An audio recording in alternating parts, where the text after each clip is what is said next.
we ready to go?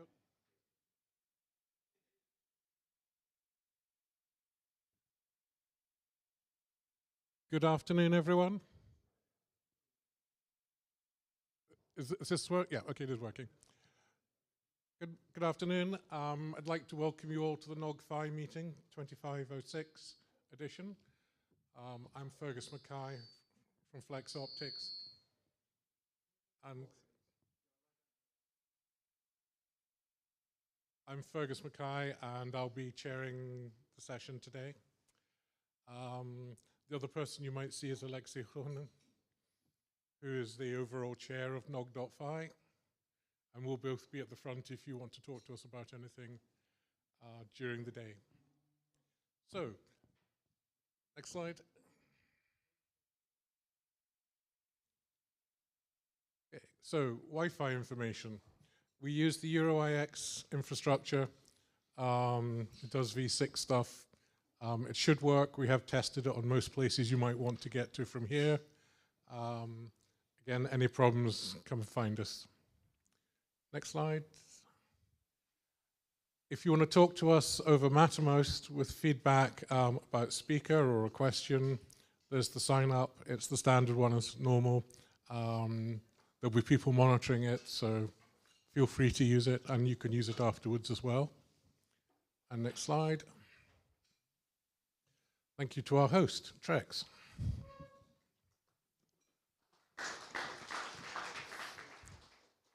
And our sponsors, Flex Optics, and there's three of us at the back. Fikix. Yep. Hi. DKIX. And the local people, Nokia. For those who don't know, you can see Nokia just over the hill if you get high enough up, because it's the next town over. Our bronze sponsors are NetNod, who unfortunately have their summer party today, and they regard that as a good enough excuse not to come. But anyway, we're very grateful for their sponsorship, especially for the dinner. And the RIPE NCC and Robert, the front, again, long-time sponsors. Our network comes from Elisa, and we have Raymond at the front, and you see at the back. We have a program committee.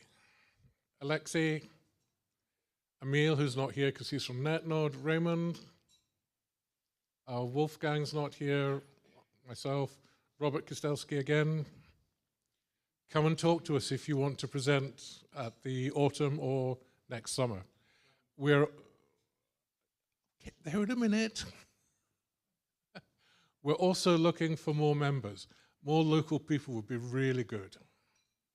So, and if you're not male, that would also be quite good because we're very male dominated on the PC currently. And we're still accepting lightning talks. So, this meeting wouldn't happen without a lot of other people. Some of you will see in the foreground, other people you won't see. But I'm not going to try and pronounce everybody's name accurately. So, Tero, Juho, Timo, Ossi, and Viho. Thank you very much. Please stand up if you're in the room. Yep. And next slide. So, we have a code of conduct. Please be nice. Please treat other people like the way you'd like to be treated.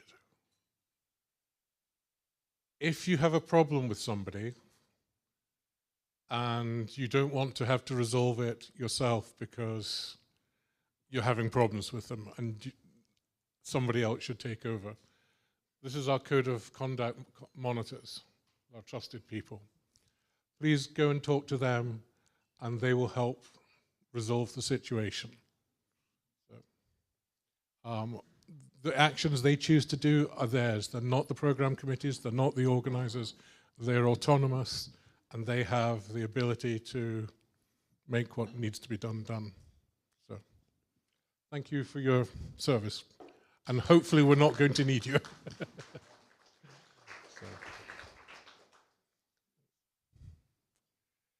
And the most important people, of course, are all the people standing in front of me, the attendees. Because if you weren't here, we wouldn't have a meeting. When I started coming to this meeting 15 years ago, whatever, there was maybe 20 of us in a small room, and we didn't even get into Technopolis because we were so small. So this meeting has come a long way. People come from all over to attend it, either to speak or just to be there here for this community. So it's why I'm happy to come every year, because it's worthwhile, because of the people in front of me who make it all worthwhile. So thank you very much for coming. We appreciate your attendance. So. And I think that's the last of the opening slides. Yes? Great. Shall we do some content? So first up is Daniel Wagner from DKIGS. Hopefully you're already mic'd up.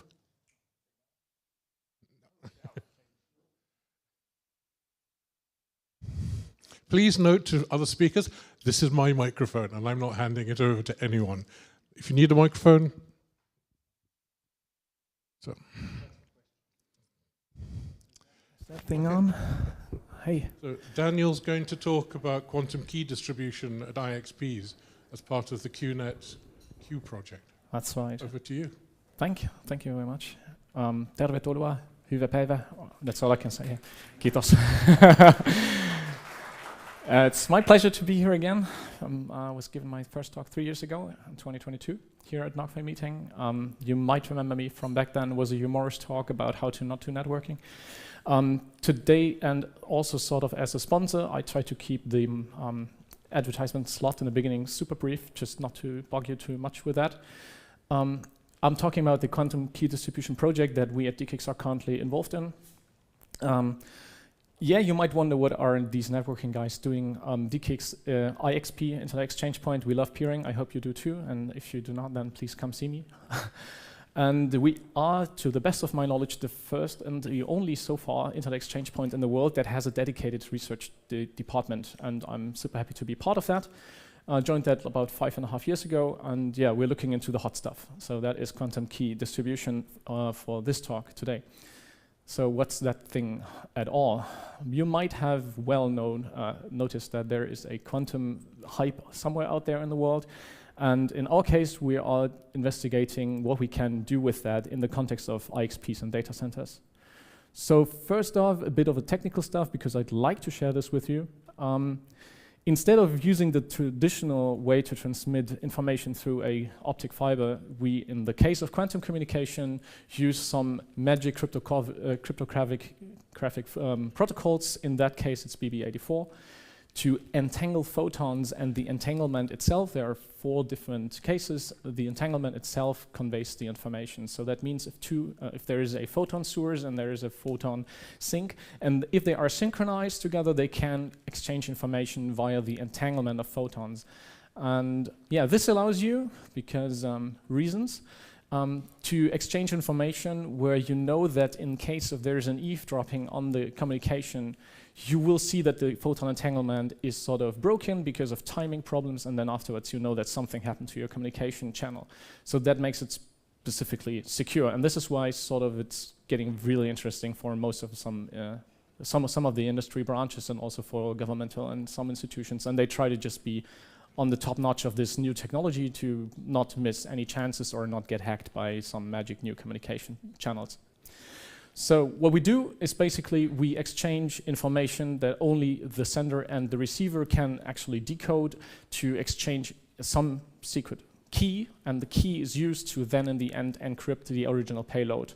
So data rates here are fairly low so far, couple of kilobits if I'm not mistaken, and if you want to have like 400 gig communication encrypted with that, the photon entanglement will not do the job, but what you could do instead is just exchange the key via this quantum channel and then encrypt the payload on a different channel.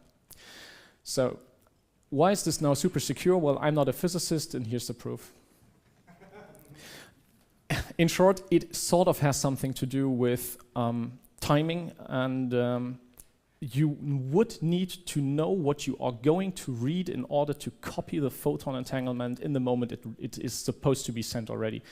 So that sort of needs you to somehow foresee the future and know what you will have to copy before you could even read it. The moment you read it, the entanglement is broken, and then afterwards the receiver will know that there is something happening along the path. Okay, so as I said, what is it not? It is not the encryption itself, it's just the key exchange. So you will not go ahead and use these BB84 technology to encrypt a couple of hundred of gigs. That's not what's going to happen.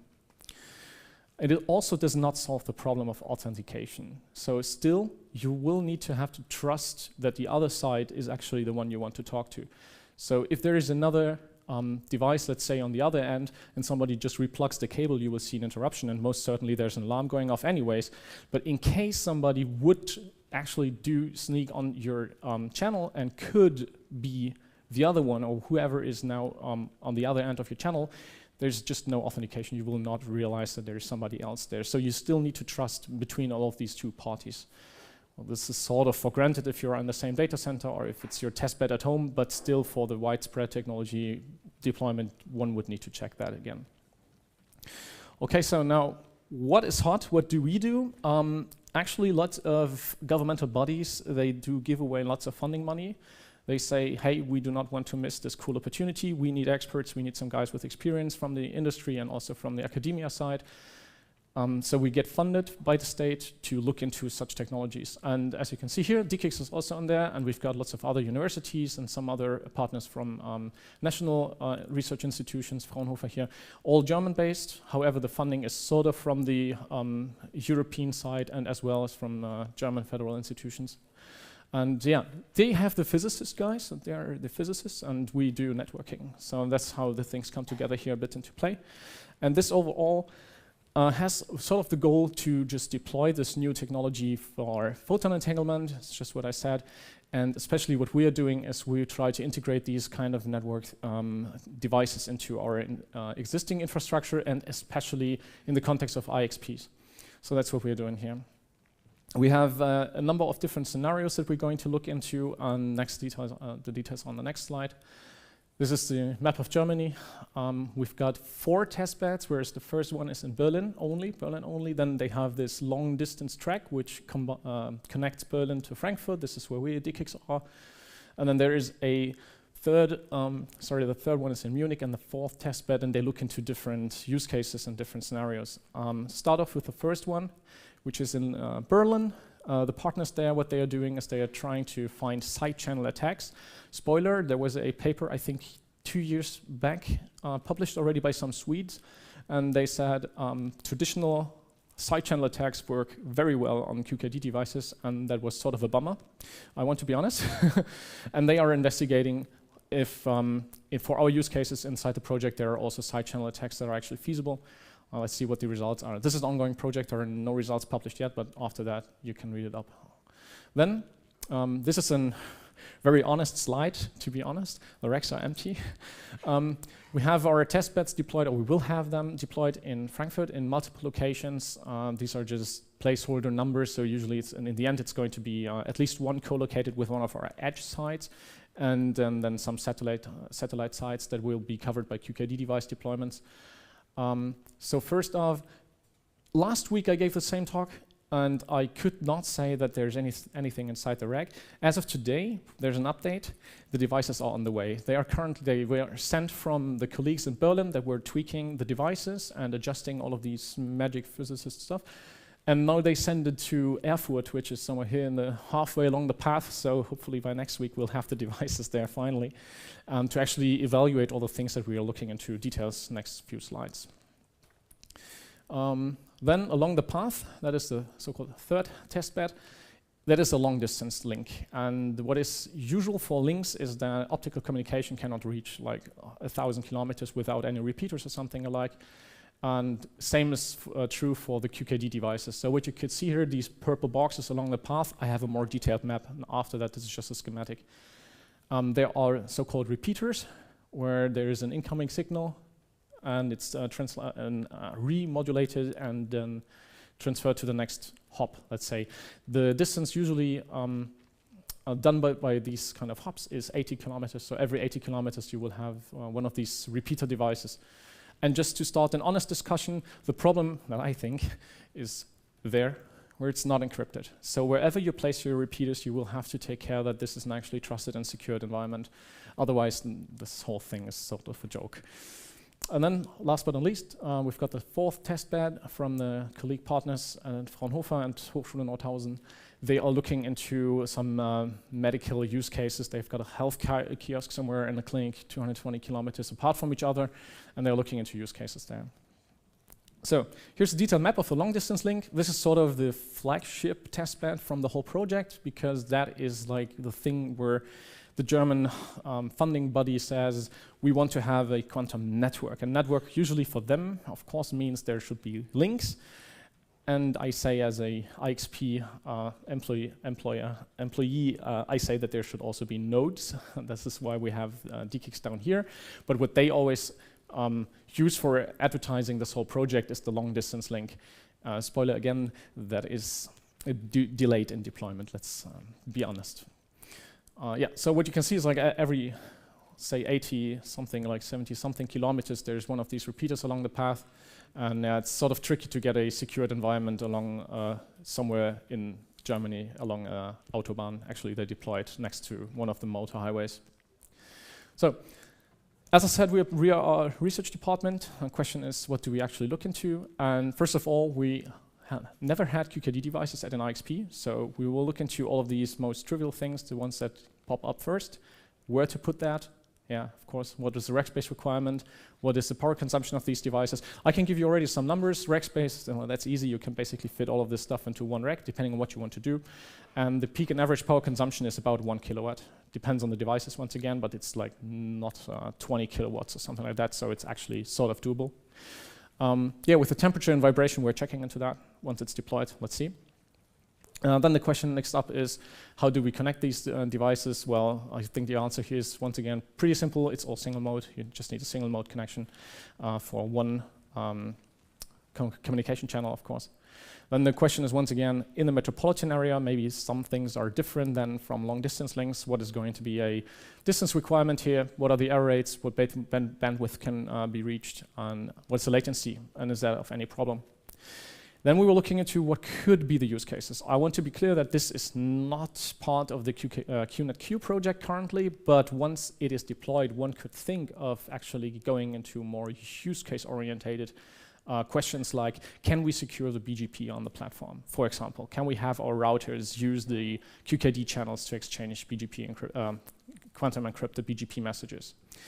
And then, and this is sort of what the wishes are, we always have to look into the future, is how about the data plane traffic? We still got like, at DKIX we've got like about 17 terabits in peak traffic to maybe encrypt if you wish. If you want, we will be looking into that. And then the next thing is, how about we, instead of providing, let's say, a route server where customers pick up routes or prefixes, we put a QKD device and customers can pick up QKD information, the keys there. We start exchanging keys to our peers so they can use it. So we will become something like a QKD service provider. And instead of having a route server, you then have like a quantum key server or something like that. Other different use cases. We might want to look into that. But first of all, we need to investigate about like the physical infrastructure. What are the requirements here and there? As I said, number of limitations apply. The hardware is, let's say, research close, it's bleeding edge. It's not that cheap yet. Well, we're looking into that. Currently, things are very costly, but fortunately, there's funding money, so we can actually get those things. Then sometimes some of the cryogenic cooling was a problem in the beginning. It turns out it's not that bad. And in the end, what is the goal of research, but we're not looking into like producing these things ourselves, but still is what we can communicate back to the outside, is to say, okay, we want to have this whole technology at best in a pluggable transceiver. That would be a dream. Well then, as I said, there's also some things to look into with regard to the distance and the end-to-end security. The question is about signal loss. How well is that covered when looking at IXPs, when you're already in the data center? And yeah, as I said, there is a bandwidth requirement of about 100 kilometers for the long distance link, so there's also a limitation here and there. Then the key material itself is just there, but you don't know which parties are actually exchanging it, so the operator must be trustful. And as I said, every hop sort of is a weak spot, in my opinion.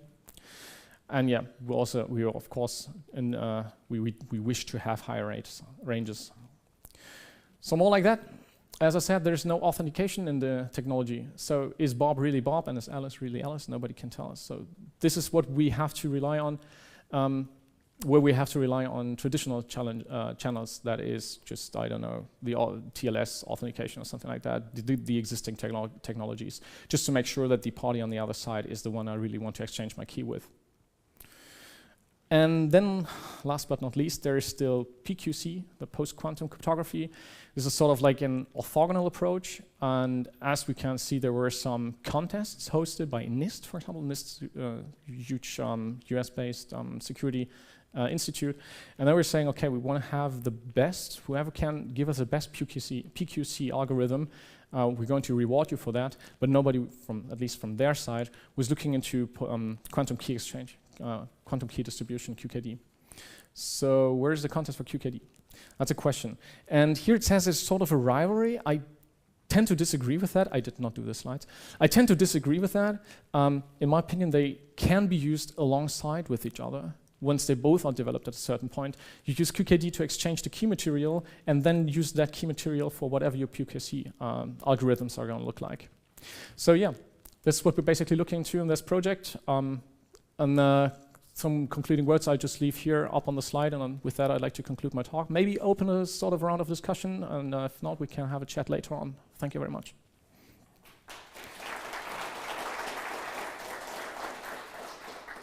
Thank you, Daniel. Do we have any questions?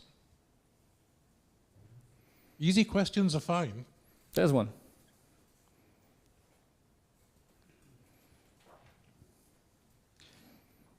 Okay. When you talked about the key exchange and said that it's not an encryption. Yeah, not itself. Yeah. And it's not. You can't know if the other end is who. Yeah, who they really are. Yeah. No authentication, and it's not an encryption itself, yes. Yeah. So how is it better than the current?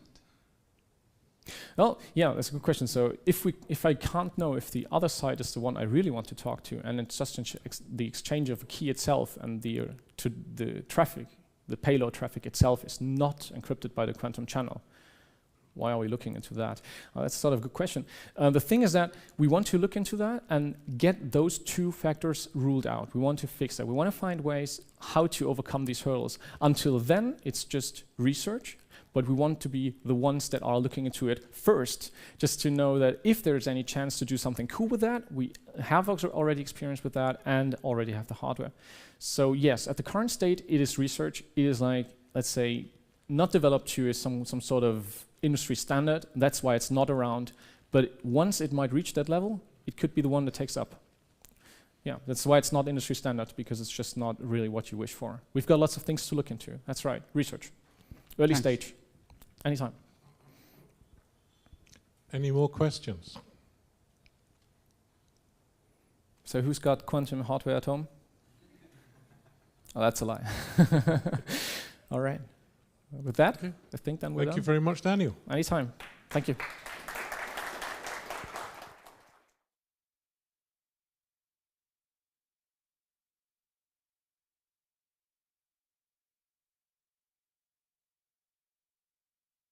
Oh, hello.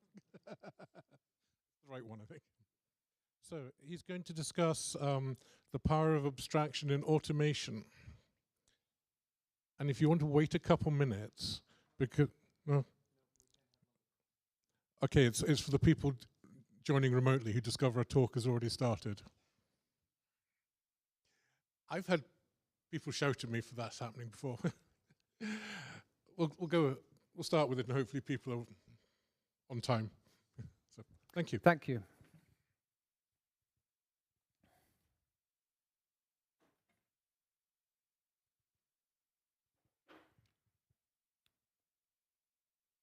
When we drive a car, do we think every detail the car has? Do we think every part? We don't, right? Instead, we just think about steering wheel, pedals, and dashboard.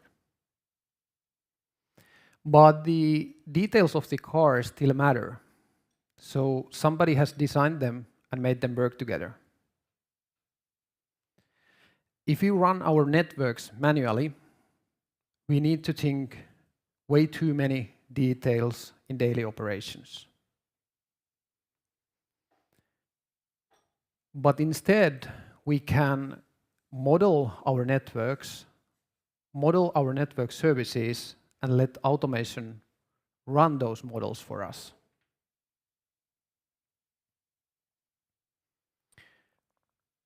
When I started my network automation journey, I joined a team of network engineers and developers, and we were supporting special purpose media network. So basically the network was connecting studios to the media delivery systems. There were high demands, bandwidth-wise, feature-wise, and scalability-wise for the network. The team had already left behind the manual box-by-box configuration era, at least partly. They had Netbox as their source of truth system. They had data on it, and they configured their network based on that data, at least partly. And at that point, we started to think how to make it scale. And we identified these two problems. The first one was that we were playing with way too many details in daily basis. So it kind of didn't make a sense that we have moved from box-by-box manual configuration to some centralized, quote-unquote, automation system, but still playing with all of the details every day. So we wanted to fix that. The other one was that we had way too complex configuration pipeline. So when we take the data from the netbox and deliver it to the network devices, that's what we call configuration pipeline. In that case, we had it in Ansible, and that playbook was getting extremely complex to handle. So basically, we were expecting to see some arbitrary tags in netbox, and in order to trigger some more configuration on the fly when pushing to the network devices. So that was something we wanted to fix as well. In other words, we had only inefficient way of putting data into the netbox and only complex way of getting it out. So this presentation is more about this input part. For that, we got solution from abstractions. So we wanted to get a higher level of abstraction for our network services. For the outbound part, the solution was what we call straight pipe, which just means that no data modifications in the configuration pipeline whatsoever. Now we can still modify the syntax of the data, but not the content of the data. This is how our automation stack looked like. So from top to bottom, we started by adding the level of abstract services, where we modeled our network design. In our case, that's extensions in a netbox plugins. And when you add a service, by the way, starting next slide, you will see the practical example, but when you add a service in this level, it will populate the data to the next level, to the detailed state of the network level. So basically to the netbox as the native netbox data models. And at that level, we have complete picture in the database format how the network looks like. So we just transform that data into the device-specific format. It might be CLI in some cases, it might be Yang models in some cases, and it's depending on the vendor. And then we just deliver that to the network devices.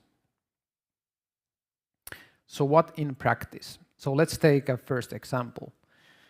And by the way, this is just one example of abstract service model.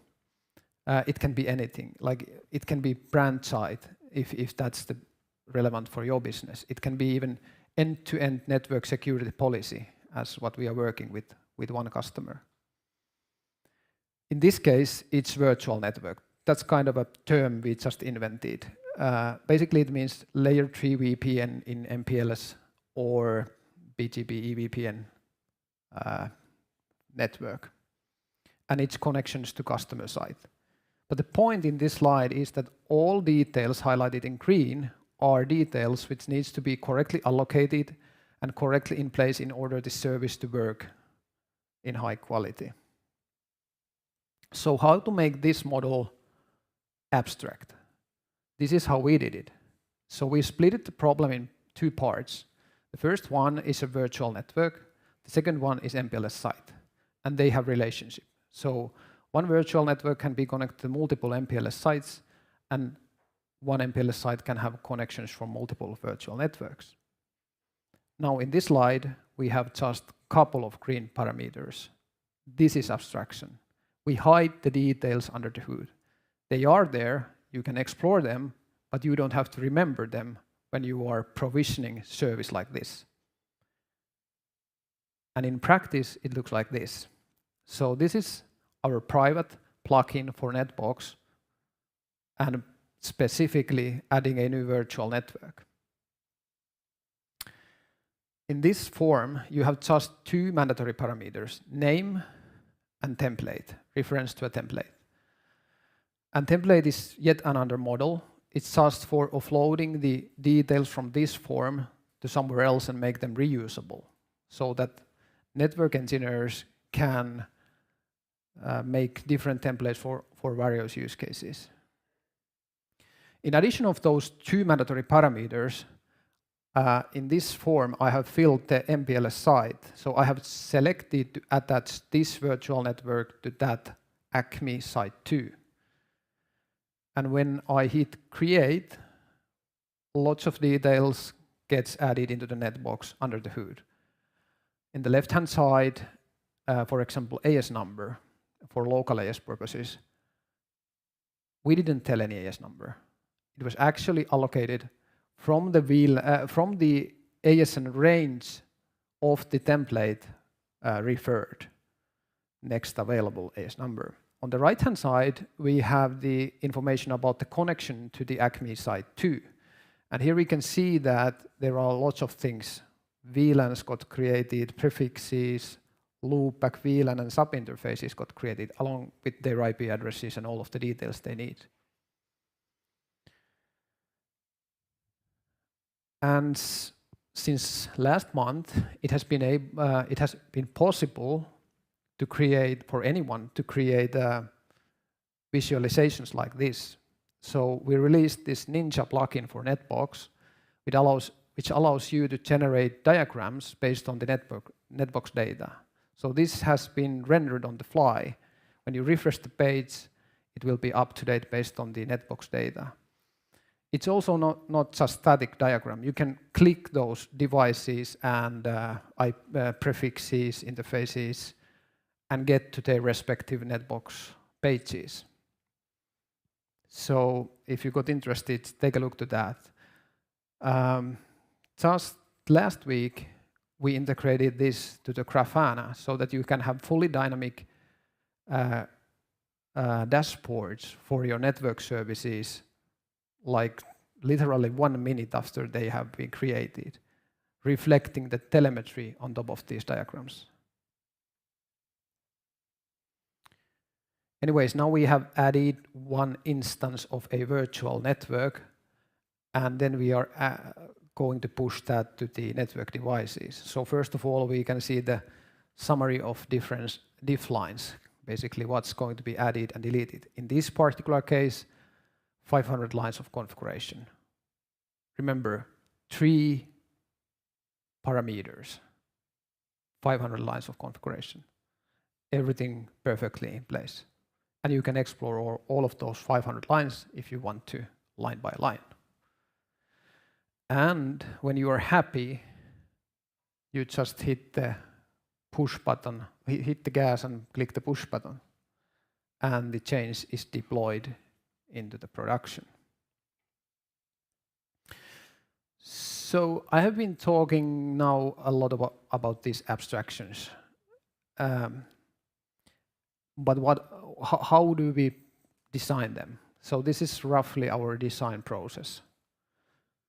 So it's kind of first we kind of split the problem in parts, and we decide the modules, and then we decide how they are relating to each other. Then we design data model for each part, their fields, types, and references to other data models, logics, how to create them, what to allocate when creating them, and such. What to do when delete them, what to do when change them, what is allowed to be changed, and so on. And usually it's kind of a back and forth between these 2 steps for a while, like top to bottom, bottom to top, until they match. After it's designed, it's time to implement it. And then we just implement that as a Netbox plugin in Python code and apply all the standard software engineering principles, such as writing tests and so on. And then it's deployed into the production, and then we take care of possible migrations needed for data. So there are a couple of lessons learned along the way I want to mention. There are many, but these are the main ones. The first one is get rid of arbitrary rules. I mean, we as network engineers are really good at inventing crazy rules. We are coding things into the IP addresses and VLAN IDs and stuff like that. I have seen people coding their shoe sizes into IP addresses. Just kidding. Anyways, not nearly all of those rules are necessary in automated world.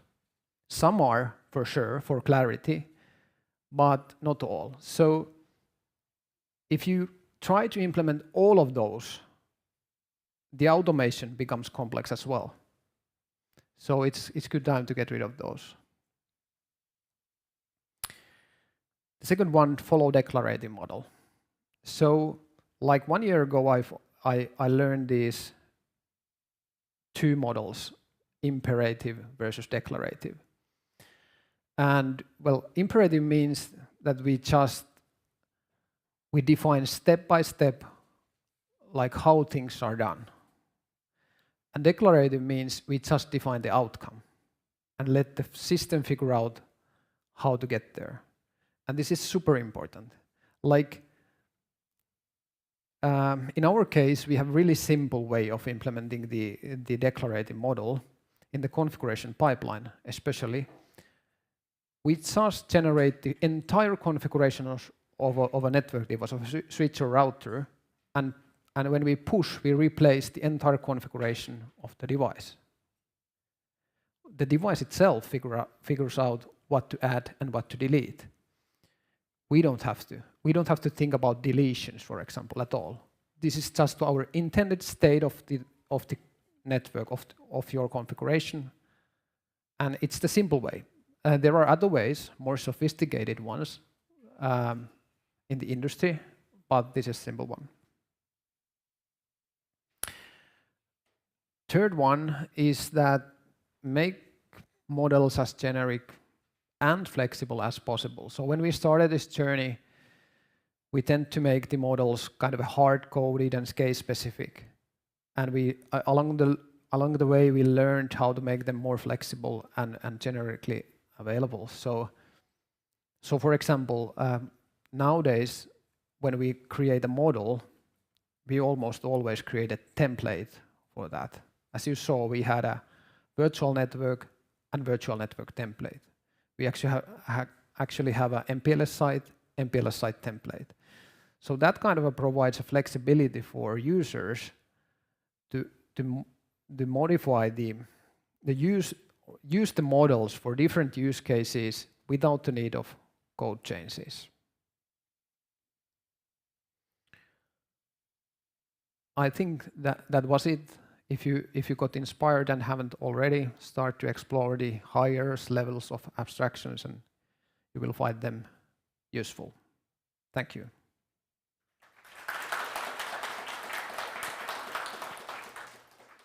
Thank you very much. Do we have any questions? Alexei. And can you give your name and affiliation, please?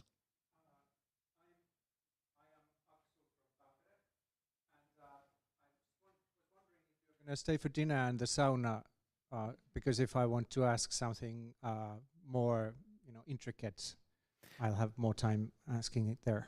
Unfortunately not, but we will stay for a while after the event here. Cool. Oh yeah, and you've got a colleague here, don't you? Yeah, I hired him 4 months ago. Does the colleague want to stand up?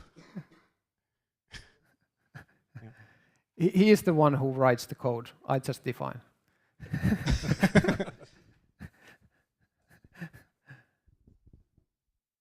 Any more questions?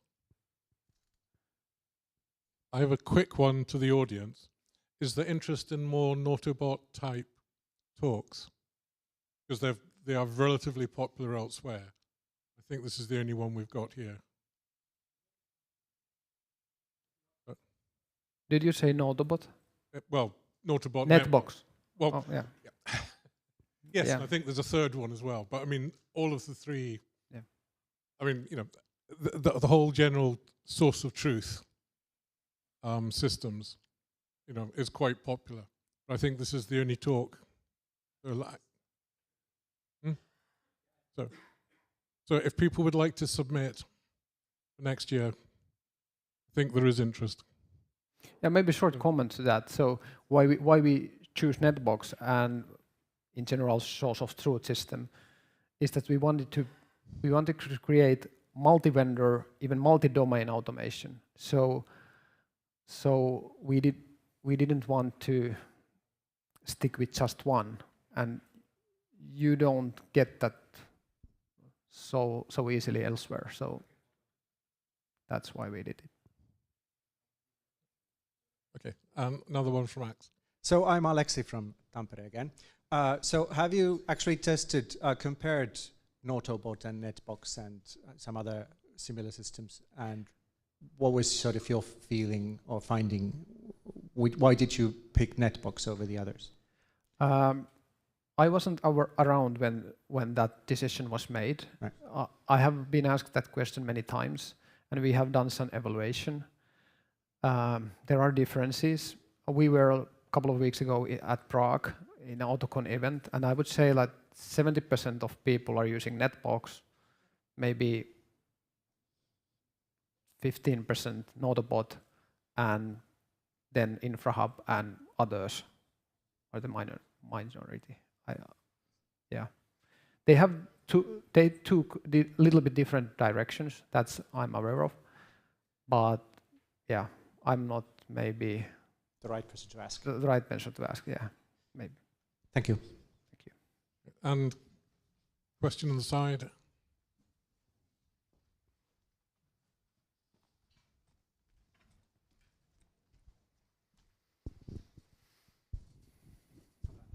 Hi, Tuomas from Telia. So basically your philosophy is not to reconcile any conflicts in the network. So you basically build a template and just push it to the box and overrule anything that is in the box. So have you had any thought about should you reconcile the config differences or conflicts there? Or you just overwrite everything? Because well, if there's like a brownfield node that is not fully automated, and then you have some services, or perhaps some infra stuff that is automated. So the how to migrate your existing network. Yeah, we have done that many times, and that's heavy work. But I'm kind of a fan of one-way pipeline still. Like, it's heavy work, but it's worth of it. So basically what we do is that we generate the configurations from the netbox, and then we fetch the configurations from the devices and show the difference. And there are thousands, maybe tens of thousands of lines in the first place. And then we just start to work on that until we are comfortable to push. And so far it has been working strategy. And after that first push, we are in sync. So people are asking a lot of, should we do a discovery? For me, it's a kind of a more pain, discovering something inconsistent. We can maybe have a tools to help on that, but still. So our reconciliation is based on the human seeing those diff lines and then resolving that.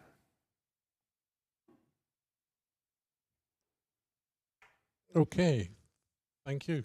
Thank you. And we'll aim to have more talks next year, and hopefully you'll come back. Yeah. So next up is Robert Kostelski from RIPE NCC, who's going to talk about fun and games in the Baltic Sea with trawlers, cables. Could we have the next slide, perhaps? Okay. Hello. 1, 2, 3 sauna. Okay. It works. Hello, I'm Robert. I work for the RIPE NCC, and I'm mostly the messenger here, although I work with the systems that help discovering these things. But I'm going to talk about the cable damages in the Baltic Sea and a little bit beyond as well, and what can be seen, what do we see in our systems, and what may be something that can help you also in the future. First of all, if you are interested in these kind of things, I encourage you to go to RIPE Labs every now and then. There's probably also a feed you can subscribe to where we publish regularly these kind of analyses and look into things, also guest posts. If you yourself wants to post something, just let us know and we'll make it happen. Emil's face on this slide is because he did the legwork here, so like 99% of the work is by him or him cooperating with others. And he's part of the research team at the RIPE NCC, so he's basically enjoying the outputs of the systems that we have. He's running with results and looking at interesting things. I am more, together with the Atlas team, we're the people who are actually running the systems behind it so that he can have fun. What I'm going to talk about in a large part are these events. So these are towards the end of last year and early this year. There were a number of cable cuts. Do I have a laser? Yes, I have a laser. In this region, as you probably all know. But this is the list of events that we looked at, and in a little bit more detail, we're going to look at the BCS East-West and the Sea Lion outage and what we see there. This was in the news, of course. So you probably have read all of this or most of this. There's a lot of speculation about whether these were cable cuts or just cable damages. For a while, we were trying to stay away from calling them cuts because maybe they are not. But the truth is, there was a good presentation at the RIPE meeting a couple of weeks ago where there was a naval officer, retired naval officer from Finland, who went into a lot of detail about how these ships actually work and what you can expect from a ship. I'm not a sailor myself, but I do believe him when he says actually dragging an anchor for 100 kilometers and not noticing it is a very unlikely event. So, you know, make your own conclusions. But the fact is, in this particular event, out of the 4 cables laid down between Finland and Estonia, 3 were cut, and also there's another cable, there's a power cable as far as I know. And this is a long distance, so you know, this happened. That's a fact. Okay, what do we see here? RIPE Atlas. So we are using RIPE Atlas for this analysis because that's the system that gives us most of this valuable data. I had a talk about this last year, RIPE Atlas in general, so if you're interested in the details, you can go back there and read and listen to that. But at the end of the day, we have presence in almost all of the countries, in many, many of the networks. Unfortunately, not enough, so I will come back to that. But at the moment, we have about 13,000 vantage points. So these are the Atlas probes, including the anchors, that can be used to measure from to a particular place. We have 850 anchors, and the anchors are also probes, but they're also willing destinations for traffic. So they are stable points in the internet. You know they exist, they are published. So if you want to measure something in a particular country, you can just see if there is an anchor there, and then it's willing to give you, at the minimum, TCP/IP responses, but HTTP DNS as well. So it's a little bit more than just TCP. And we run 35,000 daily measurements, but a bigger number, a nicer number that I like is we collect around 1.4 billion results each day. And all of that is available coming back 15 years. So that's a big number. All right, more to the point, the anchor mesh. So the anchors, like the 850 of them or so, they are up and running, and they are constantly measuring each other. So they are involved in a full mesh. So that's if you think about it, it's an 850 times 850 matrix of sources and destinations. All of those measurements are ongoing with a frequency of 4 minutes for magical reasons. And it's happening using using ping and traceroute. There are some DNS and HTTP measurements as well, but we have a stable baseline for pings and traceroute measurements. So you can imagine that if there is a disturbance between any of those 2 points, we will probably see it. This is a very high frequency data, so if someone runs an anchor, I think the calculation comes out to something like 100 hertz or so signal that you actually get if you run one. All right, so let's see what we see.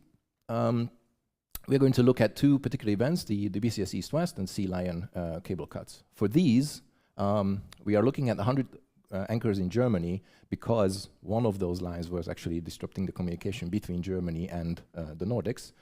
As you can see, 15 from Sweden, 12 from Finland, and a couple from Lithuania as well.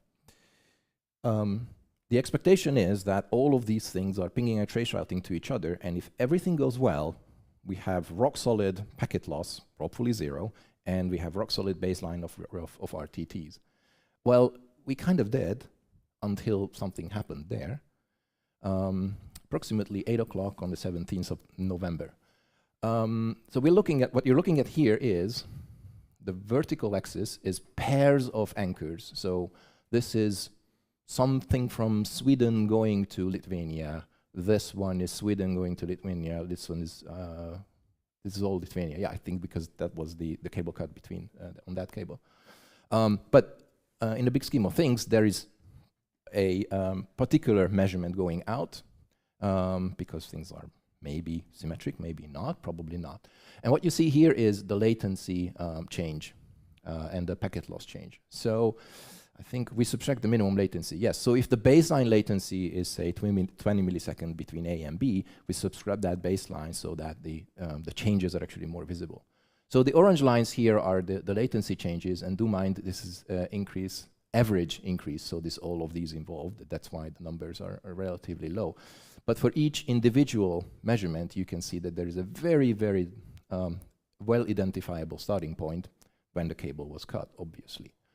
What we do see is that there is a latency increase, and it's very, very visible, but the packet loss really didn't change all that much, right? So there was, every now and then there is packet loss on a cable, but it's not too bad, and it was slightly worse after the cut, but only slightly. So this is actually a very good situation to be in. And you can see that some of those pairs are affected way more than others. So obviously these were going through that cable, and probably these were not before the event, right? So zooming in a little bit on that one, we see, just like it said, there's a significant increase in latency, or a noticeable increase in latency, I should say, but packet loss was pretty okay. Looking at the other event, am I right? Yes, am I right? So this is the other event, the Sea Lion cut. Here you see Germany versus Finland, Germany versus Finland. I think all of these are, yeah. Again, the picture is basically the same, so there's a very, very distinct starting point. Packet loss didn't really change at all, and the latency increase is very visible. I'm not sure about this part. There's a different, this is probably a different problem. Maybe one provider, I personally haven't looked at it, and I'm not sure what this is, but it's definitely not the cause, or not caused by the actual event. So that's when it started, actually just a day later. Here we actually also have the fixing, the repair of the cable. We know when it was reported to be fixed, and then you can see that, yep, those latencies that were higher than normal actually at the end of the process went back to normal. This is an interesting bit. This is, I think, reportedly when the cable was actually fixed. So there's an interesting disturbance in the force, so to speak. And we're also looking for input to people like, why can this be? I would imagine that when, you know, the ship just joins the two cables and there's this bzz, bzz period of events for like, you know, 5 minutes or so, that's when that happens. But, you know, when that dies down, things are basically back to normal again, right? And you can see that for some routes, the event took a little bit longer, and this is probably BGP convergence, and then we're done, right? Okay. So conclusions. There's a relatively minor event in the sense of what the effect was for the actual internet, and the latencies and packet losses. And this is one of Emil's favorite statements: the internet routed around the damage. So it was actually visible that traffic just kept on flowing, the paths were changed, but otherwise no big deal, except that people had to, you know, repair that cable. So that problem is still there. All right, something else. There was a power outage in Spain and Portugal just like the week before, or maybe 2 weeks before the RIPE meeting was there. So we looked at that as well. So this is a completely different picture, and I will try not to steal the next presentation's topics, because the Cloudflare will give you a different perspective on this. But what's very different here is a couple of things. One is, yeah, obviously latency increases when there is, you know, power outages and things have to reroute, and the suboptimal routes are used, and so on and so forth. A little bit of packet loss visible, but then it's quite normalizing. But where this gray bit is also interesting. So the gray bit is where we have no data, right?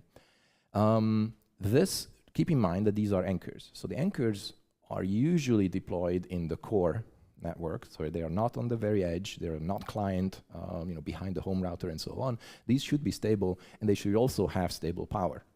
Now, that is true in most of the data centers, but when, you know, stuff happens, the data centers switch over to diesel, and at some point diesel runs out. Footnote: please check your contracts with your diesel supplier whether they will prioritize the local hospital or you. I suspect that they will prioritize the hospital. So, you know, just make sanity checks about, if this happens around here, how long will your data center last, and what is your contingency plan for that? But anyway, the gray bars is when we don't have data because these guys just lost power. Basically, they couldn't supply the data. Otherwise, if they are kept powered, but they disconnect from the internet, they are designed in such a way that they keep on measuring. Right? So as long as they are up, they will measure what's happening, and once the event is over, they supply all that data back to us when they can connect and can tell us what's happened. We collect all that data back and then put it back. So some of this data may have been delayed. It was collected, but then it was delayed later on. So when you look at all of these things, this is some timeline, and after the event is over, then we can have the full picture. But during the event, we can't.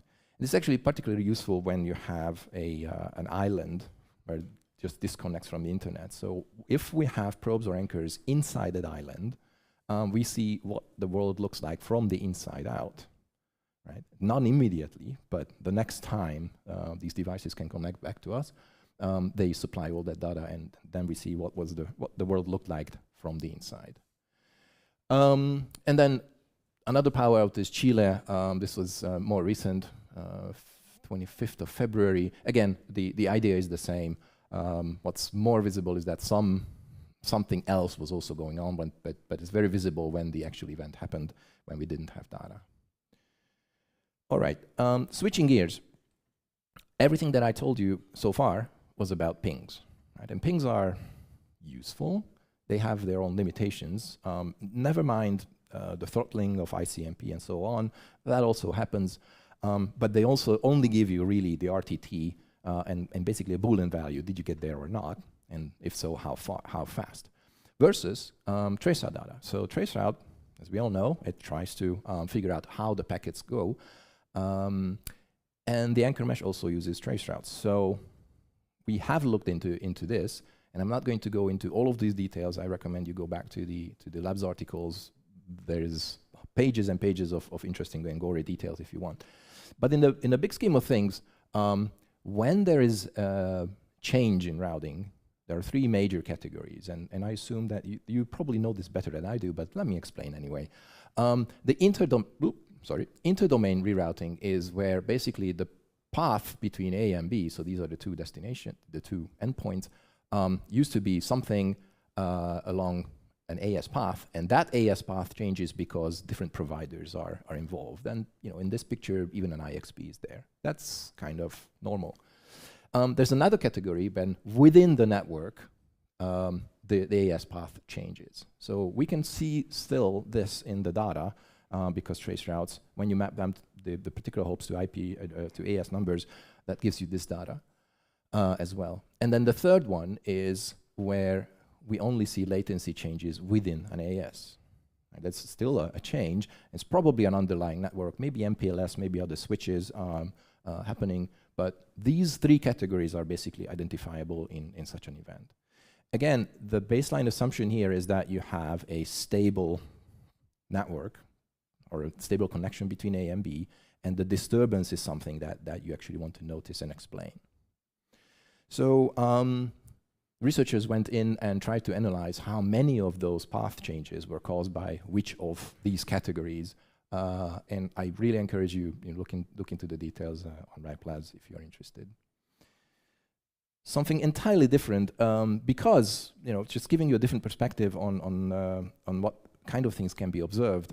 At some point, unfortunately, there was in early March, mid-March, a submarine landslide, so an undersea landslide, basically around the coast of Africa.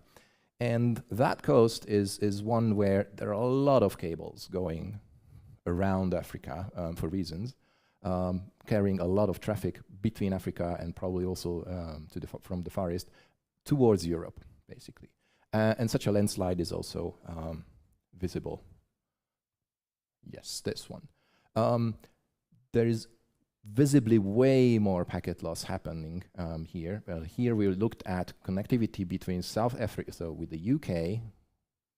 So these are pairs from UK to South Africa, basically. Okay.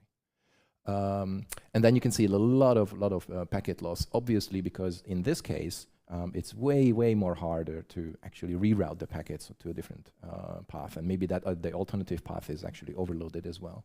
So I fully expect that we will publish more of similar analyses when events happen. But at the end of the day, we can see that the internet routes around damage as much as it can. So the original design, so to speak, is actually achieved, the original design goal. But this kind of resilience is not guaranteed. It depends on whether there are alternative paths, whether they are overloaded, or maybe everyone is now jumping onto the single alternative that exists. So we don't know. From the perspective of measuring this, we have to keep monitoring, measuring in order to understand. So in order to do that, we need the vantage points, right? You can't see something where you don't have vantage points, you don't have eyes in that particular region. So in that sense, the more vantage points we can have, the better. And I think this map is only for the anchors. So there are quite a number of them, but you do see some white spots in particular areas where there is not many people living, so that's totally fine. But what we are really looking for is where there is actual internet usage on a large enough scale so that the events can be observed and looked at. And then if you want to join this effort, you can.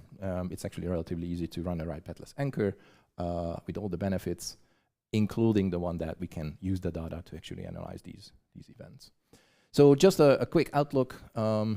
This is present in South America.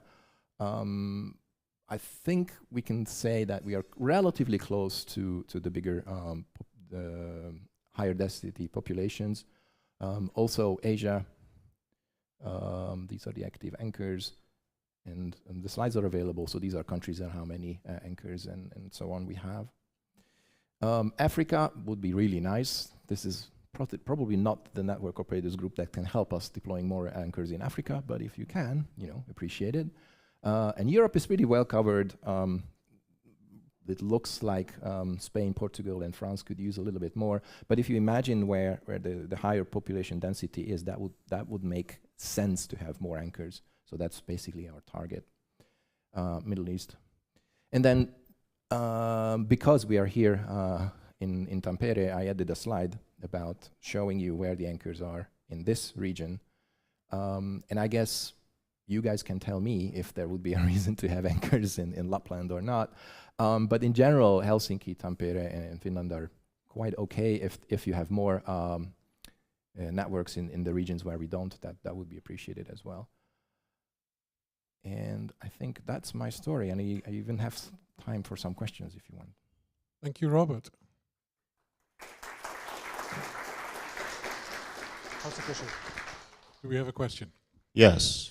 Hello, Joni Nurmetsa from Elisa Interconnectivity. My team manages the Elisa international footprint. So how do you separate? You talked about the December outages, and you said, or you talked about Cinia specifically. How do you separate the other two cable cuts from that, or do you not? Going back. You mean these? No, the December cuts. So if you go, I think it's slide number 4. Let me just do that. Here we go. Sea Lion one. Yes. You talk about Sea Lion, but it was actually several cables, not just Yeah, Sea Lion. yeah. That's quite. That's a really good question. And it's a really difficult one because what we can observe, and in theory, anyone can observe if you start doing the internet measurements. You don't need Atlas for that, but we have in our footprint. What we can observe is the network layer. Right? Yeah, exactly. Layer 2 is whatever happens below. In particular, where the traffic went through a particular cable and now it doesn't. We cannot know that. We can infer that from the latency changes, right? And whether that was a change from one of the cables of Sea Lion 1 and then to the other, or there was a completely different cable used, I don't think we know. The point here is more that there was an alternative, and the alternative was not bad. Right. So this represents the whole Finnish market rather than just the Sea Lion customers. I think that's correct, yes. Thank you. Alexi from Finland again. So a bit of a follow-up question to the previous one. So for the east-west cables, you also had traceroute analysis, but for Sea Lion, I guess you didn't make the traceroute analysis. You can look at RIPE Labs. I think there is analysis on both. Right. Yeah. Okay. Any other questions?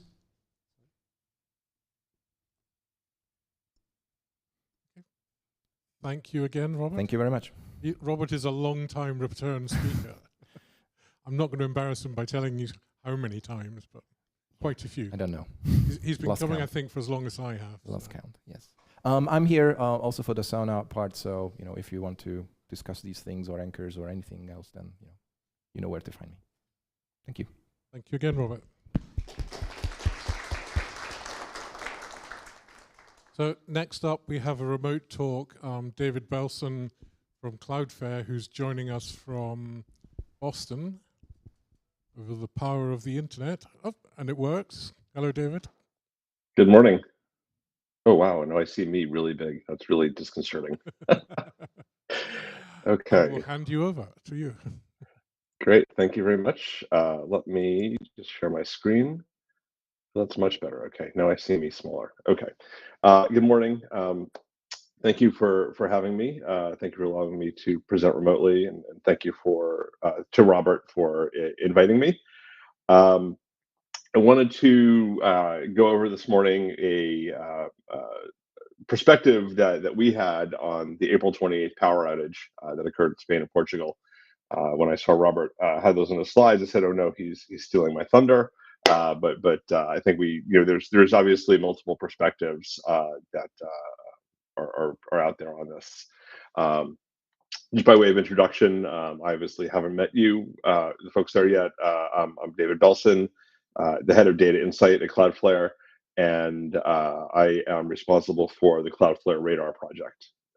I'm at dbelson on most of the social media sites, or dbelson@cloudflare.com for email. Interestingly, my whole team, my whole Radar team, is in our Lisbon office. So all of a sudden, basically everybody on the team became unavailable via Google Chat at basically the same time, and then we started getting our internal monitoring alerts that traffic in Spain and Portugal had dropped. So basically, I sprung into action and started to try to figure out what the heck was going on. I frequently look at internet disruptions, outages, shutdowns, what have you. So one of the good things was that there was a lot of news about what was happening. In many cases, I find, I observe a disruption, and then I have to figure out, is this real? What happened? But in this case, there was a lot of social media information and news information about a widespread power outage. So basically, what I did was used Cloudflare Radar to, various metrics available on Radar to look at the impact of the power outage across the internet. And if you haven't taken a look at, if you're not familiar with Cloudflare Radar, I would suggest taking a look at it. It's at radar.cloudflare.com. And it is made up largely of analysis of the data that's generated by Cloudflare's services. There is some data in the routing section that uses Riper's data and route views data, but by and large, other than that, it's data exhaust from Cloudflare services. So this morning, I'll take a look at how the impact of the power outage based on traffic metrics, connection quality metrics, and routing metrics. Routing metrics are the announced IP address space. So on Radar, we have both country level and network level, AS level stats, both for regular traffic as well as for DNS traffic. So we run the 1.1.1.1 DNS resolver. So we're able to get a sense of the impact through that as well. So traffic, as you can see, across the net flows traffic, which is all the traffic from the country that's coming to Cloudflare. You can see on the left there that traffic dropped almost immediately, and it was down about 66% within that first half hour. And resolver query volume dropped a little bit over half in that first half hour. And then the dotted line there represents the traffic levels the prior week, so one week prior. So what we can see is that overall traffic on the left there dropped by as much as 75% as compared to the previous week. If we break it out at an autonomous system level, looking at Telefónica España, Orange España, MásMóvil, Vodafone, and Digi, we see that in the first 30 minutes, traffic dropped between 51%. So that's AS12430. That's the one in the lower left corner here. Oops. Sorry.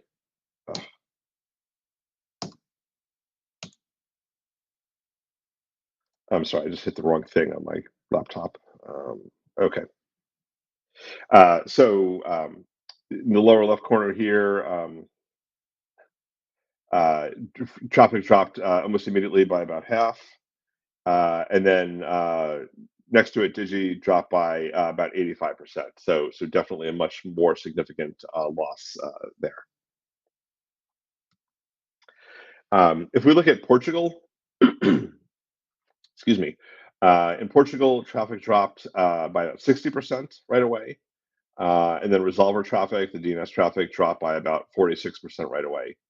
It's interesting to see that there's that immediate traffic drop, then a little bit of a spike that occurred. That spike seems to match a similar spike from the prior week, so I'm not quite sure what wakes up and does a bunch of queries at that time. something clearly does. And then you can see that it, in both, it remained low through April 29th, so through midday Tuesday. And overall traffic was down as much as 93%, so the widest gap there was about 93% below the previous week. Looking at a network level, so this was very interesting to observe. So traffic on Mio Mobile, so one of the major mobile network providers there, increased. So the one in the middle, the bottom row, middle card, traffic more than doubled there on Mayo Mobile right after the power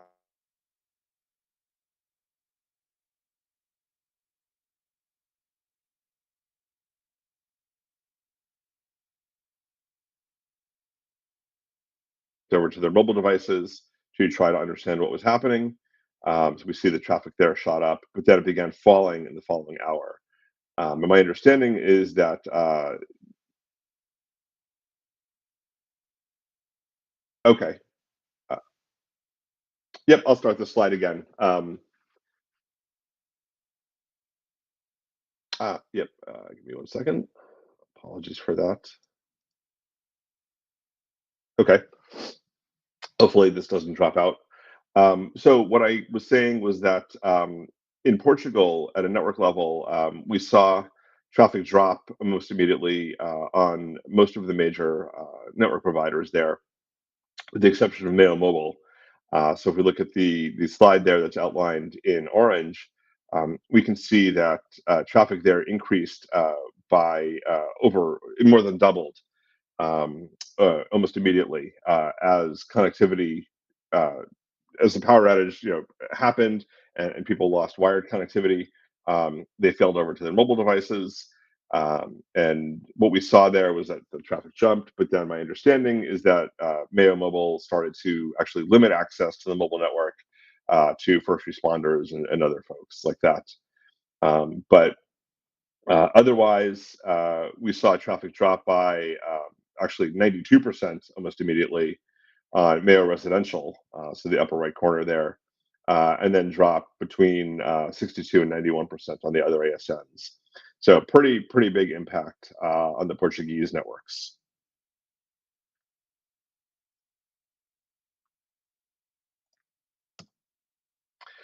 So Cloudflare also monitors network quality, so metrics including bandwidth and latency.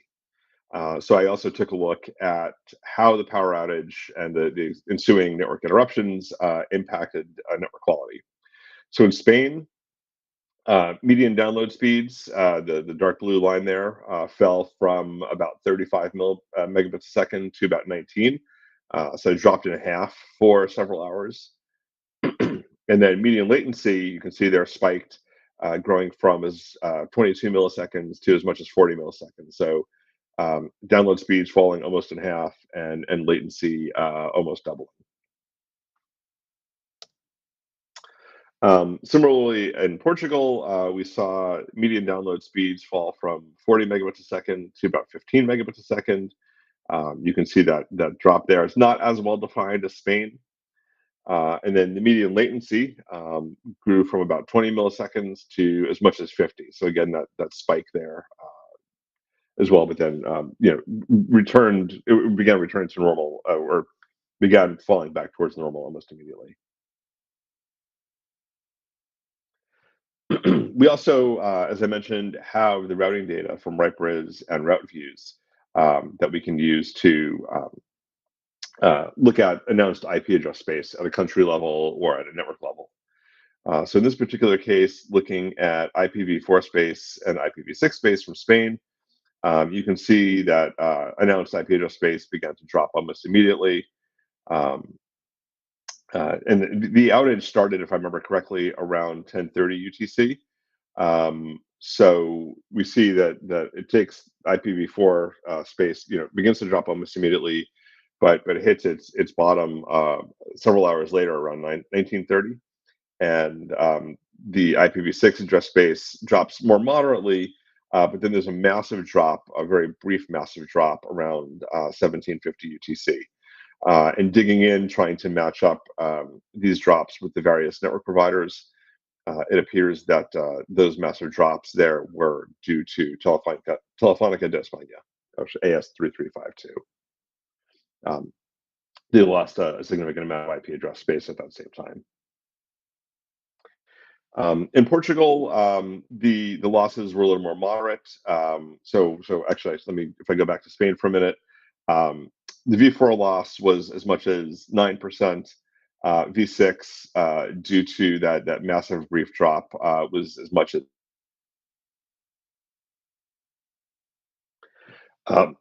So in Portugal, V4 address space dropped by as much as 8%, and V6 address space dropped by as much as 19%. And in trying to align the big drops that are seen on both graphs with network providers in the country, looks like sort of everybody contributed to it. So there was no single network provider that saw a massive drop that drove what we see on the graphs here. And then about 3 weeks later, another outage happened in Spain. This one was due to Telefonica, so AS3352, and was more localized, actually. So in this particular case, you can see that the outage started around midnight UTC, and then the light blue line there shows traffic for that week, and then the dark blue line is traffic for the prior week, prior week. And what we can see is that in Andalusia, so the top graph there, later that morning, traffic losses were as much as 15 to 20%. And in Basque Country, the traffic losses were closer to 10%. You can see those probably probably around, I'd say, 7 or 8 a.m. UTC there. The challenge here is that in some cases, lower regional and network traffic volumes. So, in many cases, we see lower volumes of traffic as we try to geolocate subnationally. And then when you mash that up with subnational traffic at a network level, it can make identifying those traffic shifts a little bit challenging. So that's why it's not abundantly clear here. There's not a clear drop like we saw on the power outage graphs. And then, so just as just an overview, this data obviously is collected from across the Cloudflare network. We have presence in 330 cities across 125 countries. Connect with around 13,000 networks, 388 terabits of capacity, and based on our measurements, we're about 50 milliseconds from 95% of the world's internet connected population. So trying to place those deployments as close as possible to where the end users are. So that's what I have. So thank you for the time, and obviously there's time for questions. Thank you, David. Feel free to turn your video back on if you want. Yep, doing that right now. Thank you. So, do we have any questions?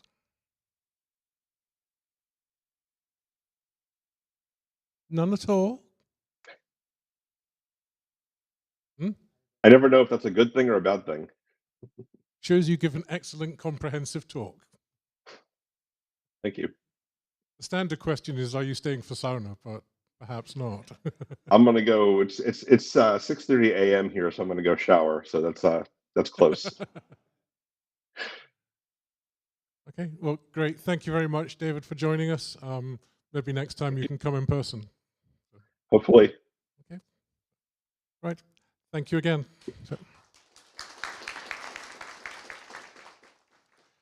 And now we have a coffee break for 10 minutes.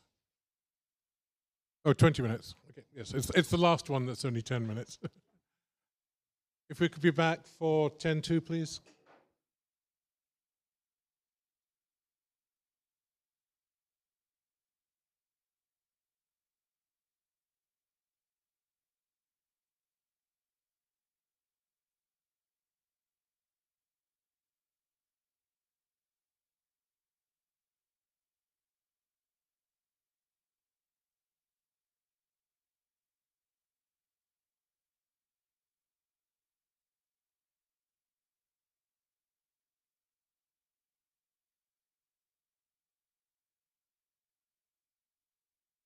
Halo.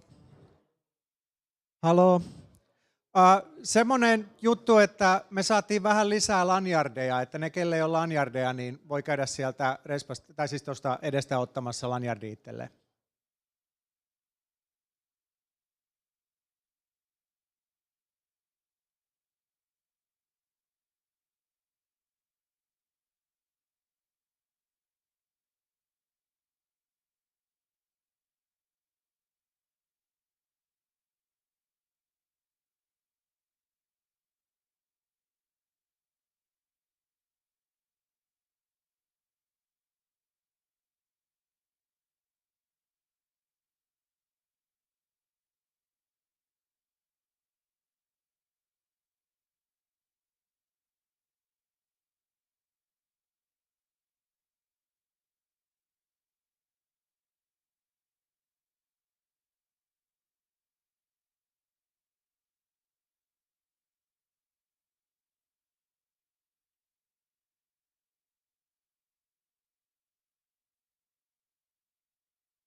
Welcome back, everyone. Could we find some seats, perhaps?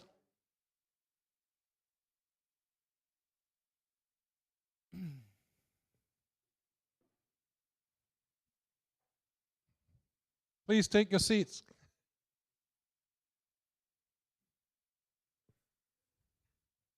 So, to open the afternoon session, we have Lasse Jalskov from Telia and visiting us from Copenhagen. Yes. And he also chairs DKNOG. Yes. So I did this presentation at DKNOG a couple of months ago, and Aksu asked me to come here and show all of you. So so here I am. A bit about DKNOG. It's quite a large NOG, basically participants from all over the Nordics. So you're welcome to come and join. We have it every year in Copenhagen in March. But for this talk, I'm not DKNOG. I am Telia. And I want to talk to you about something that we saw on the internet, a bit of a fluke that we thought would be interesting for all of you to know. It was, we were wondering if this was dangerous at all. But was this the prelude leading up to a BGP hijack? I don't know, actually, but I'd love to hear your input after I have explained it. So just diving into actually what happened here. Our upstream IP transit provider alerted us that they saw an AS set in the RIPE database that somehow included the Telia Sweden AS number. The Telia Sweden AS number is AS 3301. And there was some AS set that included from AS 59580, both their AS number and ours. And we thought, well, that's kind of strange. And then someone looked it up and it said located in Russia. And I thought, well, that's even more strange because we don't do much business with Russia, as in none at all. And if someone would be wanting to do anything dangerous on the internet or attack us in any way, would they actively advertise that they are from Russia? Probably not. So strange. Looking a bit more into that, we saw that they had actually listed their country as Russia, but their address in Tehran, Iran, which I find even more strange. But what was the key here is that they were saying that this AS set, where Telia's AS number is included, they want to announce that AS set to AS 1299, which is Aurelian, our IP transit provider.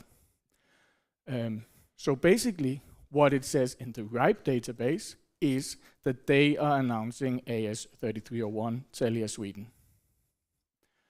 And of course, we did not like that, not at all. So taking a step back, what does that actually mean? Well, an AS set in the RIPE database, for those of you who are maybe not sure, it's basically just a list of AS numbers. And that list of AS numbers can be used for pretty much anything. Most of it can be used as who is present at this IXP, or the list of AS numbers that I have a BGP session with, or the list of AS numbers represented at the sauna party later tonight. Basically, there is no semantic inferred by the AS set object itself. It's just a list. But the most common recommended usage is as a way of informing your IP transit provider, what will you be announcing to your upstream and what are you announcing to your to the internet, basically your own network and your customer networks. I have a lightning talk later this afternoon about some of the more common ways of using AS sets. But this is the most common one, and the ones that was also used in this case because they said in their RIPE database that they would announce this to their upstream provider. And so why am I so upset about this, and why was this such a big problem? Well, usually the way BGP security works on the internet today is that we have route origin validation. Basically in RPKI we publish who can announce our prefixes, and route origin validation only validates the originating ASN, which means that all of Telia Sweden's IP addresses are validated to be able to be originated from AS 3301. But if some attacker AS then configures AS 3301 on some random router somewhere, and then announces Telia Sweden's IP addresses into BGP using that spoofed AS number, then they would be able to basically pass any RPKI tests that are going on and get that accepted. So, and if they would do that to some other tier 1 provider, then at some point they would be able to actually have an equal AS path length as us and hijack portions of the traffic that were destined to AS 3301. So the way you would then mitigate that is by using this RPSL-based filtering. Basically all tier 1 providers will have some sort of filters that says, well, what can my customer announce to the internet and what is not allowed to announce to the internet. And that filter is based on these AS sets. So if this customer then has an AS set including Telia's AS number in it, then that filter would allow Telia's IP addresses to be advertised to the internet. And basically allow a form of BGP prefix hijacking that is not blocked by RPKI at the moment. So what can we do about that? Well, the first thing I did was to send a very, very angry email to the guys in wherever they were, probably in Tehran in Iran. What I got back from them was, oh, sorry, that was a typo, we fixed it now. Okay, I don't know if I believe that or not, but basically, even if it was a typo, it was a dangerous one for us. So, looking a bit ahead, what can we do about this? There is an extension coming up to RPKI. Right now we have ROAS that authenticates originations. The next big thing in RPKI is ASPA. So AS provider authorization basically is that you authorize some provider to be the upstream for your AS number. That is currently going on through the IETF. They are still hoping to have that that passed through IETF real soon now.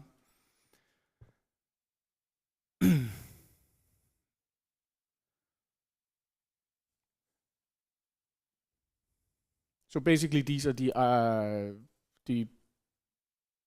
drafts that are going through IETF. So they are expecting it to go to last call, probably in the next IETF meeting.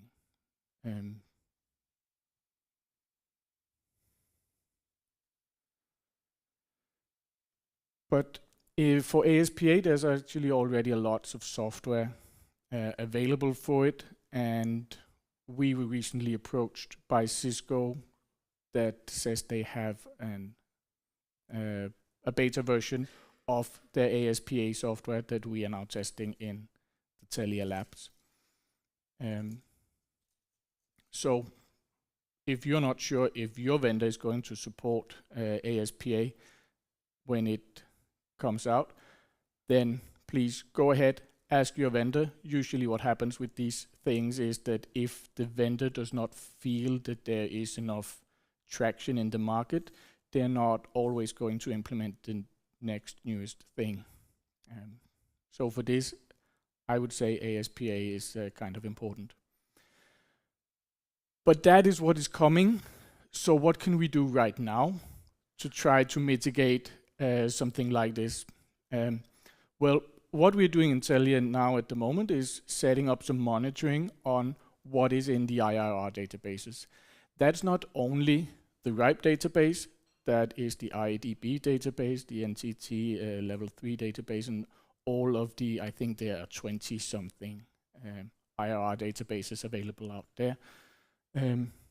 Monitor what goes on there. So basically what we are doing, this is BGP Tools. It's an excellent tool set.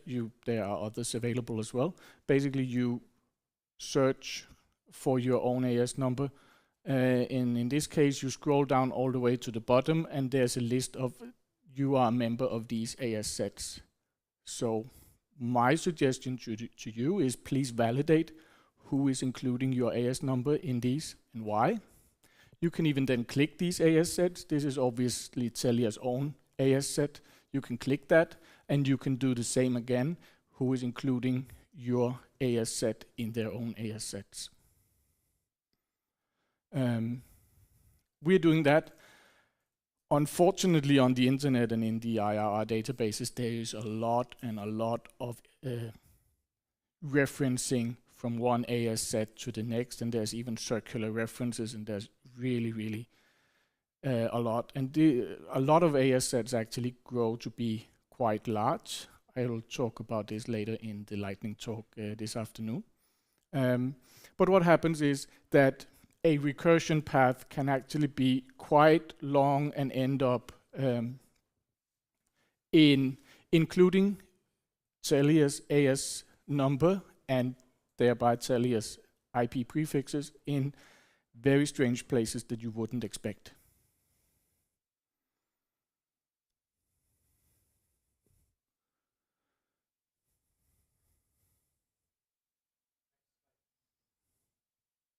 This stopped working.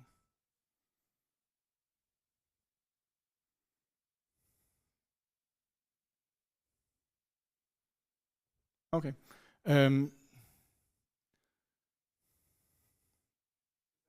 I think this isn't working. Okay, last slide.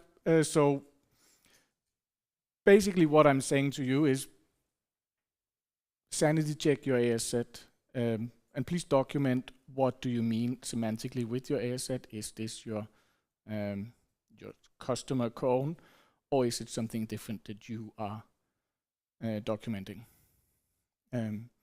But be careful out there. And then I'm happy to take any input from you guys. What do you think? Was this a prelude to an attack coming if we hadn't actually caught this? Or what do you think? Any questions? And we have 1 minute for a flying question or an easy one. I was going by the real time. We started quite late. There'll be time to talk to Lasse afterwards in the lightning talk. He has quite a nice little why you should check your AS sets.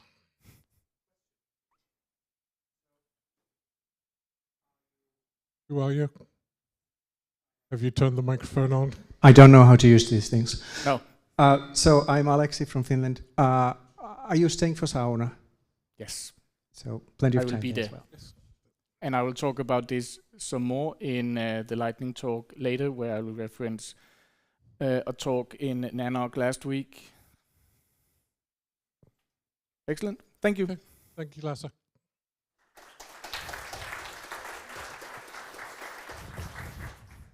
So next up we have Amin from Rayonet, who's going to talk about automating Cisco Yes, config.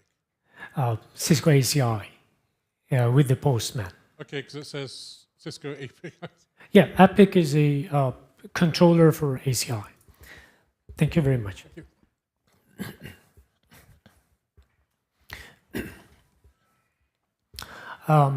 Hello, my name is Amin, and today I want to talk about the Cisco ACI and how we can automate it with a Postman.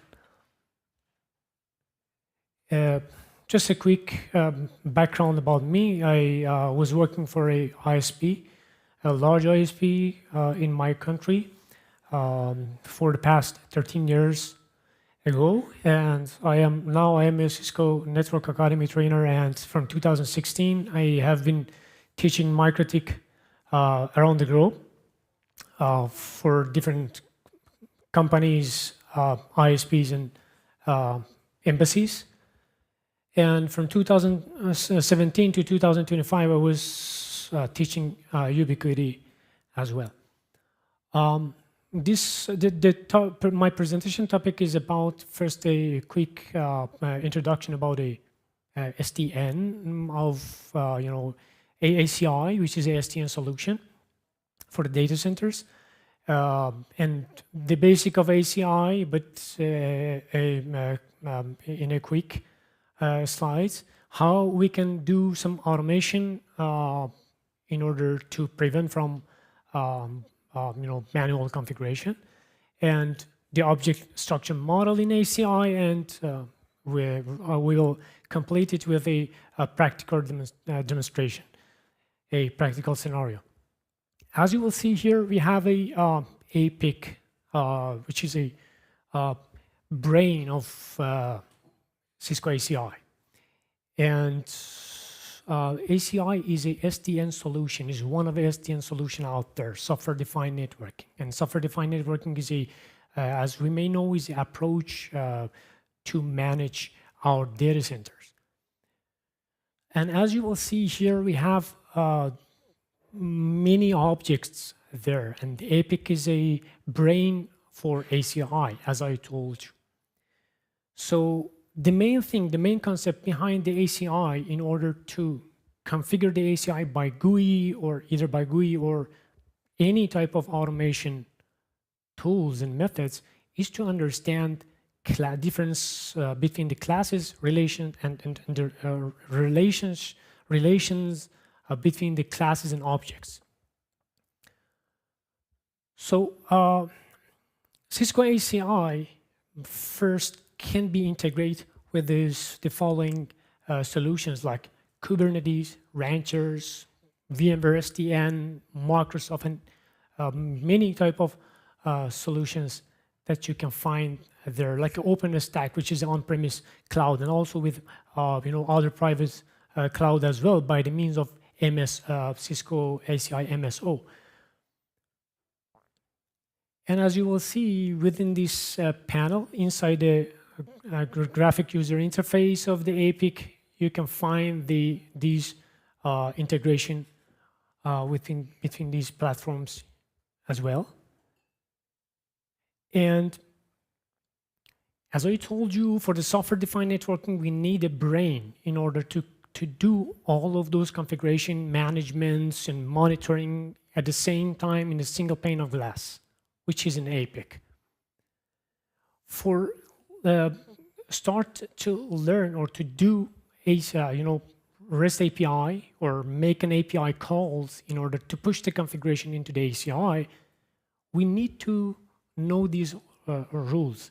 In order to save my time, I just point to some of the important rules. For example, to make API calls or REST API calls, we need to learn about how ifs and thens work together.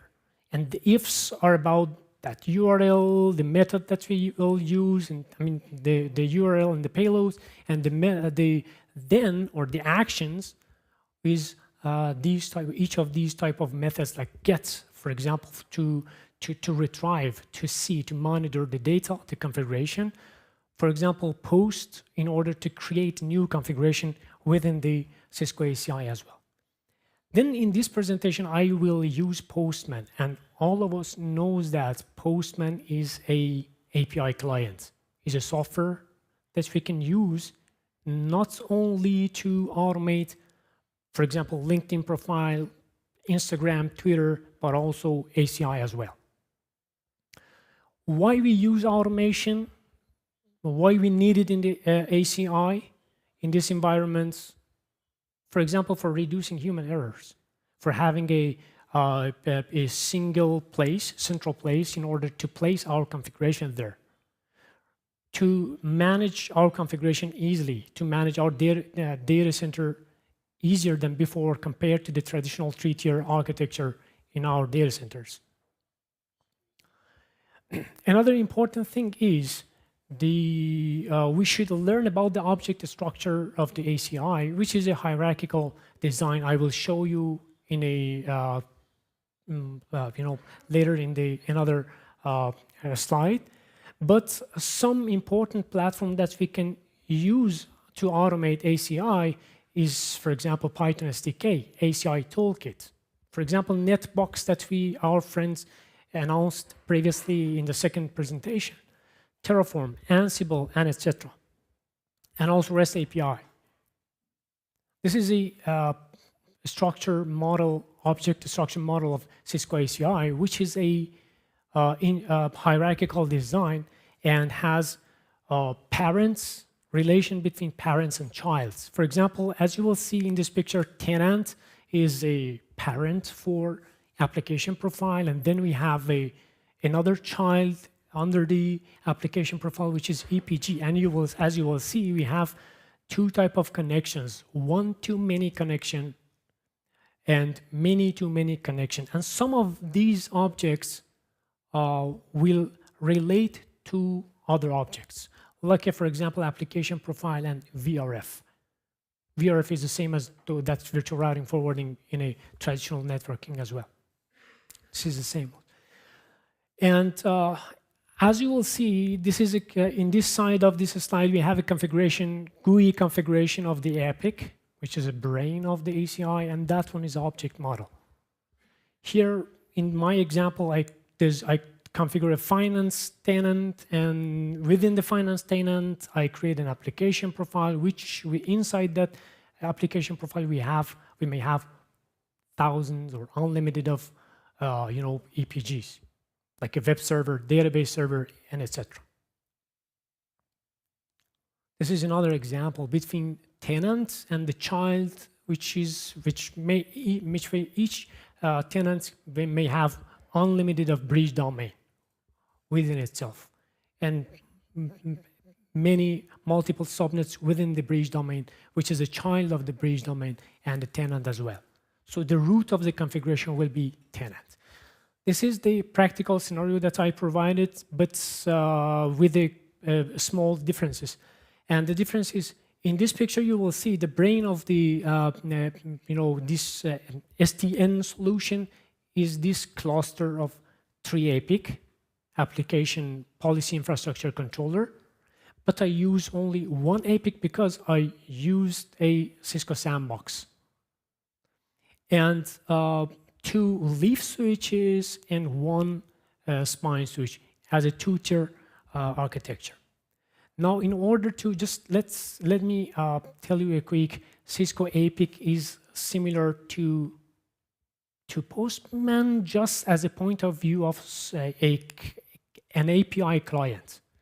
Everything that we will doing in the GUI of APIC is behind the skin, as you will see in this picture, is a API call.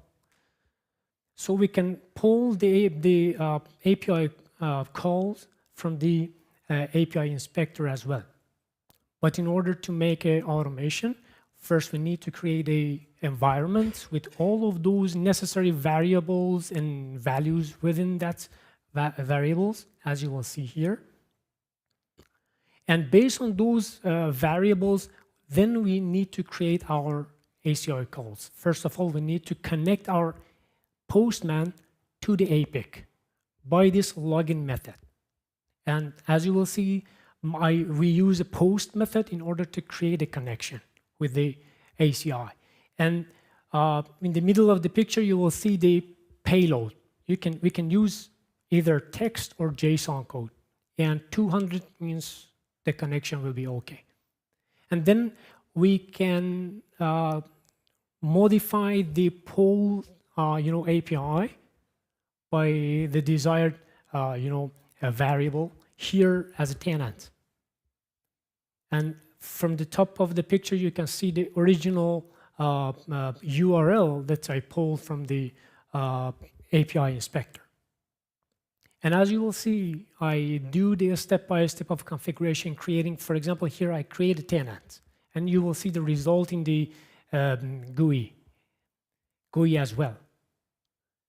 And in order to create a VRF, again, I create another VRF, which is a child for the tenant as well. So you will see the hierarchical design with we can confirm it with the GUI as well. And here I create a bridge domain and subnet within the bridge domain with this payload and this post method and the URL, desired URL. And here I create an application profile with the EPG at the same time. Of course, we can use two separate codes in order to create each of them. But the point is, we need to do automation. We need to push the configuration one time, and then thousands of devices, or rules may be generated. So we prefer to create the CSV file with all of those values and variables, then use the Postman runner to upload that CSV file, and then pick and choose all of those ACI calls that we needed. And then you will see as soon as I click on the run API calls, all of those calls that we stored within the same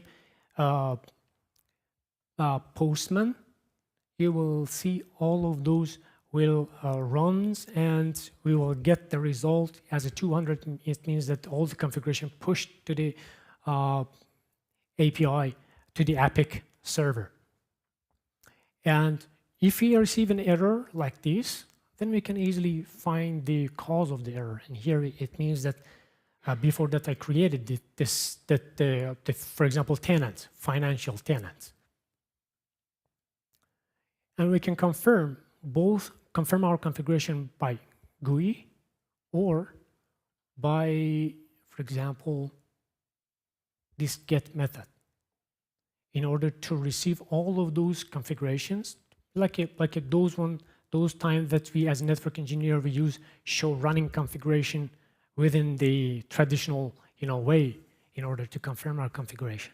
And the important thing is this URL will differ in the different Cisco Epic versions. Thank you very much. And if you have any question about my presentation. Thank you. So do we have any questions? Are you coming to sauna? Excuse me? Are you coming to the sauna this evening? Yeah, thank you very much. And I will stay here after the presentation, other presentation, if anybody wants to talk about the ACI. Are you staying for this evening? Until by the end of the presentation. Okay. So no dinner, no yeah, sauna. Dinner, but after dinner I should pick my wife from the airport. Okay. So people can find you till then. Great. Yes. Okay. Yes. Thank you very much. Thank you very much. Thank you. I appreciate it. Thank you. So next up we have Michael Homburger from Extreme, who's going to talk around the myth around AI networks and AI for networks.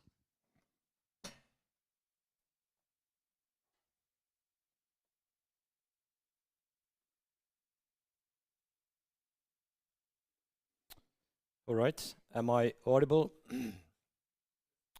Yeah, my apologies first of all, my voice. I kind of lost my voice here with a pretty bad cough, so please bear with me. I tried to go through this in next 20 minutes or so.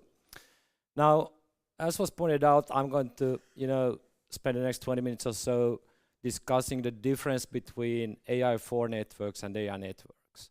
There's a distinct difference between these two, as I guess majority of you guys already know. Now, I will cover the both parts, giving you some examples of those. I guess the more important part for this audience might be the AI networks. So how do you build networks, coping with the amount of compute power you need to have for running AI models. Now to put this into some context, AI training models, if you talk about GPT-3, you have like 175 billion parameters, and this is unimodal. If you talk about GPT-4, you have like 1.8 trillion parameters, and that's multimodal. So now you can imagine that you need to have a pretty sufficient network to deal with this, including compute storage and the networking part. So this is kind of an intro just to the AI networks part. Now the flip side is AI4 networks, which obviously indicates that you are going to use AI to do something clever within your network. So it could be things like adjusting parameters for Wi-Fi, RF channels, so on and so forth. Or if we start to look at the CSP networks for 5G, it could be a matter of defining a virtual slice, how you would configure the parameter for a virtual slice based on specifics. So on a high level, I want you to kind of understand the differentiation between AI networks being how you build the networks and AI4 networks, how you use AI in a clever way for that. Now, talking about AI, you basically have, as we all probably know, a couple of waves. So I'm kind of pinpointing here to 4 waves. The first wave of AI started with the research ecosystem back in the 1990s, and that it can be seen as the foundation of where AI evolved in the first place. The second wave of AI allowed the access to HPC, so high-performance compute, access to software, and a broad expanse of network accessible data, basically being the hyperscalers, right? The big inflection point for AI entering the mainstream wave is basically where we are today. And this is also where enterprises are starting to evaluate how AI can be used to accelerate business and reduce cost, as well as the agentic AI becoming the key thing here.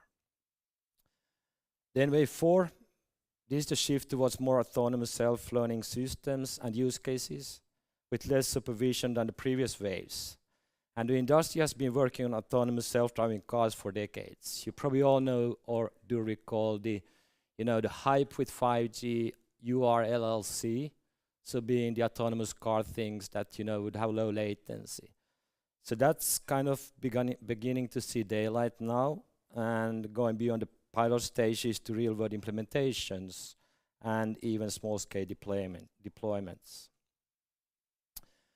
Now, this is an illustration of the more comprehensive picture beyond just AI ops. So I'm putting like just AI ops.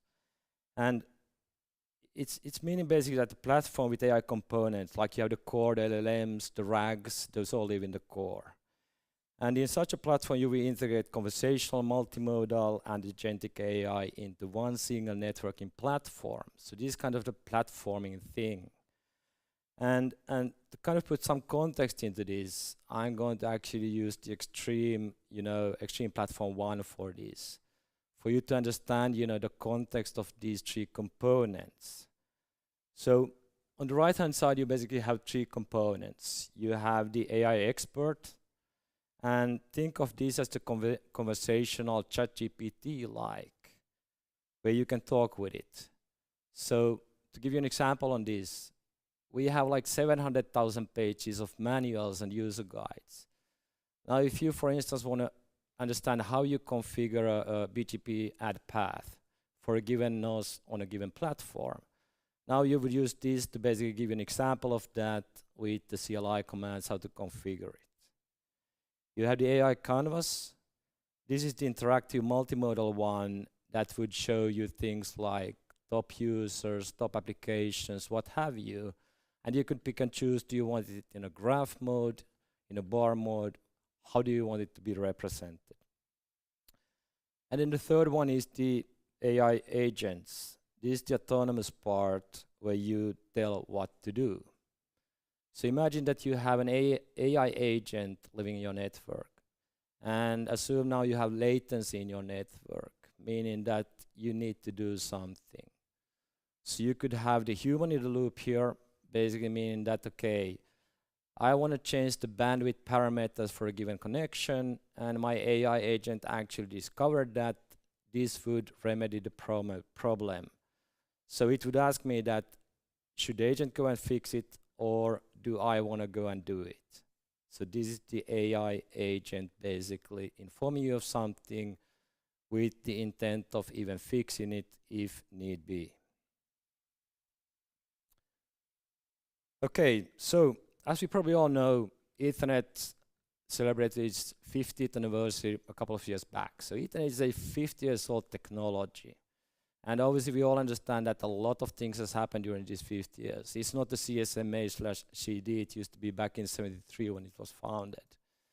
Today you have Ethernet used in TSN, time-sensitive networking. You have Ethernet used for, or Ethernet becoming, you know, a technology that is moving into a lossless mode that I'm going to talk more about, talking about AI workloads.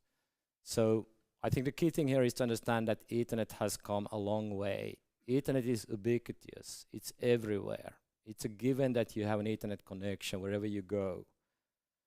So Ethernet speeds has increased, as we know, starting from the 10 meg to where we are today with 400 gig, 800 gig, 1.6 terabit. Why am I picking the 400, 800, and 1.6 terabit here? Well, due to the fact that obviously we are talking about AI, and those are critical speeds when you go into the AI networking part. So speed is a given, it is needed. Another thing with Ethernet which is pretty cool is that it's truly a, you have multiple vendors supporting it. You have a lot of interrupt happening on the switches side, on the host sides, as well as the test equipment side. In addition to that, it has a proven track record, link speeds, interrupt between a lot of vendors, protocols, optics, cables, and throw IP into the mix here where you can basically scale to any size and shape of networks. So as said, 400, 800 gig is a given, and 1.6 terabit as well. There's not much to explain about this slide. I think it's pretty self-explanatory, but just in a nutshell, you have the CPUs, which are optimized for serial tasks. You have the GPUs, which are optimized for parallel tasks. And then you have the GPU clusters that are more or less for scale-up networks, meaning basically how to interconnect GPU clusters. And this then could go into a lot of details that do you want to connect it over a fabric? Do you want to have a rail system? What is kind of the setup you are going to use here? This is basically beyond the scope of this presentation. This is just to give you a glimpse of that. Now, looking at traditional data center traffic, it typically consists of many asynchronous flows. These could be database calls, end user making requests of web servers, and so on.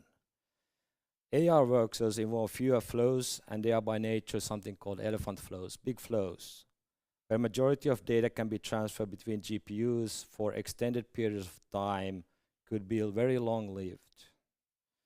As opposed to traditional networks, the pods of GPU requires all the data before it can move forward with its own tasks. So a group of GPUs must receive all the data before they can start their own job. So this could be output from previous steps like gradients, models, model parameters, and so on. And this becomes vital input for subsequent phases. This in turn means huge flows of data among a mesh of GPUs. So you will have fewer flows, which means less entropy for possible load sharing in your traffic, in your network. And since each GPU relies on data from another GPU, any stalling of one GPU, even for a few milliseconds, can lead to a cascaded effect, stalling many other, making the job completion time critical as the entire workload then relies on the slowest path in the network. Then you have something called a tail latency, where a packet is missed or delivered out of order, and obviously it will introduce high latency, which could then hold up your job completion time and could stall the additional GPUs from performing their tasks. So basically what I'm saying is a slower network will lead to slower job completion time, which means less utilization of the expensive GPUs. So AI workloads do present new challenges to the current Ethernet networks, needing higher scale, higher bandwidth, multipathing, so on and so forth. Now, on the picture on the right-hand side, on the north side of the illustration, you basically see the front-end network.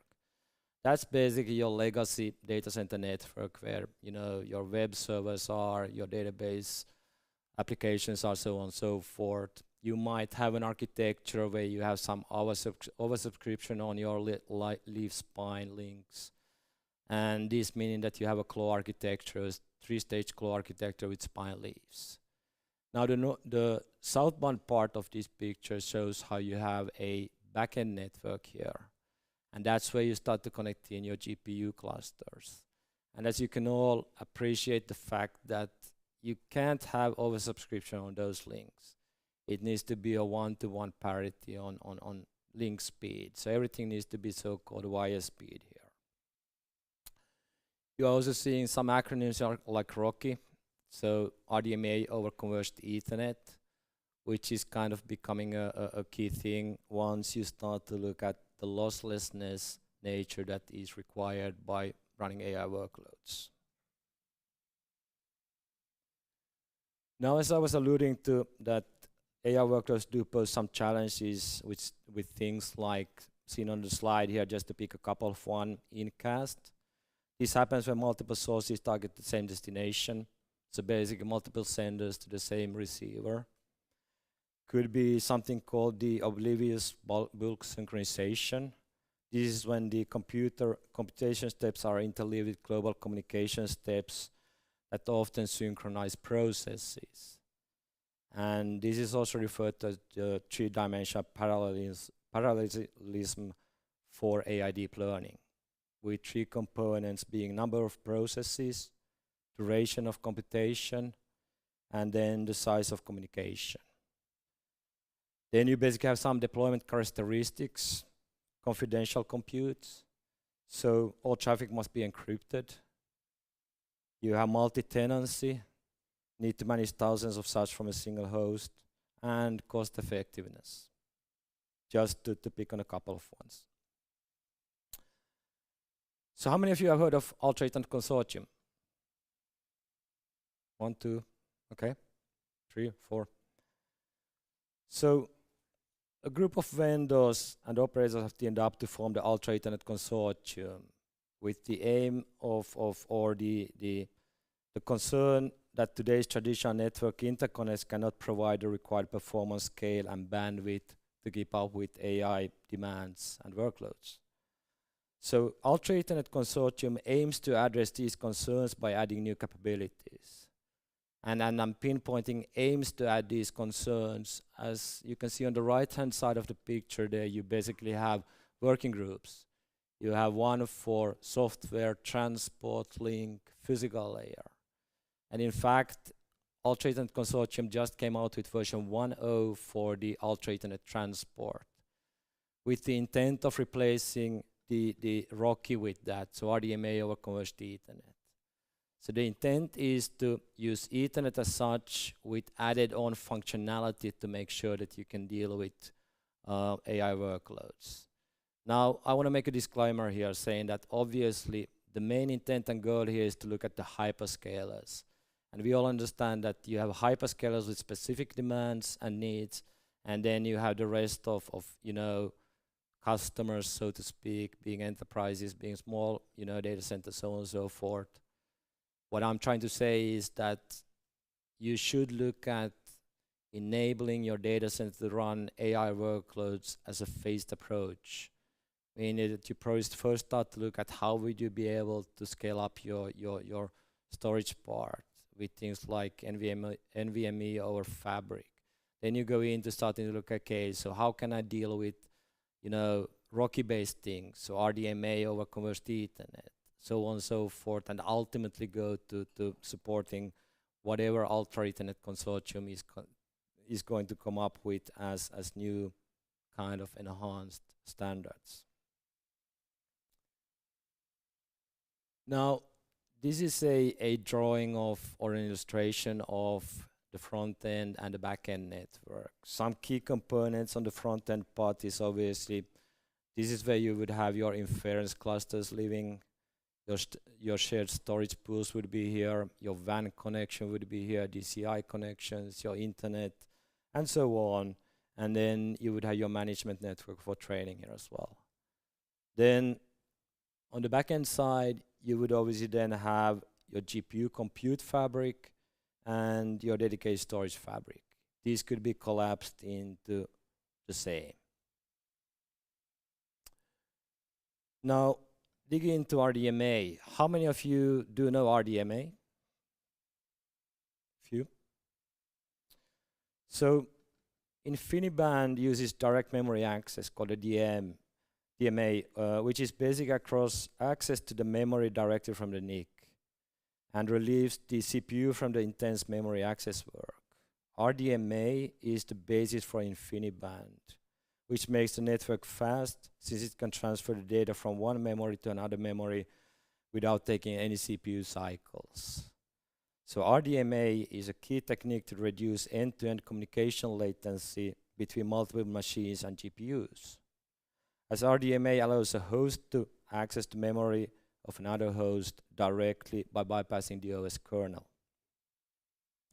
Now, as Ethernet is the most popular protocol, as we kind of have discussed here, and is widely adapted in data centers, Mellanox came up with Rocky, the RDMA over Converged Ethernet, which is basically RDMA encapsulated with Ethernet headers. Now, in the interest of time, I'm not going to go line by line through this chart. You have this for your reference. I think the key takeaway message here is to understand that you have InfiniBand, Rocky, and Ultra Ethernet. You can see that you have multiple different mechanisms here in place for congestion management, loss, and the losslessness.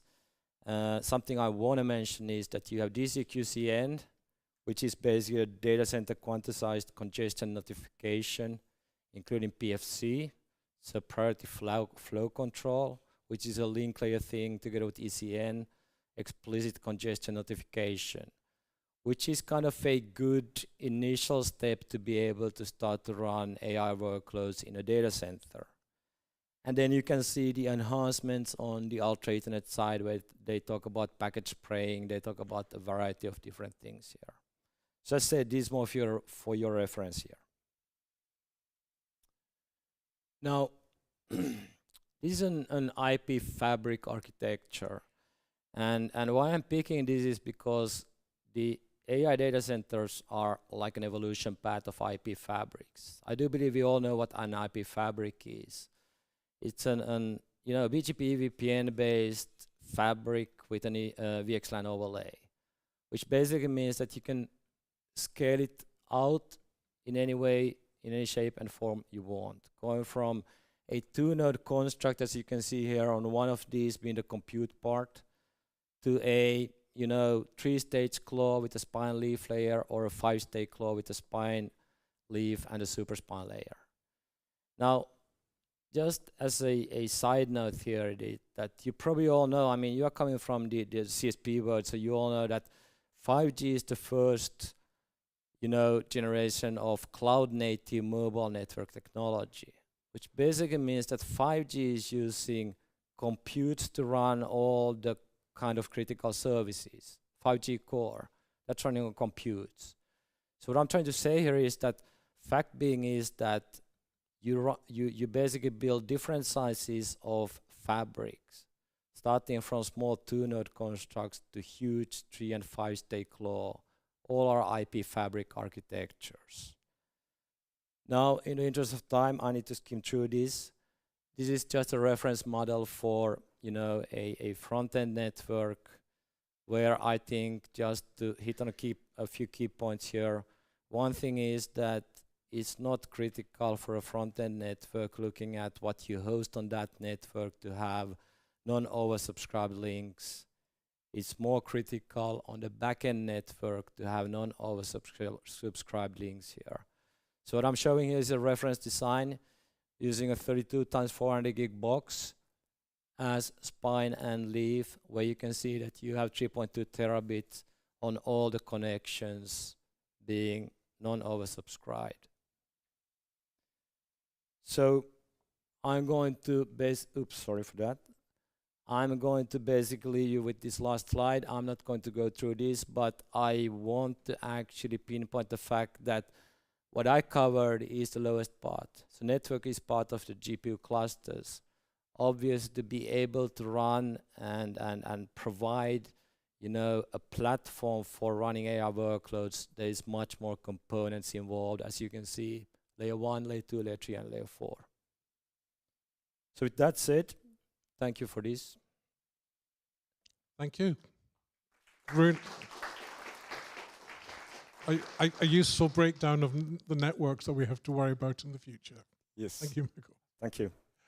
And apparently I have to ask you about sauna. Are you staying for sauna dinner? Not for sauna. But dinner? Here, yes. So next up is Alexei. Shall we ask you if you're staying for sauna? After I've presented. Okay, well, there may not be any tickets left. So, peering at the speed of RFC 8950. This is based on a presentation I've been giving at various events already in Northern Europe, but it's slightly modified for local flavor. So what is it about? So RFC 8950 specifies a way to announce IPv4 routes over IPv6 next hops. So the title, oh, that's the wrong button, that's why it doesn't work. So the title, Peering at the Speed of RFC 8950, is like a very sexy title, and RFC 8950 is the future, is sort of the gist behind the title. But the point is that RFC 8950 allows networks to eliminate IPv4 address space from link networks, from the backbone. But we are now exploring the opportunity to also eliminate IPv4 address space from IXP peering LANs.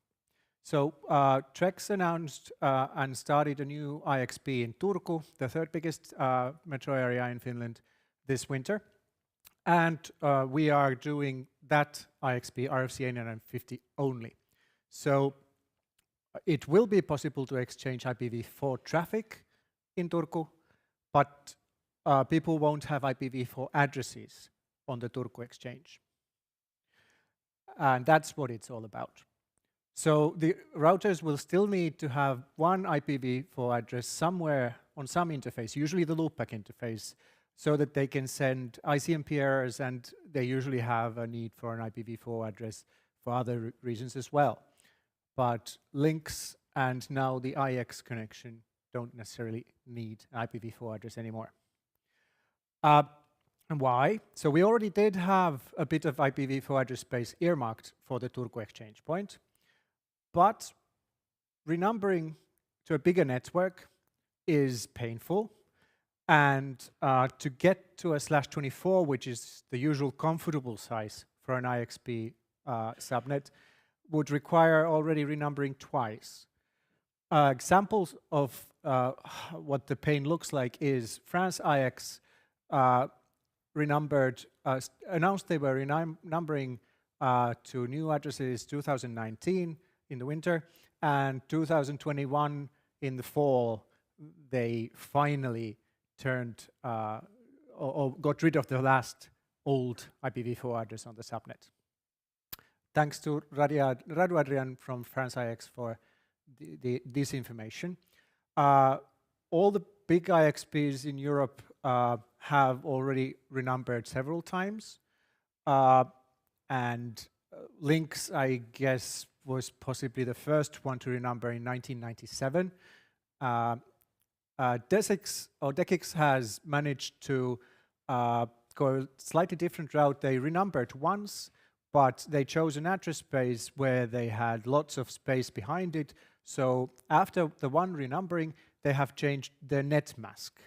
Was it twice or 3 times? Twice. Thank you, Decix. So that's less painful, but if you ask Daniel, was it painless?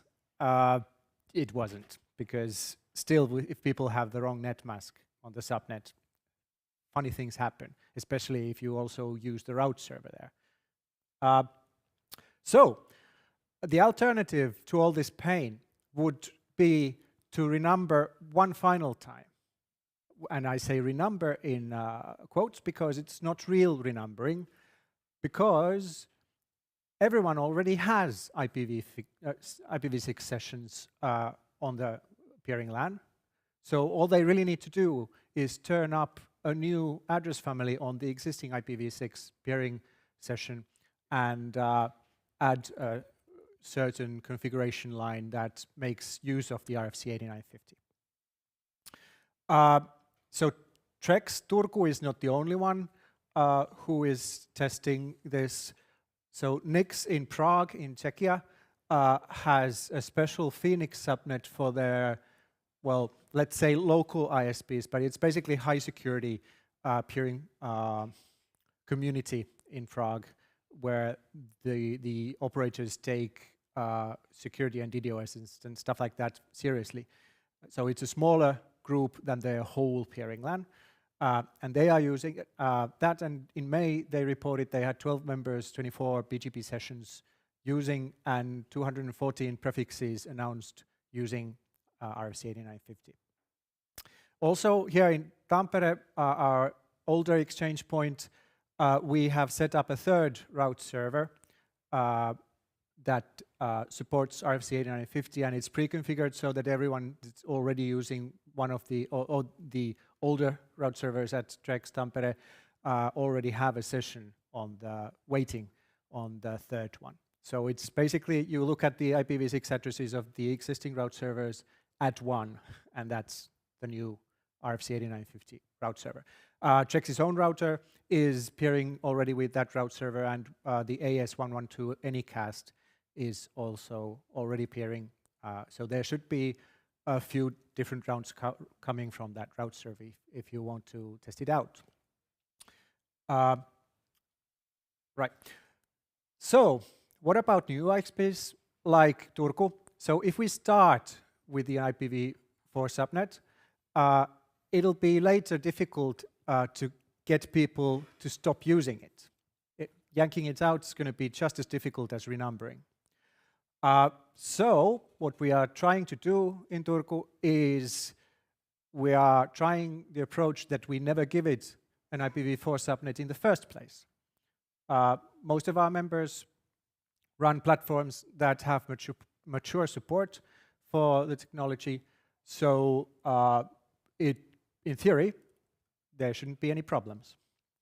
So Turku is a new IXP. We are planning to have 2 sites, but only the first site at Telia Linnankatu is operational now. We are also trying to get it listed, the facilities where we are located, listed on PeeringDB so that we can get you members clicking which sites you are at so that we can have PeeringDB presence for the new IXP as well.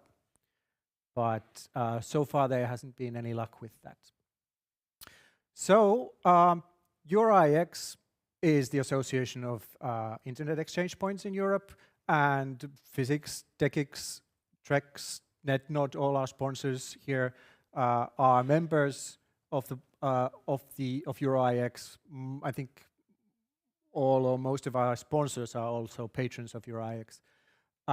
So they have a working group established a couple of years ago who are working, and I think I've already said this at an earlier nog.fi meeting, but we're working there in a working group to test, map out the challenges of the new technology, and now that we've started seeing more and more hardware implementations and not just open source software implementations, we've also started to go through interoperability issues. And Daniel, can you stand up? So TechX has actually hired an MSc student to do all the testing.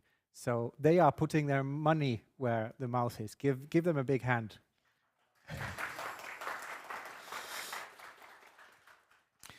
And of course, there are members from all sorts of our organizations, including the organizations that write the software, like NetDef and NIC-CZ. NIC-CZ writes BERT routing daemon, and NetDef is behind FRR, which is the Quagga spin-off that seems to be doing better than original Quagga right now. So there's also a GitHub with the working group, and I'll come back to that if I have time. But there's lots of examples there for different platforms, and you can also look up, there's a table that lists all the different platforms and which software version supports it, or is it on the roadmap if it's not supported yet, or stuff like that. And we are accepting, if you have some platform that we don't know about yet, then we accept pull requests, so you can send updates to our table and our config examples and so on, and we're happy to accept them. And we also got a mailing list and a Mattermost chat channel if you want to take part in the work more seriously. So come talk to me if you want to join the mailing list or the Mattermost chat. So some challenges. So Juniper and Nokia are examples of platforms where the support is pretty good. A lot of the testing with real hardware has been done on these two platforms. But for example, in Turku, we already know of two challenges. So we have one potential member, one operator in Turku who wants to join, who is running MikroTik.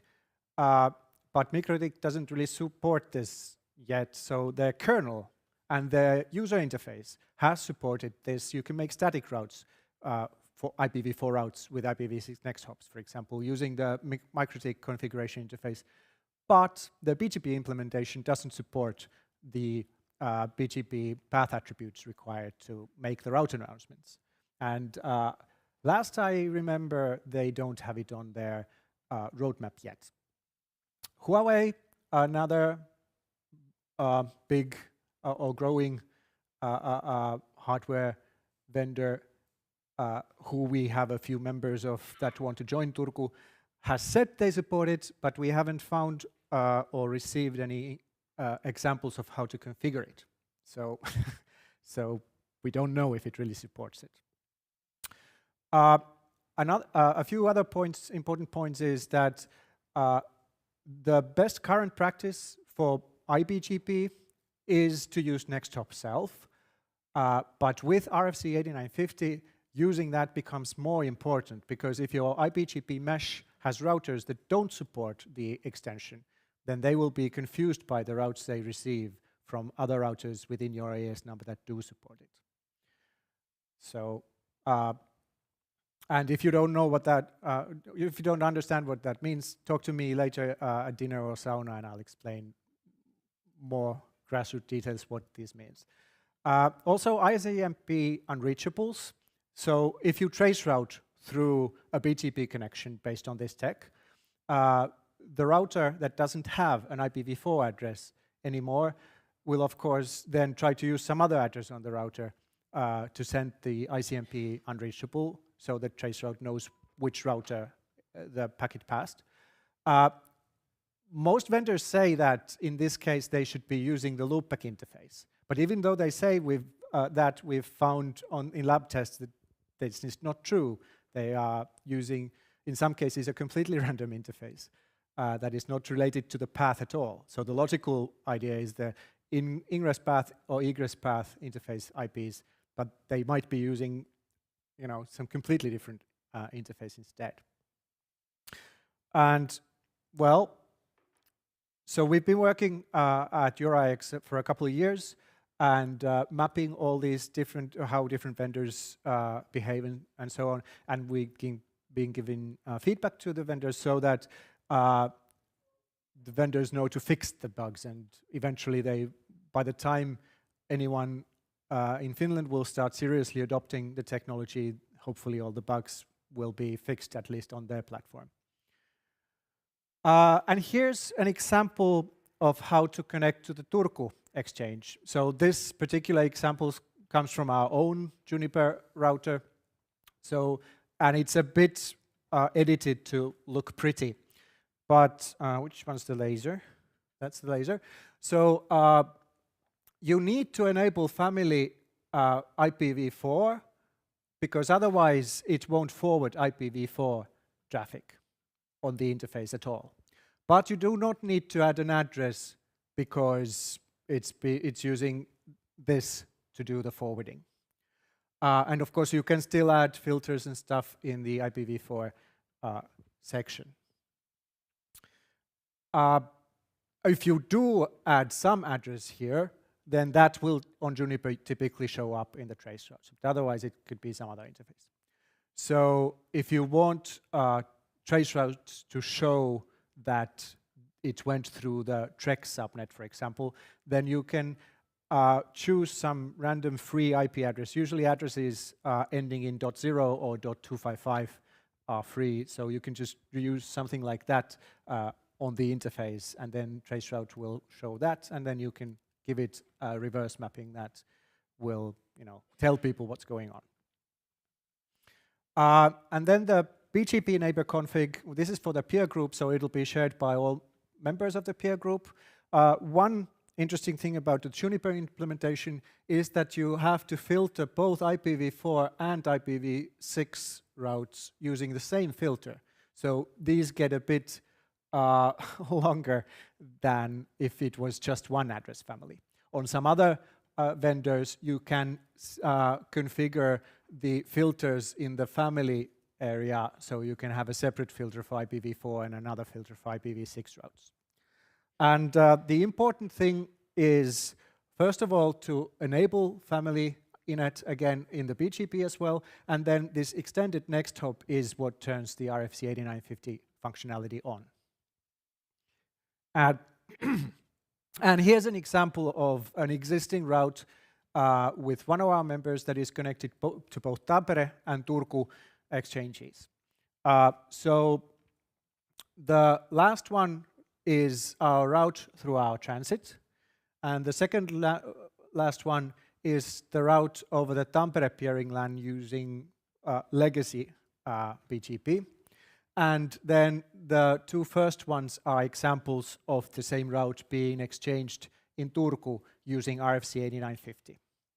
So there you have it. Suddenly an IPv4 route has an IPv6 next hop. And what that of course means is then the router won't be doing ARP for the next hop. It'll be doing IPv6 neighbor discovery to figure out where to forward the IPv4 packets, as per the RFC. Yeah, I guess now I can go. Is this thing on?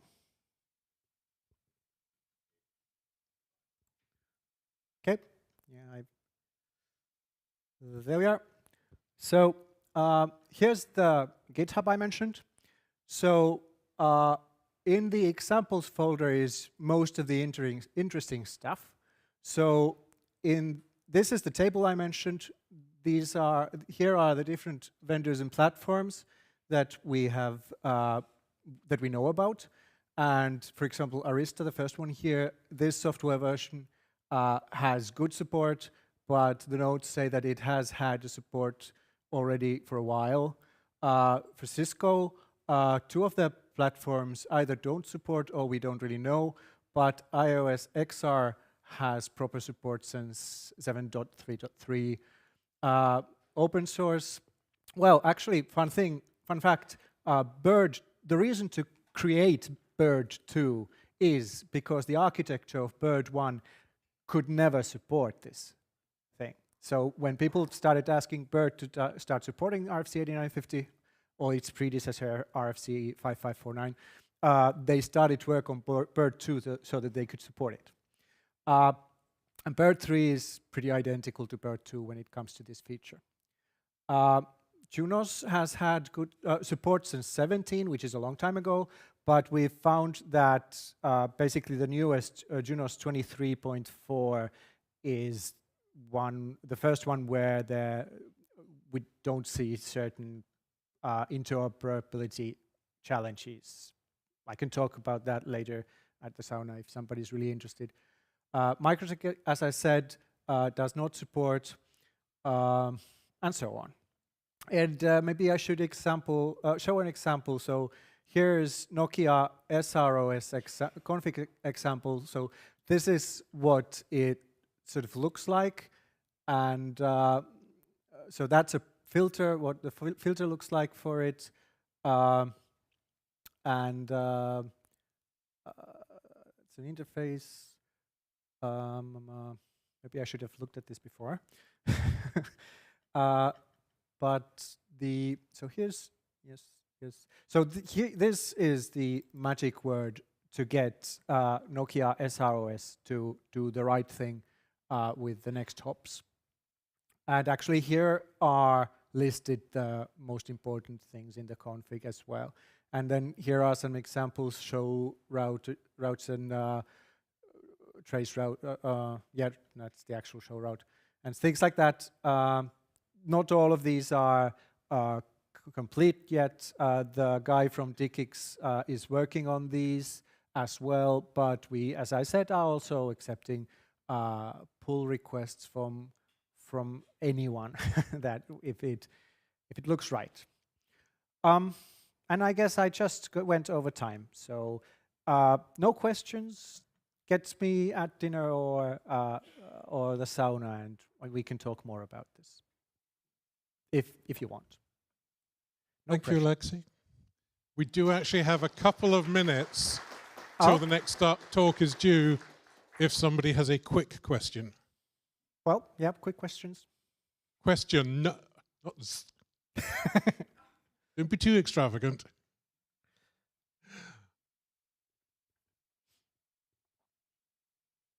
Alexi, did you mention, I'm Lassie from Telia. Mm-hmm. There we are. Where is the new exchange in Turku, and what is the data center that you can't get in PyongDB? It's the Telia Linnankatu. It's a high security location, so I suspect that is why there's reluctance to get it listed.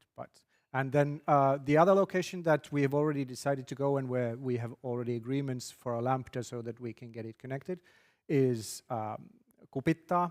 So it's a big area next to one of the railway stations, which houses a hospital campus, a high-tech campus, a university campus, and they're all interconnected through underground shared car parks and stuff. So we need to pick some place where to put our stuff there, and then everyone there can easily connect. For example, the Finnish University Network has mentioned that they would be interested to connect, but they want to connect where their router is, which I understand is at Kupitta. So. Okay, thank you. Next up is Gert and Thomas from Flex Optics. Now, unfortunately, the fire department wouldn't let us do the full demonstration. So we're going to have to play a video so we don't set fire to the place, even if we leave a bottle, even if we leave the water there. So we apologize for the curtailed show. We drink later. Anyway, 800 gig and testing. Over to you, Thomas. Thank you very much, Fergus. While Gerhard is preparing everything, actually he's finished already, perfect. My name is Thomas Weibele, co-founder and CTO at Flex Optics, and together with Gerhard, our lead research engineer, I brought a topic to nog.fi where I think is quite of interest because It is about, we said reliability testing up to 800 gig. And the background of this talk is we make heavily use of the DSP later on the transceiver itself. But the reason why we do this is when you establish a link in your network, and then until 100 gigs so far, you basically were looking at the power levels if TX and RX is fine. Now, with the latest technologies on transceivers, you are also able to do bit error rate tests with those transceivers, which is pretty awesome. Then you can really look in advance, is the link error free actually? And that's what we want to show today. A little bit about the background and how it's done.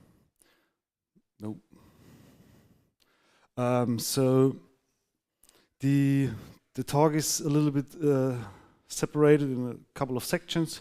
So we do first, we're gonna do a intro, a recap, and then we gonna look in detail about the temperature and also the distance. So these are influencing factors on the bit error rate.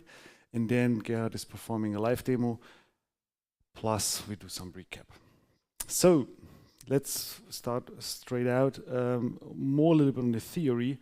We gave a talk, not here I think, but last year we went with a talk about coherent transceivers, and especially when you look on coherent side, you need to look and to be aware when you run DWDM, you need to be aware of signal to noise ratio. So what's the signal to noise ratio?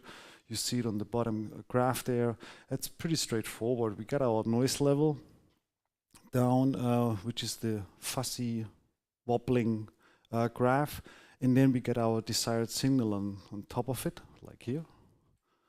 And so basically the ratio is between this level, and the goal is to have a decent amount of ratio between the noise and the desired signal, because when this ratio is shrinking down, it's very hard for the receiver to distinguish if these are zeros and ones. Now, the signal to noise ratio is mainly, or it was introduced for DWDM folks, for the optical transmission people. And when you're coming more from the datacom and doing as a network engineer, which I assume the majority of the audience is a network engineering part, then actually the bit error rate is way more of interest. And we will show later on there is a relationship between the bit error rate and the signal to noise ratio. So we are mainly focusing on the bit error rate. When we turn back a little bit the time as well, back in 2019, the first 400 gig transceivers were introduced. And what is so special on those 400 gig transceivers? Actually, this is this tiny chip in there. Actually, it's a little bit a bigger one. It's a digital signal processor. So it was mainly introduced to hold functions like the gearbox, to convert from our multiple lanes on the electrical side to only a certain amount of optical lanes. So typically it was 8 to 4, 8 electrical lanes to 4 optical lanes, but also it does hold a couple of correction functions like the forward error correction. And for this talk now, we will mainly focus on the analysis of the bit error rate and the signal to noise ratio. And the O is the optical part, the optical signal to noise ratio. So what did we test?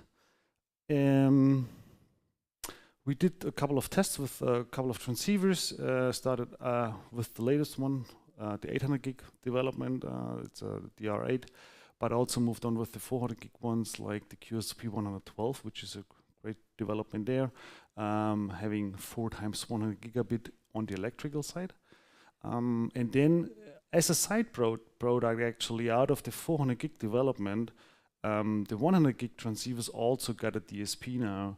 And with the 100 gig transceivers, you have the great benefit, you have a single lambda transmission. So it's not 4 lambdas or 4 wavelengths coming out of the transceiver any longer. So it's just 1 wavelength. We add there some modulation to get everything squeezed in.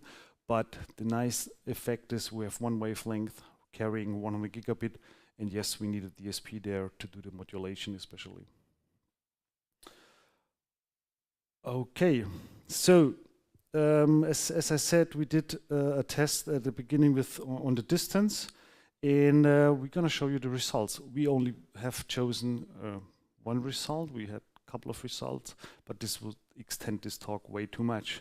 So our setup looked pretty straightforward. We took a 100 gig QSOP28 ER4, which is capable to go for reach up to 40 kilometers. And then we used a couple of attenuators and also some fiber drums or cable drums, cascaded them in distances of 10 kilometers and 20 kilometers.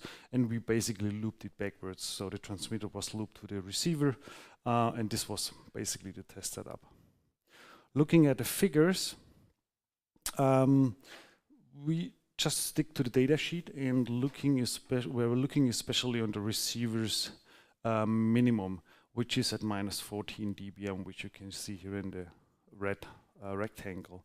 And this -14 dBm is quite important because you will see later on in the result, this becomes crucial. We added attenuators there because we wanted to be really at that edge and also didn't want to overload the receiver because there's also a maximum receiver value which you don't want to exceed. Okay, so these were the results. So we were running the bit error rate test straight on the transceiver itself, and we pulled out all the data on a certain time, but also monitored the temperature.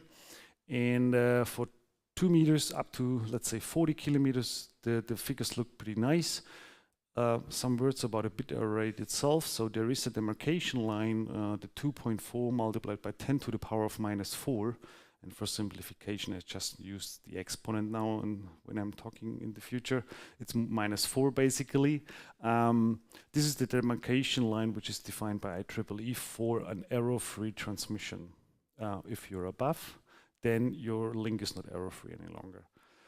And the interesting part is, yes, 50 kilometers was way above, so we were out of spec for sure, and the 20 kilometers quite of interest. It was close to the edge of, to the power of -4, and when we look at the green rectangle there, we actually could identify that this was the worst RX power level we had, not taking the 50 kilometer in consideration, this was even worse, but we were really at the maximum or at the minimum receiver's sensitivity at -13.4 dBm. And yeah, you might wonder about those jumps with the question mark.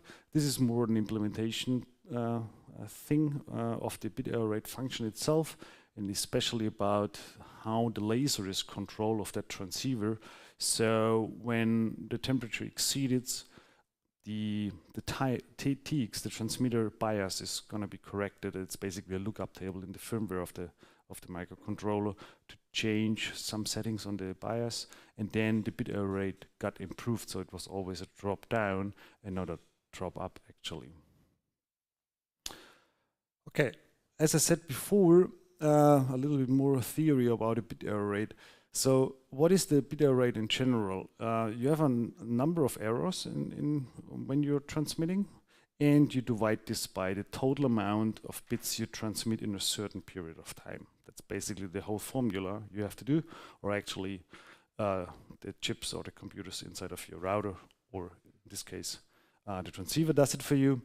And just be aware, when we do an example with 100 errors on a 100 gigabit link, and we assume a complete error-free transmission of to the power of -12, which is error-free actually, then the gating time between the errors is roughly 16 minutes, which is pretty awesome. So every 16 minutes you encounter an error. Now, when we get down to this demarcation line, which is defined by IEEE, to -4, the gating time is 4 microseconds. So every 4 microseconds an error will show up. So now you can see what the forward error correction basically does to get an error-free transmission, getting down to or up to -12. There's a lot of calculation and math involved there. Moving on, we did a second setup, now looking more on the temperature side. And for this scenario, we just used the Flexbox as well, accessed the transceivers, DSP and microcontroller via the management interface. But we were facing some issues on the temperature, so we needed to add a heatsink there, just placed it on top of it. We got rid of the housing because this was important and added an external fan.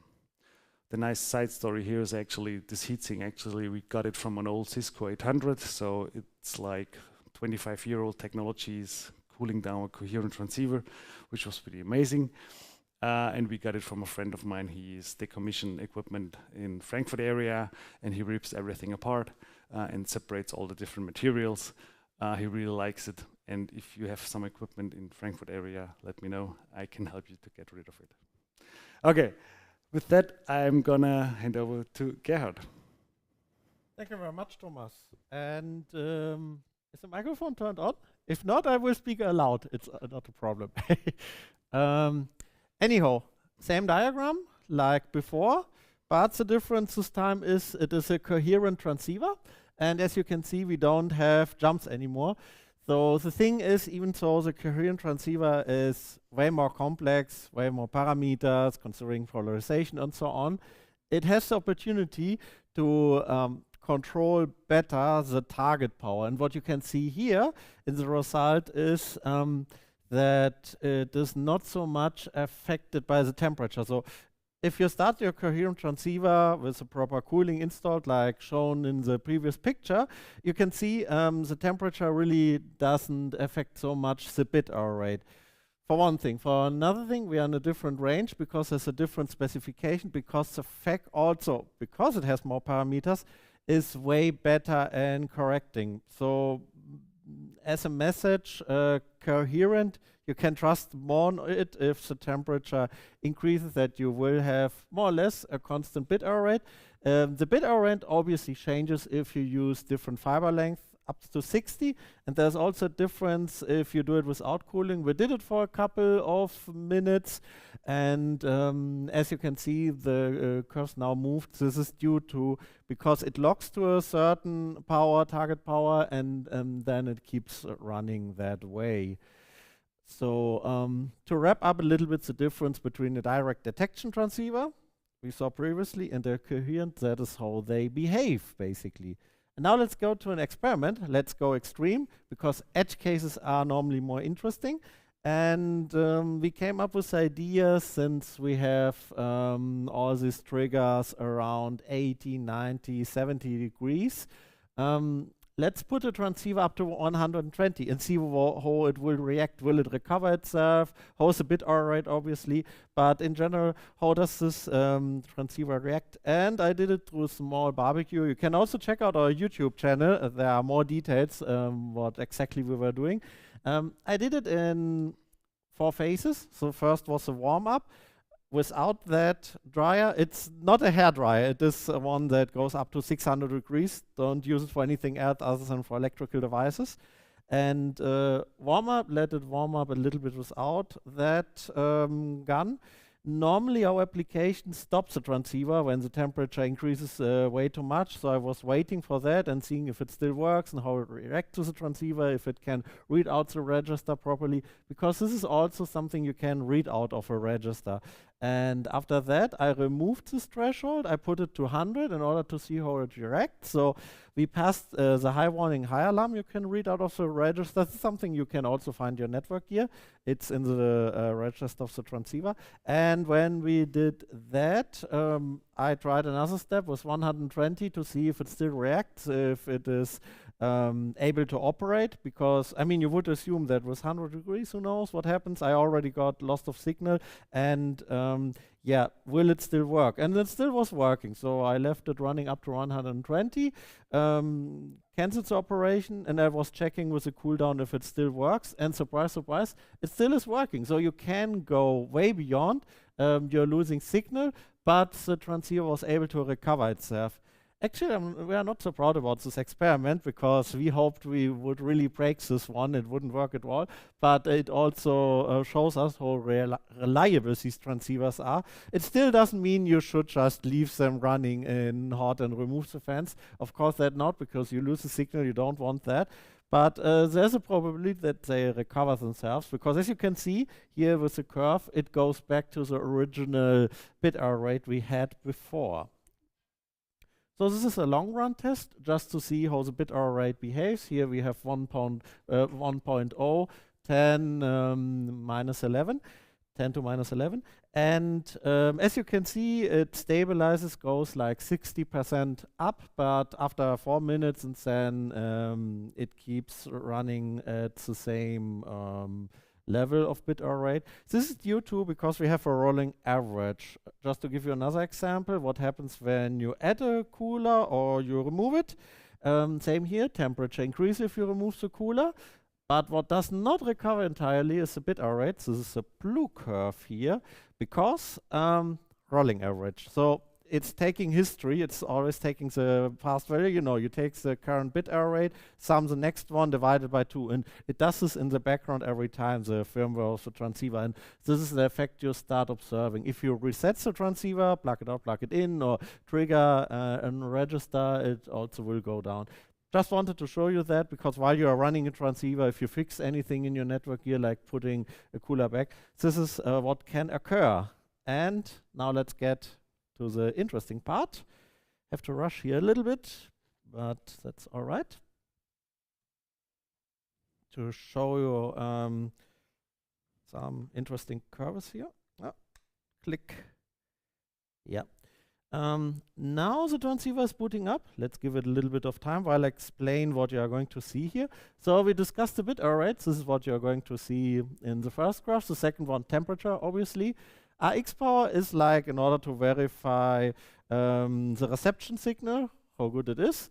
And media SNR is signal to noise ratio. Like on the first slide you saw, this is the value we are measuring. It's usually a value that goes between 20 dB and 30 dB. That's what you expect. And yeah, still waiting to boot it up. It takes a bit of time. That's normal. But in the background, it's already running and it's throwing in the data. And as you can see with the bit error rate, yeah, it starts on 0, which is perfect. But since we haven't measured any bits, there are no errors to measure. But then it starts to detect some errors in its counter. And yeah, it's showing that temperature goes up because the transceiver, the DSP on it is working. And RX power, obviously, it's pretty much downscaled, and we have a normal SNR. Now, in order to show you that this is not a replay, let's bend the cable a little bit and see how it reacts. And as you can see, it goes down. A usual value you can expect if there's almost no signal. The lowest signal you get usually is 40 dB. Here we go. Here we have it. Bit error rate goes to 1. So pretty bad. Everything is an error. And the media SNR also goes up. It's a good signal to noise ratio. This is usually a value our supplier put because it means that is outside of the range. You never go beyond 30 dB, so that is the specification. So if you see something like that, it is bad. If it goes below 20, it's also bad. As you can see, there are jumps. But now I left the cable, it is all good. It recovers itself somewhat. Here you can see the curve with a bit error rate, it goes down. Now it's like upscaled a lot, but you can see this effect here as well. Yeah. Another effect we have here around is the FPS, the frame per second, as you can see, is not as smooth. This is due because media bit error rate and SNR are shared. So we read from this transceiver by swapping out with the diagnostic bits the values, but we can disable this if we do it. You start up seeing it a little bit smoother and it's running a little bit faster. So now I'm only recording the current bit error rate, temperature. I could do the same with the media SNR, but it's a small prototype just to show off how transceivers react and interact with your network gear, right? Okay. Let's go back to the presentation. A couple of seconds are left. Yep. 250 degrees. We did it because we really wanted to see how far we can get. And this is how the transceiver now looks like. You cannot even read the label. I added another graph here, the weird point, which is 128, because it's an unsigned char, so the last bit is the signed bit. So if you go beyond 128 degrees, you start seeing negative temperatures that are unrealistic. They don't go below 0 Kelvin, but you know, one bit. And I had to correct it, which I did. The signal was lost. I'm not showing you the whole diagram, but I can assure you this transceiver doesn't work anymore. A very bad signal. And yeah, wrapping it up a little bit. You saw the direct detection transceiver PAM4 diagram, how it corrects and has its control circuits, and you start observing jumps. Bit error rate, no matter which transceiver you use, is a rolling average. And there isn't that much margin between higher alarm temperature and loss of signal. So keep an eye on those. They are very important. And Thomas, Yeah, coherent. maybe some words about the loss event, which Gerhard showed on the graph when he did the high temperature test with the 120 degrees. This was actually an artificial loss. So we saw there was a shutdown of the laser at 80 degrees, and this is more of a safety function of the DSP itself. So what the DSP did then was, okay, I'm way too hot, I'm gonna shut down it now, and then you will look at your link anyway because the link is gone. Otherwise it would have been broken. Furthermore, on the coherent side, the coherent signal itself is a little bit more ruggedized. It makes way more use of the properties of light. Instead of just looking at the amplitude, we do have polarization, we do have the phase, and the combination of those make the signal way more ruggedized. And there we were able to see temperature changes do not matter that much, but don't get me wrong, high temperatures, when we exceed the specs, for sure it will influence it, but just the changes were not that big issue. And finally, as said at the beginning, there is the signal to noise ratio, and we still can leave it to the optical transmission folks to do the DWDM stuff, because there is a close relationship between the SNR and the bit error rate. So when your SNR is good, or your BR is good, that way around, then you don't have to worry much about the SNR, because they are really correlate with each other.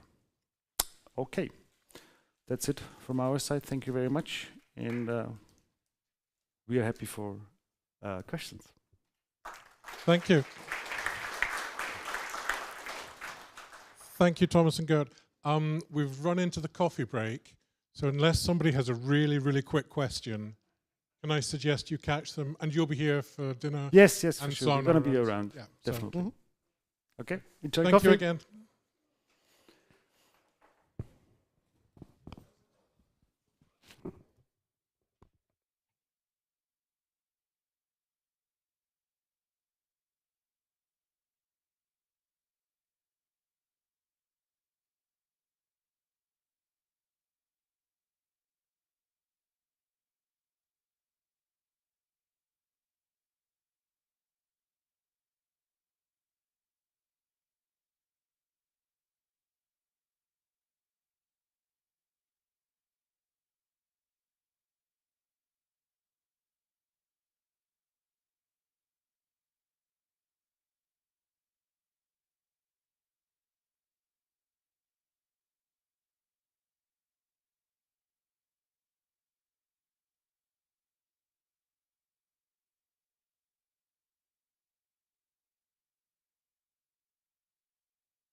Welcome back, everyone.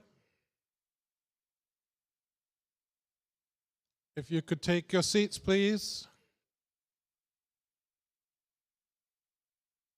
And could somebody shut the door to the lobby? You can be on this side of the doors.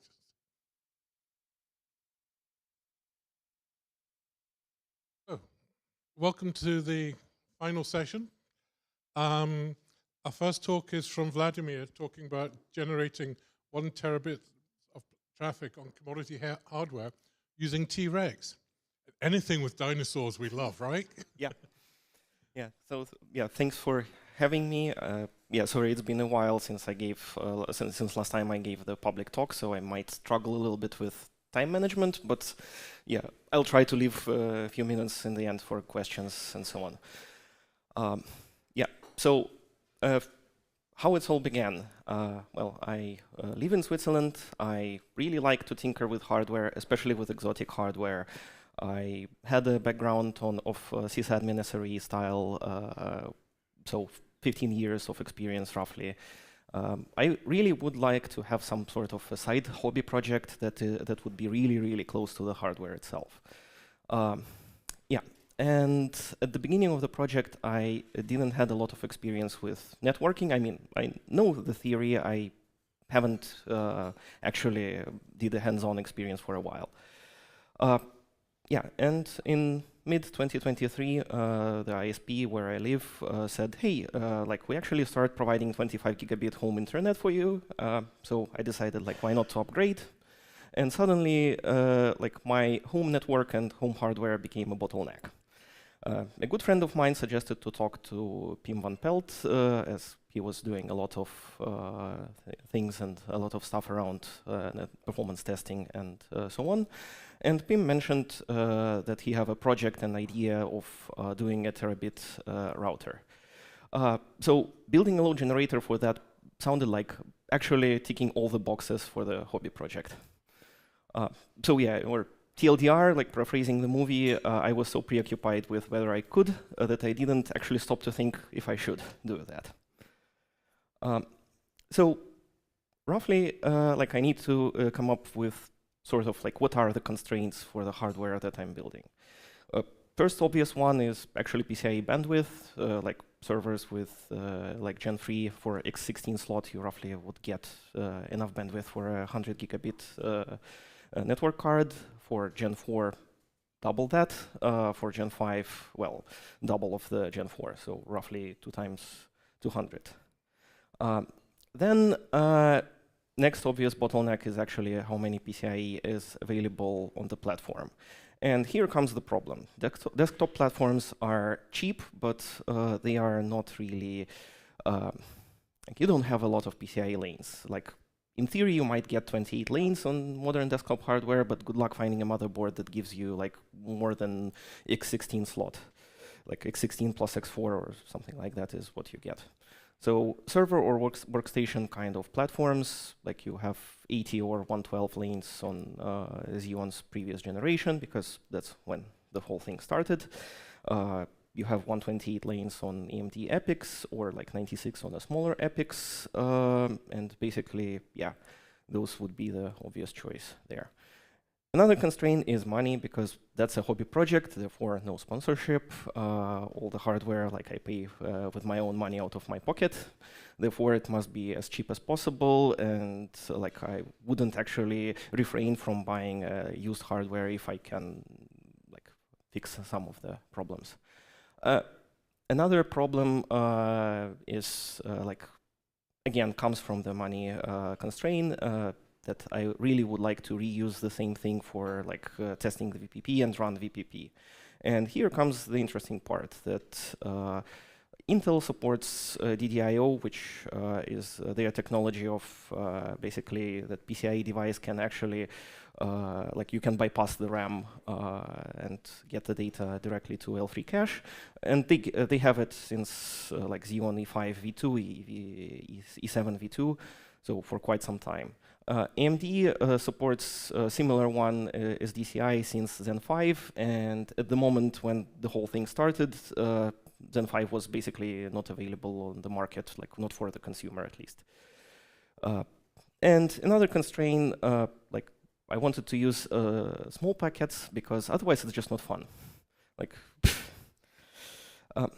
and therefore the idea is to start using the workstation version of Xeon. So start with something simple with 16 cores, maybe get another one or upgrade when it will become a bottleneck. Because of the platform, like I actually have quite a few of PCIe slots, like 16 slots is something easy that you can get on the market. And therefore, in theory, it should be enough to get like 1.3 terabits per second of theoretical performance from a single machine if I would go for Gen 4 cards, which are just cheaper. Another problem, not all the network cards are equal. Like unfortunately, there is not a lot of good information or good source of information about what they can do. Vendors, for some reason, really hide this in various documents and so on. But like DPDK performance reports allows you to get some idea of what you can get. So like Mellanox or NVIDIA ConnectX cards depends on the generation on the card. Theoretical performance that they claim is 148 to 268 megapackets per second. On Intel, it's slightly lower. They show like 112 to 228, and Broadcom actually haven't updated their performance reports for a while. They, for some reason, don't use the latest generation, and therefore, yeah, like 100 something. Yeah, availability and the prices on the used market also varies a lot, and that's yeah, yet another problem there. So therefore, the idea is to start with a mix of whatever I can get from like ConnectX 5, 6, or 7, because there is a plenty on the used market. They are relatively cheap. Start simple with just loopback tests, and then like try to expand from that.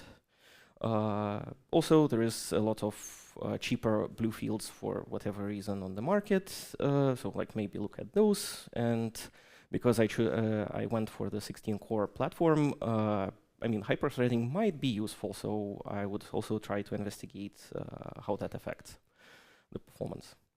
So software side is relatively simple. Like there is a lot of open source testing platforms, but I went with Cisco TRX because that seemed to be the most mature one. They also have very nice claims. So like basically from their website, they claimed it to be a realistic traffic generator. It uses DPDK, so it should be fast. They claim to be able to generate 200 gigabits per second. So yeah, a little bit not enough, but we'll see about that. And you can actually write custom generators. They use SCPI under the hood for that. There is so here comes the problems. Like you don't really need to look at the graphs or like try to read the numbers. It's not really relevant, but that's basically how the text user interface of the T-Rex looks like. And you can notice that it doesn't really scale well. It provides a very nice representation. It looks pretty, but for whatever reason, it have few limitations on how much ports it can display and so on. So, like, yeah, like I needed to do a little bit of patching here and there to actually get like make it display more ports and so on. And even then, it was not that easy to use. They have a stateless graphical interface, which is slightly on the heavy side. Also, it's like last time it was updated, it was like 6 years ago or something like that. So I decided, yeah, like maybe I wouldn't even try that. And there is also a bunch of scripts around load generation, but they are not real time. So like the T-Rex load test viz is actually a very nice set of scripts, very nice project, but it's not real time. So my solution there was just to like, okay, let's try to write the Prometheus export and display all that stuff in Grafana, because yeah. Here comes more problems. T-Rex have relatively nice documentation. It's unfortunately it's not complete. In some cases, you just have method names and guess what they do. You have the parameters by name. Again, try to guess what they are doing, what kind of results like you will get, and so on. Yeah. So another problem is some of the API were like, so GetStats API is one that they suggest to use for getting the performance counters, and it requires, for whatever reason, write access. Text UI doesn't require write access, on the other hand. But text UI is relatively large. It handles a lot of corner cases and not that easy to read. But unfortunately, I haven't found any other way to do that except reading what text UI do, try to experiment, try to iterate fast. So basically run the load generation and see how I can what I can get from that. And in the end, actually, it took me several hours to write some sort of a proof of concept exporter. It's unfortunately I needed to use some undocumented APIs because text interface actually use direct field access for getting some of the data by passing the right lock, grabbing the right lock. But it kind of works. So I mean, it displays data, it gets them accurately enough. So yeah. And of course, it's I put everything on the GitHub. It has some rough edges. It's if you restart the T-Rex server, it won't reconnect. But yeah, I mean, somebody can fix that if they would be too annoyed with that, or maybe eventually I will fix it. Another problem: the load generator that comes with the set of scripts that comes with the T-Rex, they don't cache the data that they are generating. Therefore, you can, so it requires too many cores for doing meaningful work.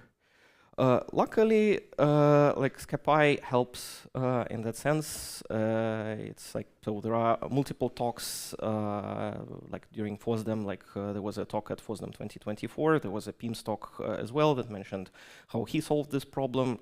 Basically, the solution is simple. You write your own generator. It's 18 lines of meaningful code and a little bit of boilerplate around that. So yeah, just for my case, it's just using UDP was good enough. And again, all the scripts are on GitHub if somebody wants to have a look at that later. So the network cards, ConnectX 5 and 6, both claims PCIe Gen 4, 2 times 100. So they should perform the same. Unfortunately not. That's the part where the vendors doesn't explain exactly how different they are, and unfortunately, you need to test it for yourself, or carefully read the reports online to find the performance. And basically, when I ran the tests, ConnectX 5 reached roughly 130 megapackets per second. ConnectX 6 reached 180. There is some weird behavior, you have a plateau of from basically 2 cores per card to 5 cores per card for some reason, and there is no literally no explanation over that. But yeah, my conclusion there is I would try to prefer the later generation if possible. And same thing is with ConnectX 7 and BlueField 2. BlueField 2 roughly performs similar to ConnectX 6. It's slightly worse, but just slightly worse. ConnectX 7 on per slot basis is really good. It's better than ConnectX 6 by 20 or 30%. Unfortunately, it's too expensive for me. And BlueField 2 is for some reason extremely cheap right now on the used market. So yeah, and that's the conclusion there, that for network cards, I would try to prefer ConnectX 6 and BlueField 2s, completely avoid ConnectX 5, and yeah, if I can get ConnectX 7 for cheap, yeah. There is another problem while I was testing this. I wrote a simple script that was basically ramping up the performance, and I noticed one interesting behavior that actually kind of limited what I could have tested there. When I'm close to 100% CPU utilization, there is a huge difference between what is the target for the T-Rex and what it actually generates. So there is still no packet loss at 180 megapackets per second on this screenshot, but the target is set to 240. And it have various checks that actually limits the amount of, limits the target so you cannot go above what bandwidth would allow you to. So because of all of that, the hyperthreading, there is a lot of controversy about that topic on the internet, because if you ask like T-Rex maintainers, they say just don't use it. If you ask literally anyone, they would say just don't use it. However, with 16 cores, I kind of don't have a choice. So like, at least I should try.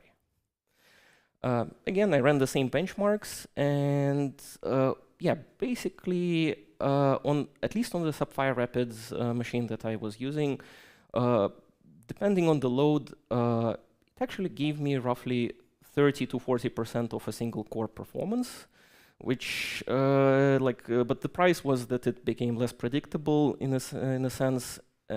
But again, for my tests, that's kind of good.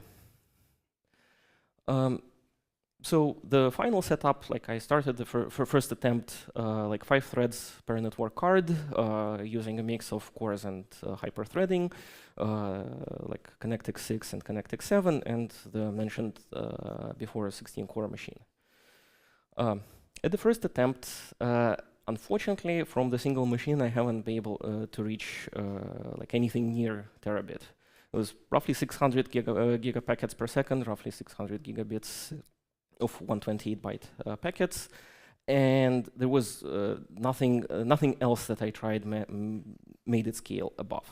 So I stepped back a little bit, tried to fine-tune the things. I basically locked the turbo frequency at 4.7 gigahertz, which is like the max for the CPU. So basically overclocking it a little bit. I also recompiled T-Rex with Intel's compiler, because I mean, if it can give me a little bit of performance, why not try it? And my result in that case was still far from a terabit. It was 850 gigabits per second from a single machine, which is not that bad, but like I would prefer slightly better than that. And yeah, and that comes to the trying to analyze what went wrong. The single card works just fine. When I add traffic, the performance drastically drops. And it drops in a very interesting way. It mostly dropped on the cores that are not related to the network card where I'm increasing the performance. So like I increase, like I put like 50 or 60 megapackets per second load generation on card 1, and the performance on card 2 drops. So it's like looks strange. And like unfortunately, I don't have the answer that I can prove right now, but my theory is that like modern CPUs are extremely complex in that sense. You have the multiple like clusters. The PCI root complexes belong to specific clusters. You have like all kind of mesh networks between, and even Intel CPUs, like while they would try to avoid that, like Sapphire Rapids is 4 clusters anyway. So as far as I understand, like that could be the potential cause. It's probably a bottleneck somewhere on the fabric. And maybe with more careful placement of threads, I can actually work this around, or probably having more cores per cluster. So the easy solution was to actually add the second machine. So I went for the same same 16-core Xeon. So put less network cards in each machine, and that actually allowed me to get like 1.1 billion packets per second combined on both machines. So like 550 per machine, roughly, at 0 packet loss. And yeah, and of course, if you increase the packet size to 128 bytes, you basically get a little bit more of traffic as well, so we can achieve 1 gigapacket and 1 terabit at the same time, yeah, but that's kind of easy. I potentially can replace 2 machines with one with more cores.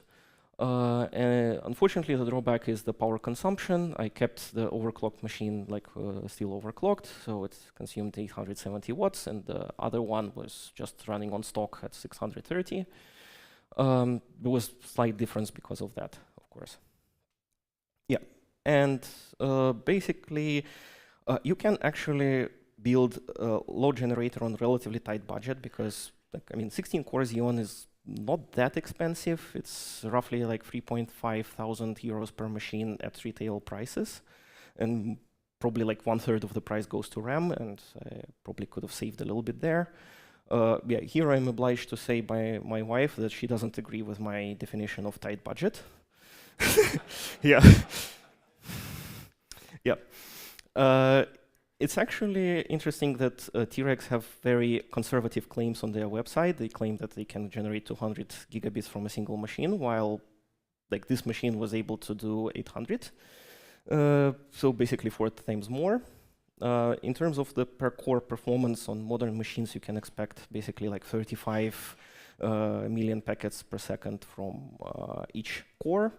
And hyperthreading helps a little bit. It basically adds like 1/3 of a core, basically. And in some cases, actually, it was interesting that vendor compiler actually helped a little bit as well. Basically had 5 or 10% more performance by just using Intel compiler. Yeah, and I actually have quite a few plans on the future on how to improve on all of that. I want to actually find the root cause of my problems with crosstalking and so on and prove my theory, or actually find the actual one. I want to test on the AMD machines. I also want to eventually try to migrate everything to the Bluefield too, because it actually uses ARM CPUs and probably should be able to do 100 gigabits on its own. And yeah, and obviously try to fit it in a single machine. Yeah, so thank you for your time and questions. Thank you. Have we got any one-word answer questions? No. No, that's to him. Okay. Yep. Yeah, that's the second question. Will you be coming to Sauna? Maybe. Okay. Does anybody else have a one-word question? No. Thank you again. Great talk.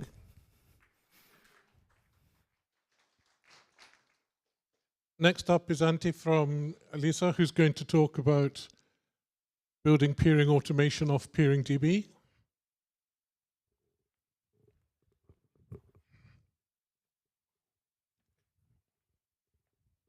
Over to you. Okay, thank you. Hello, everyone. My name is Antti from Elisa, and I will tell you about how we are using PeeringDB for automating our public peering configuration. And this is not about holistic automation, but rather a very low-level practical example how PeeringDB can be used to automate peerings. I think it's pretty easy to agree that time spent for manually configuring peering is time not very well spent, and it results in inconsistent configurations and so on. But it's not only about the initial configuration, but there are also things that tend to change during the course of time, most notably peer-specific prefix limits that are almost impossible to keep up to date by hand. But also things like peer descriptions that at first glance might sound like a very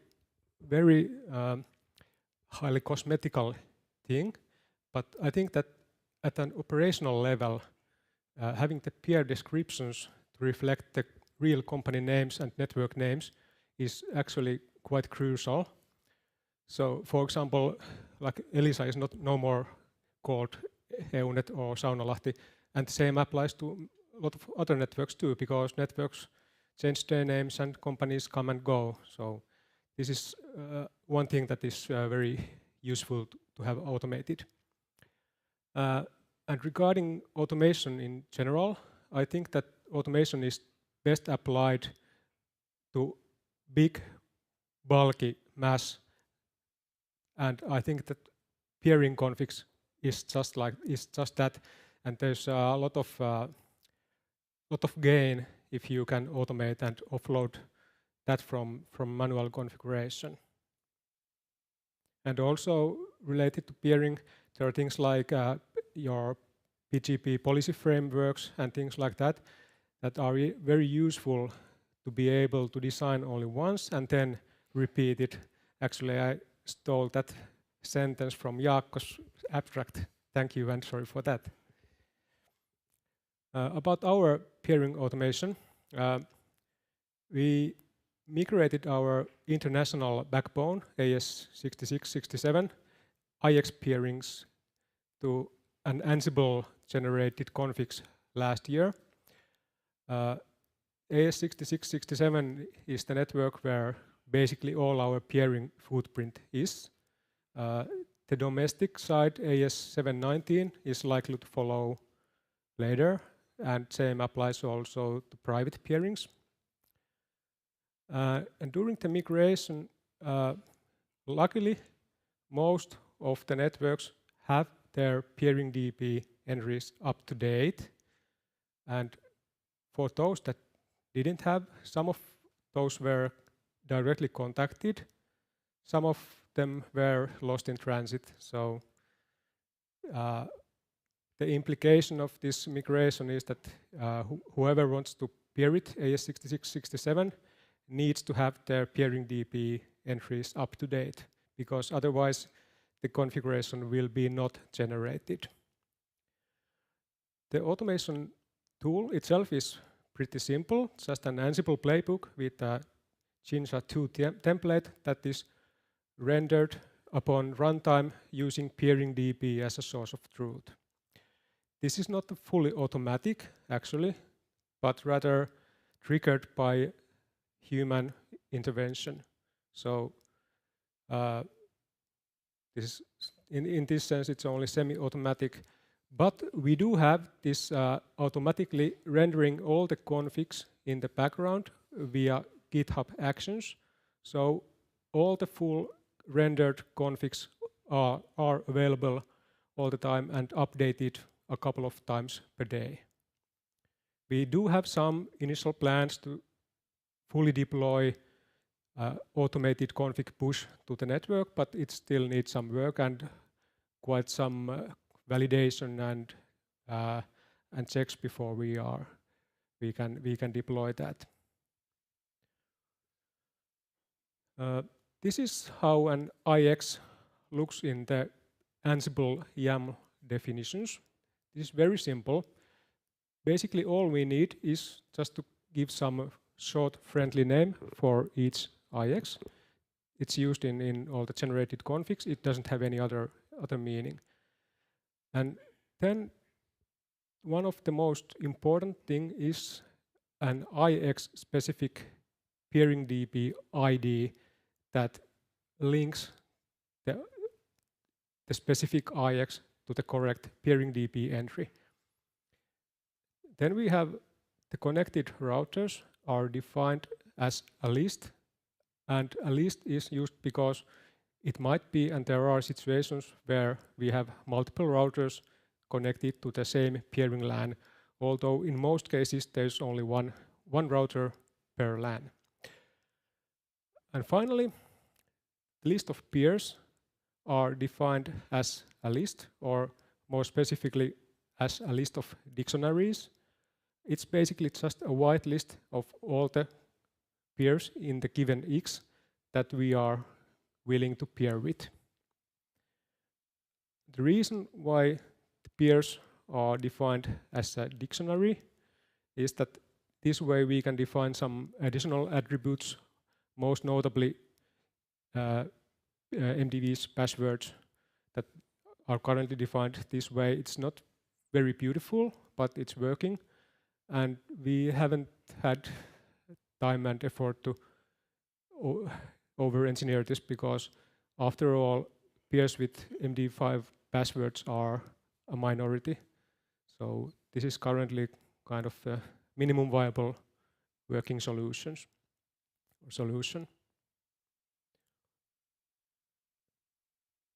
We also have a possibility, technically, to define a keyword all for a given IX. If we were non-selective, we could define that we are willing to pair with each and everyone in this given X. So it's a kind of catch-all whitelist. Okay, next I will present a few of the most relevant peering DB objects that we are using in this exercise. peering DB has a lot of different objects accessible via the API, but these objects are the most relevant for this our tooling.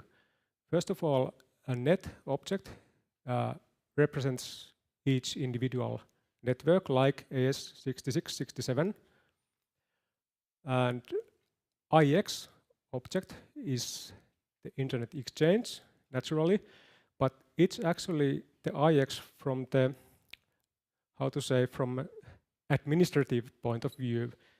It defines things like IX web page address, maybe some contact information and things like that.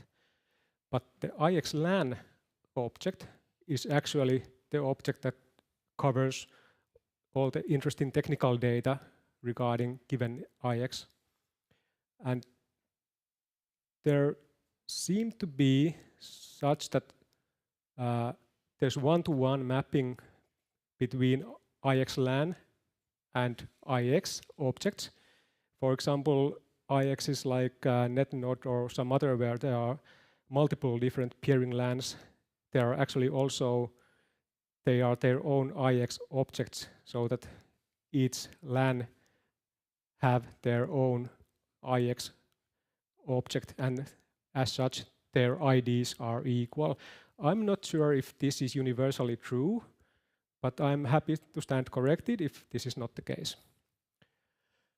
And finally, NetIX LAN is the most important object in at least in our automation framework. This is the object that is kind of logical glue between a network and the IX.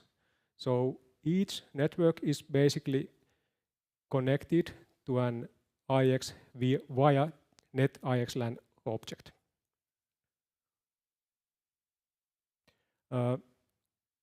This slide only has some screenshots to illustrate the different peering DB objects and how they are related to each other.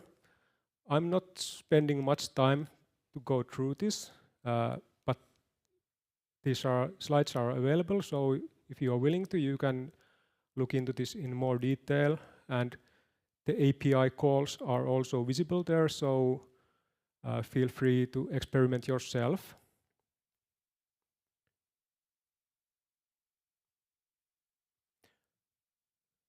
And about the Ansible playbook, it works in a way that whenever we run the playbook against single router or potentially against multiple routers at a time, per router we initiate peering DB API queries, and it works in a way that for each single router we first determine the list of all IXPs that the given router is connected to. So we pack all the IXs for that given router to a single list, and then we feed that list to the uppermost green dashed square to an API query that gets all NetIX LAN objects for those IXs. So basically we get a list of all potential peers for a given router. And on the second Ansible task, we feed that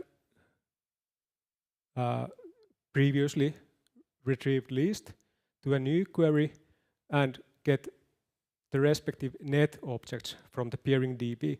This latter is basically used only for getting information like peer ASN name and so on. So those NetIX LAN objects are basically the most important ones.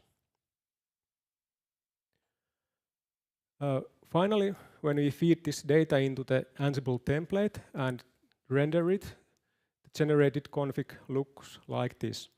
The parameters that are highlighted are those that are received from peering DB, so those are the dynamic ones.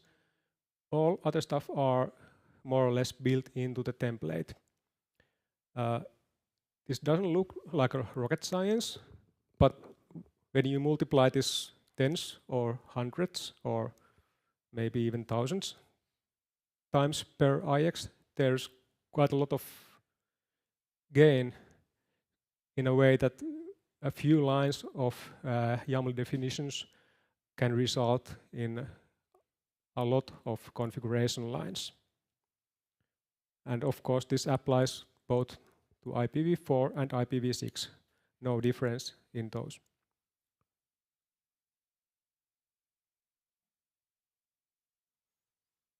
Okay, then a couple of words about PeeringDB prefix limits. This is not strictly related to our template, but during the course of our migration, we have seen quite interesting numbers in PeeringDB max prefix numbers.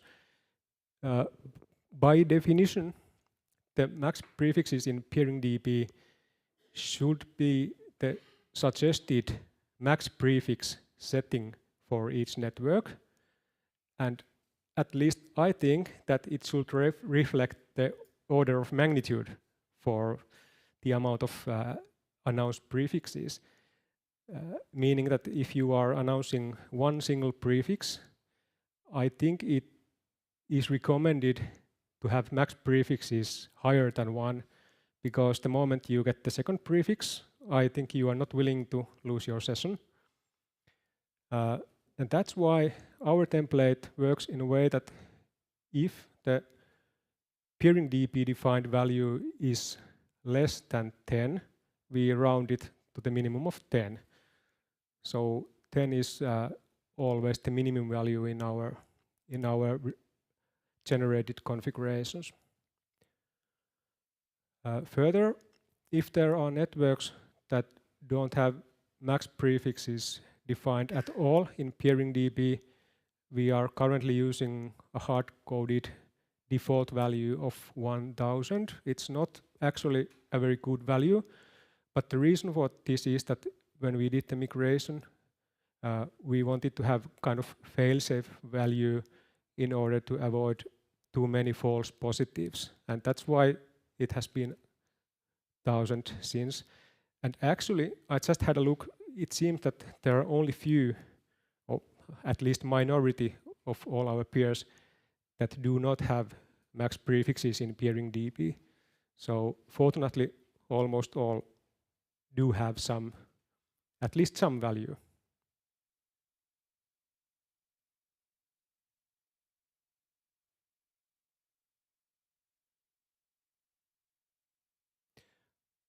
About PeeringDB API throttling, the PeeringDB API is quite heavily rate limited, even when authenticated.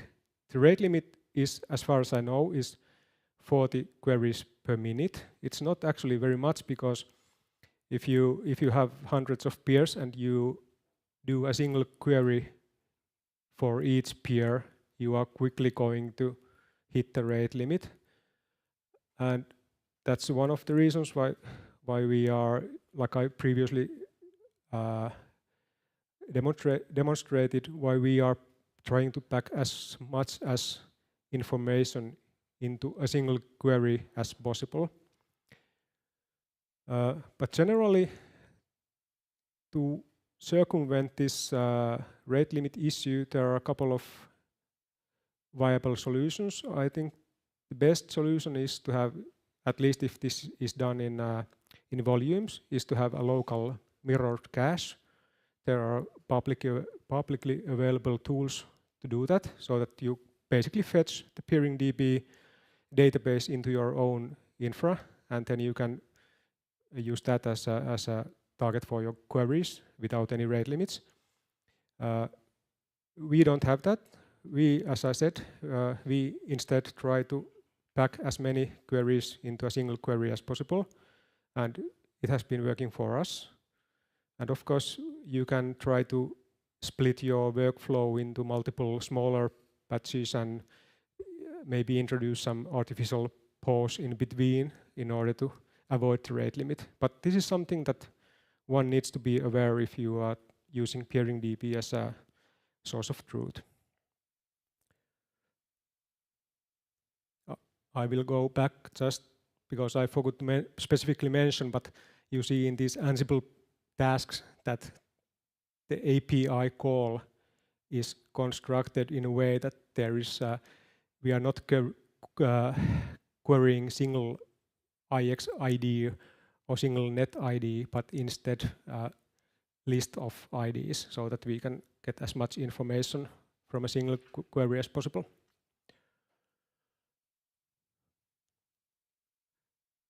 Then a few words about route servers. Route servers in this context are out of the scope, and they have been excluded from our automation.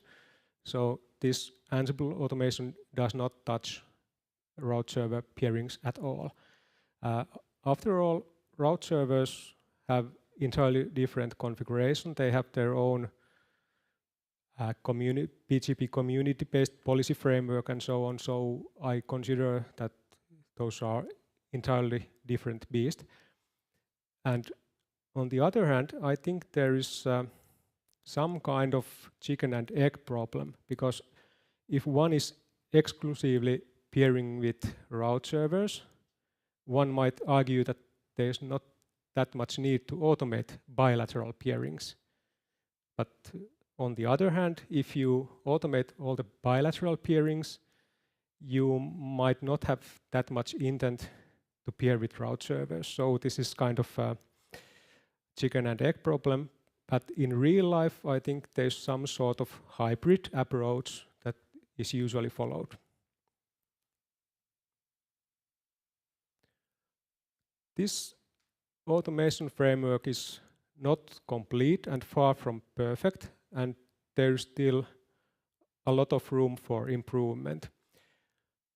After all, this tool of ours only automates the configurations, but big part of the peering business and interaction is the communication with the peering partners, and this doesn't help in that at all.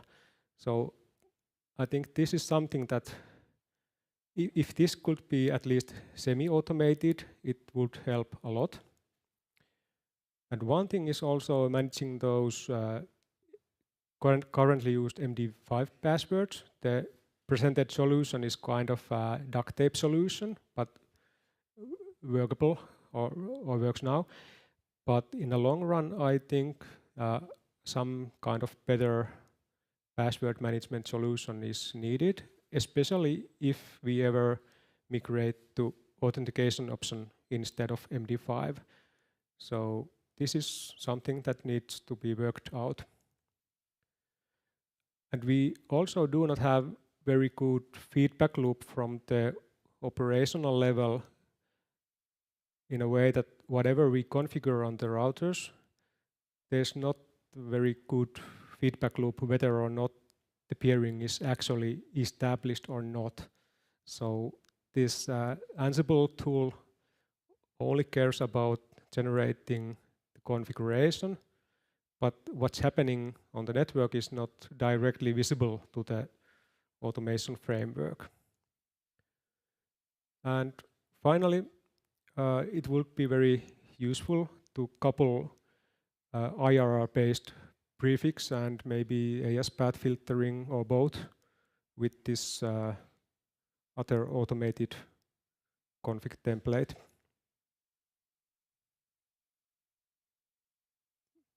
That seems to be my last slide. I think we are plenty ahead of schedule. So if we have any comments or questions or whatever, feel free. Are you staying for the sauna? I knew that you would be asking that. I'm unfortunately not joining sauna. Are you staying for dinner? Yes, yes.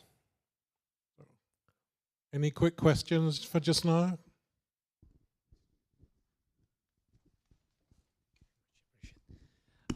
Excuse me, I just want to know that if... Can you say who you are for the... my name is Amin. by the affiliation of Rionel. And I just want to know that if could you test the mix the Ansible with a framework like a robot framework in order to as an orchestrator to run the Ansible playbook in order to say that it is a fully automated solution or not. Just interesting to know that if you tested before. Yes, I think it should be tested. We haven't done it yet. But this is more of a baby step forward, and I think that is something that. But we actually, in our company, we have a more comprehensive automation solution, and it's not tool like that. But I think in the long run, some kind of integration into our own self-made orchestration tool is the way to go. Thank you. Thank you very much. Any more questions for just now? Thank you, Antti. Great talk. Next up is Jonathan. Jonathan. And he's going to talk about talking to routers using large language models. Over to you. Hello, everyone. I'm Jonathan.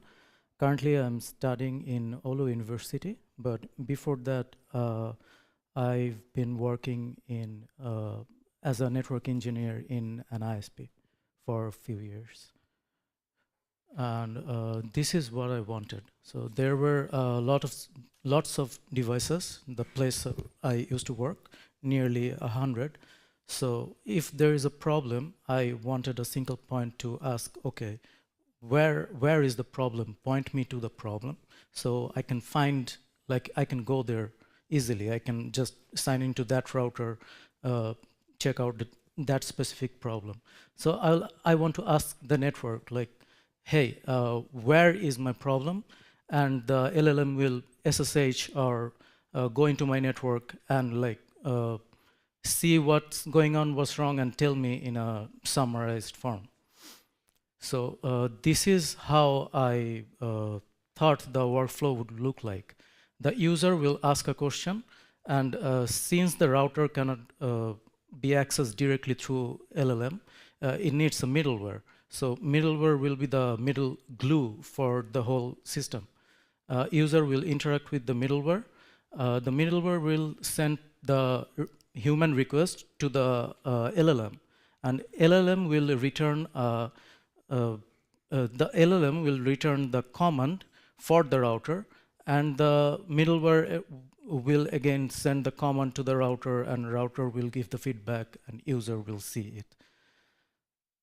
For this, the softwares I used, I don't have physical access to the physical hardware, so I used Container Lab, and SR Linux was the easiest to run on the Container Lab. I used Ollama to run DeepSeek, and for my GPU limitation, I could only go to DeepSeek 7 billion parameters, which is actually not enough for this scenario. We actually need bigger models. And Open Web UI to interact with the DeepSeek graphically, but it's optional. And the middleware is written in Python. It's not that difficult. If you go through it, you can, like, it's not that difficult to understand. And this is my hardware spec I used for the system. I ran both the DeepSeek and the Container Lab at the same time in this computer.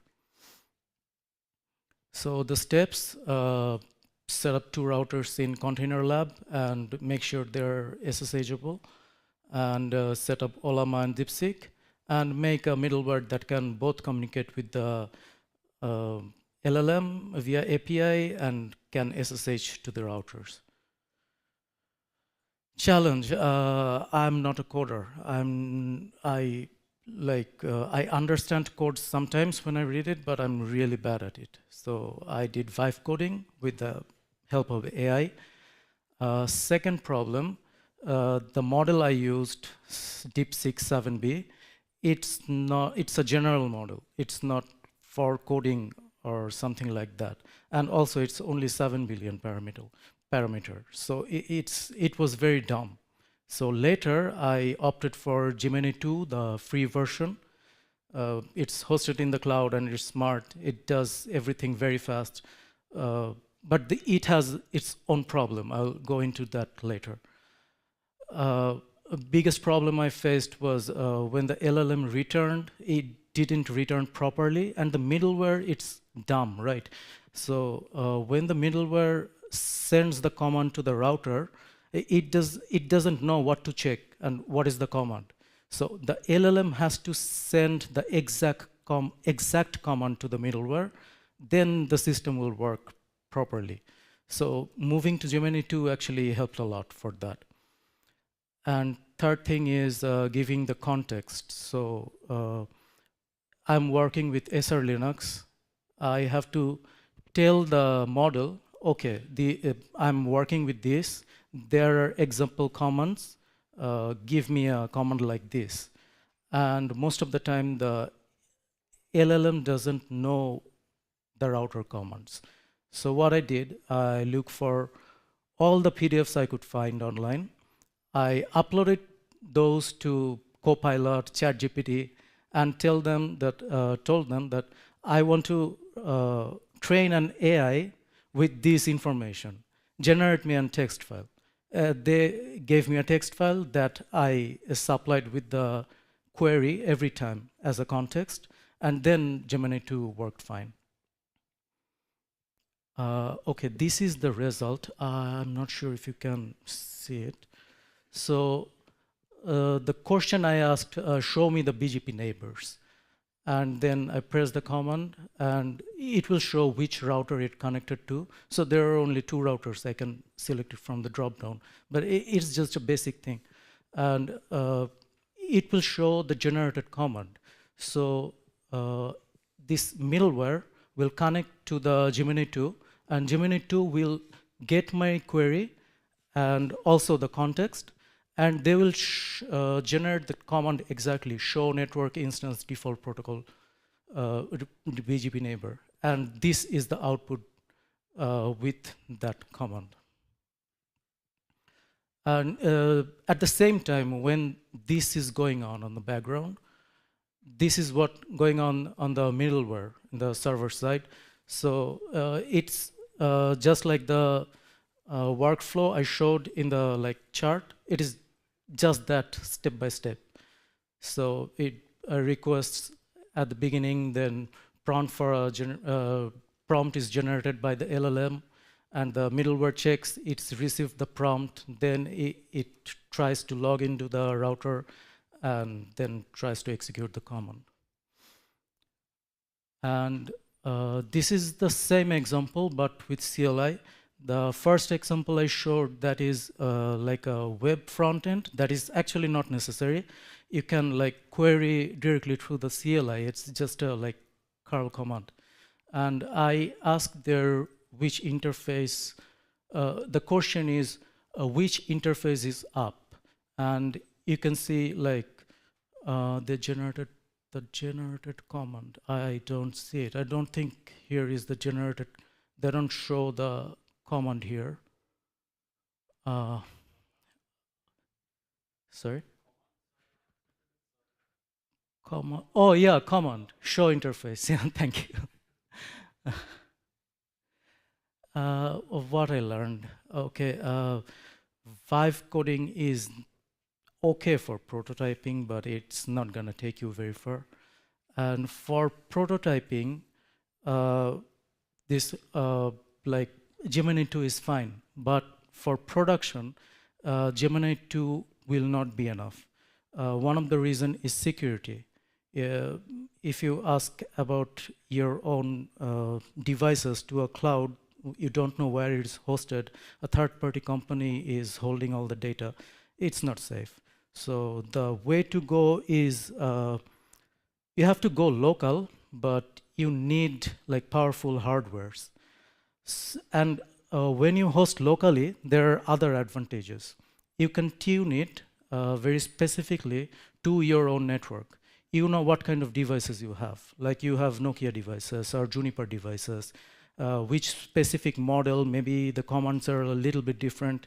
You can tune for exactly like that. And when you host locally, you have the history, and the model has memory. It knows your topology, it knows the history, what has been done to the network.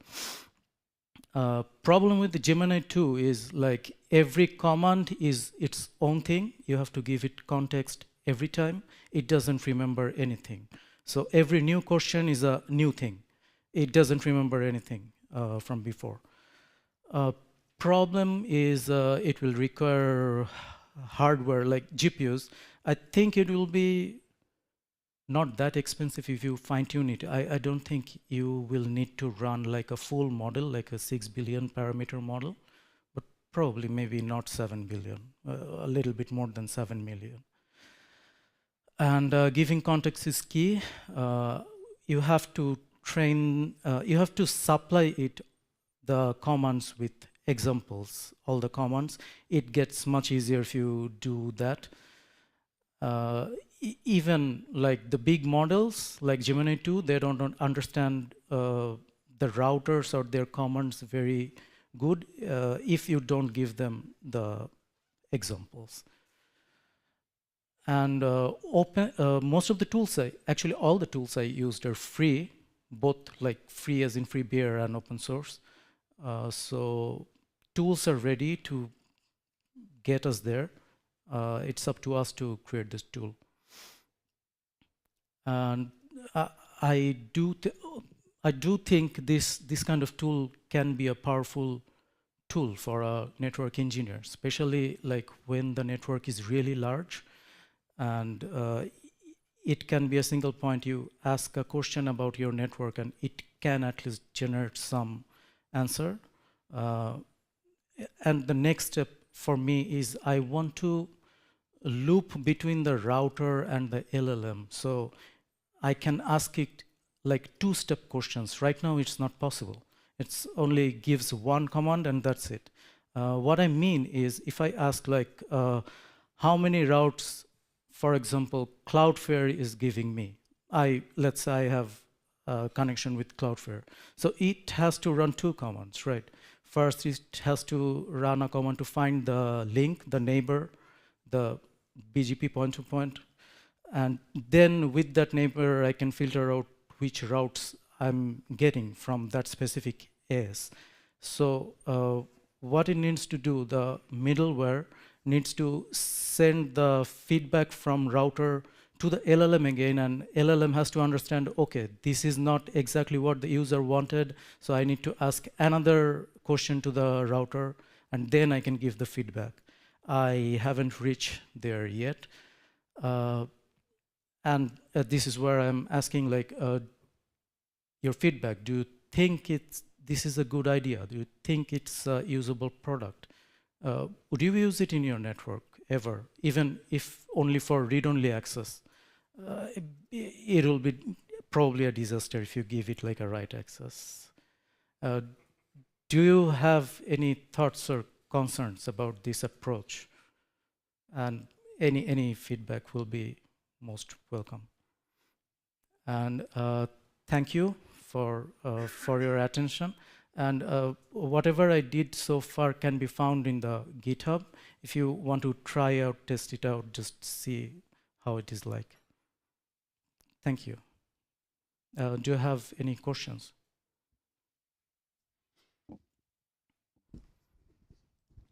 Hello, Jaakko from routern.io. Have you considered using telemetry protocols such as DNMI instead of SSH? No, I haven't. I haven't worked on that. I understand SSH, so I worked with SSH. I didn't consider other things for now, for the prototype. Yeah. But yeah, that will be better. What would be kind of a really interesting if you have a streaming telemetry database which holds like all the telemetry from the network, all devices, and then ask questions based on that. Same things as you did. But that's also thing about like the local LLM. If I host it myself, I can store like the data, and the LLM can train on that data constantly.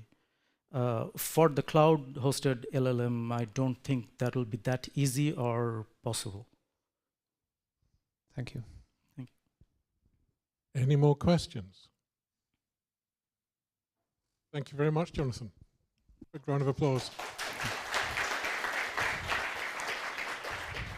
And our final proper talk, as opposed to the lightning talks, next is Sami from Nokia, who's going to tell us how to drive human error to zero. I look forward to a great week coming up. Indeed, we all take advantage of it. Proper talk is probably a big promise, but okay, let's see where we get. Yeah, I mean that's the idea. So let's talk about the automation, where we are with the automation, and what are the stumbling blocks with the automation that we want to do. Because I mean if we look at our industry, the full automation has been like a wet dream now for 10 years, 15 years, whatever years, right? We have gone through the stages. We are going to the model-driven interfaces or model-driven operating systems. We are working on the intent-based, network management tools and everything, and so on. And the vendors have been putting a lot of money in there. I could imagine that you guys have been putting a lot of money in there, and so on. So where are we now after that 15 years of that wet dream? I saw a study, and the networks are most stable during the holidays. So that only tells you guys that it's not really happening in there. And I also saw a study which basically said that even having some autonomous operations in the networks, the percentage that the providers and the network operators they had, it was seriously low. So we're not really there. Despite all the good efforts that we've been doing, all the evolution, all the money that we've been pouring in there, we're not really in there. And one of the reasons is that people don't really understand. The automation. The automation is neutral. So if you do it bad, it will actually exaggerate the issues that you have. Okay, if it's good, then it will help you guys to automate. So why are we actually in this situation? After all the effort that we really put in place. And part of the blame is actually on the vendors. Us. Us Nokia, Cisco's, everybody in the vendor. And then one of the things is that, even if we have those fancy intent-based environments and then tools and everything, those intents, they are actually very opinionated. If you look at from the helicopter view, the layer 2 service is a layer 2 service, and layer 3 service is a layer 3 service. But it's in the end of the day, very often it's actually the vendor's view of what that layer 2 service should look like, what that layer 3 service should look like, and then so on. The other issue is that there very often is that there is no return path. So yes, you can deploy your intent into the environment, but what if something changes? Maybe that intent is not exactly what you want, and then you go with the CLI and you fine-tune it a little bit, or something else happens. One of the switches, they actually they go to old configuration, or whatever happens in there. And if your tooling doesn't actually track what's happening in those nodes themselves in the network itself, then you don't really have like a single source of truth. And let's say that if your tooling believes that the network is in certain state and it's actually in the other state, and then you start deploying on top of that one, you will actually just exaggerate the issue. Well, okay, but that's what we vendors do. That's the issue. That we have done. We build the environments with the opinionated way. Now, maybe the bigger issue is that it's actually about the mindset, and what I mean with the mindset is that we are actually trying to automate the manual operations. And the target has been that, I mean, we want speed. So, I mean, we want to do it. I mean, accelerate, accelerate, accelerate. And like we discussed, maybe, I mean, your tooling is not in the sync, and so on. And then you start causing issues with that automation. So it's actually about the reliability. And if the reliability is the issue, then people will not believe it. And then if people doesn't believe it, then people will not use it. So that's the issue. So how do we actually start really going into that path of the full automation? It's basically, I mean, get to that wet dream. That I mean, we will use the automation to drive the human error to zero, and everything will be fantastic. It's about reliability. So I mean, we need to get things reliable so that people can trust them and start using them. I mean, in full. So if it's about the reliability, then why don't we actually take an example from other industries where the reliability has really been implemented. And the airline industries, even with those very unfortunate recent news that we had last week, but in general, airline industries is very reliable. It's probably the safest way to travel. And how do they actually deploy the reliability? I mean, they have all those checklists, pre-checklists before the flight. I mean, they go through everything every function, everything in that plane before they even start preparing for the takeoff. Everything is redundant. I mean, you have two pilots, you have all the control systems, everything. I mean, it's doubled. Even the wiring is doubled, and everything. So I mean, they implement a lot of redundancy in there, and then they have the visibility. They use the telemetry. They have all those things measuring all the functions in that plane, and everything. And even before that one, I mean, all those pilots, they go through the flight simulators. They simulate all the potential issues and events that might happen during that flight. So I mean, it's about the checklists, it's the pre-checklists, it's the post-checklists, it's training, and then it's simulations that you require. Now let's come a little bit further to our industry. I mean, where do we see the automation? It's basically in the IT space. So I mean, here we have the CI/CDs, we have the DevOps, everything. So I mean, this is the area where we actually see some level of automation, not in the network automation, but automation, anyways, in a business branch that is very close to what we guys do. And there we have Kubernetes. Kubernetes, it's designed to manage those containers. But I mean that infrastructure is very flexible. So I mean the Kubernetes gives you the possibility to integrate with all neighboring systems, the CI/CD, network as a code. I mean whatever have you in there. It's already managing on top of the containers, the bare metals, the storages, what have you.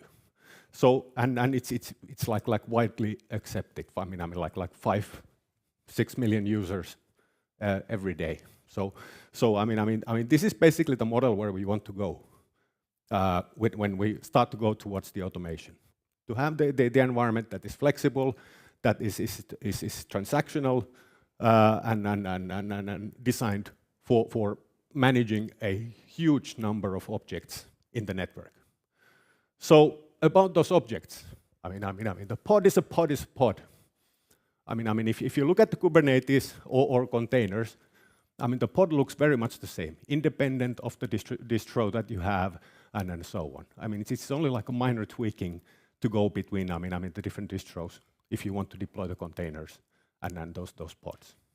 So if we move to the networking, interface. I mean interface is actually very similar looking, be that RSL Linux, SROS, be that Cisco, be that Arista or what have you, or BGP peer. I mean it's very similar.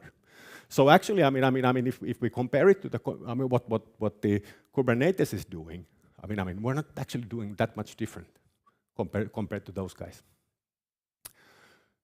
So basically, what we can take from the Kubernetes is that we start to model those what we call primitives. That we have those simple primitives, be that interface, be that BGP peer, some policy configuration, whatever have you.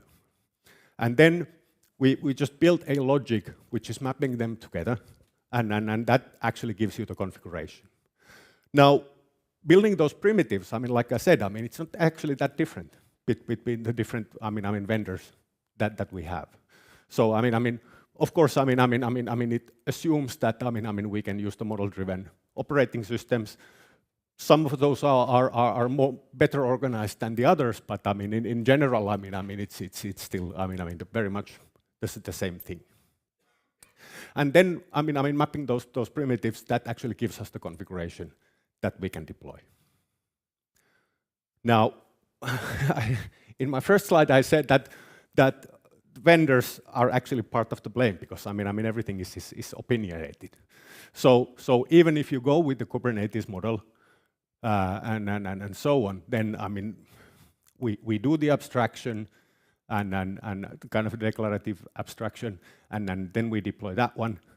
What makes it different from what we have today? It's still like a black box that is doing something once you give the input for those intents.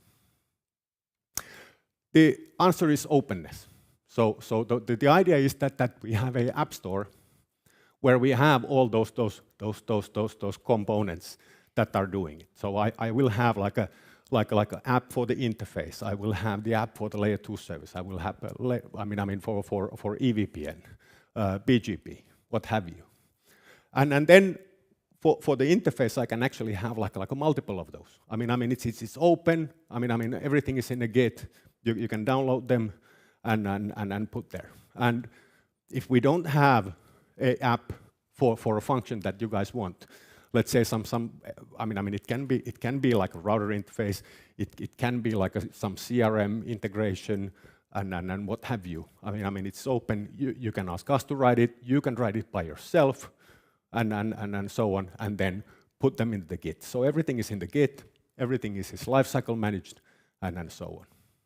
So it actually, gives you like a tooling to scale wherever you want to actually take that environment, which is very much the same what people do in the Kubernetes world today. Right. Now, EDA app, what it is actually, it's of course the configuration, but it absolutely is also the state, and maybe some other operations. But so that you have the real-time visibility on what's happening under that application, under that function in your environment. Right. So what does that actually mean in practice when we start to deploying it? Okay, now we have our apps in place. We have, tooling to manage the equipment that we have in the network. So what happens when I want to provision something? When I want to do some action in my environment? So I go to the model-driven interface. I define my intent, what I want to deploy, and then we a little bit follow that airline model. We will do the pre-checks. We do all the syntax checks. We look at that the ranges, they make sense, and everything. After that one, once we have done the pre-checks, the dry runs, and everything, we actually deploy it in a digital twin. And only once we have deployed it into the digital twin, it's deployed, then we do the post-checks. Does the outcome actually look like exactly what we want it to be?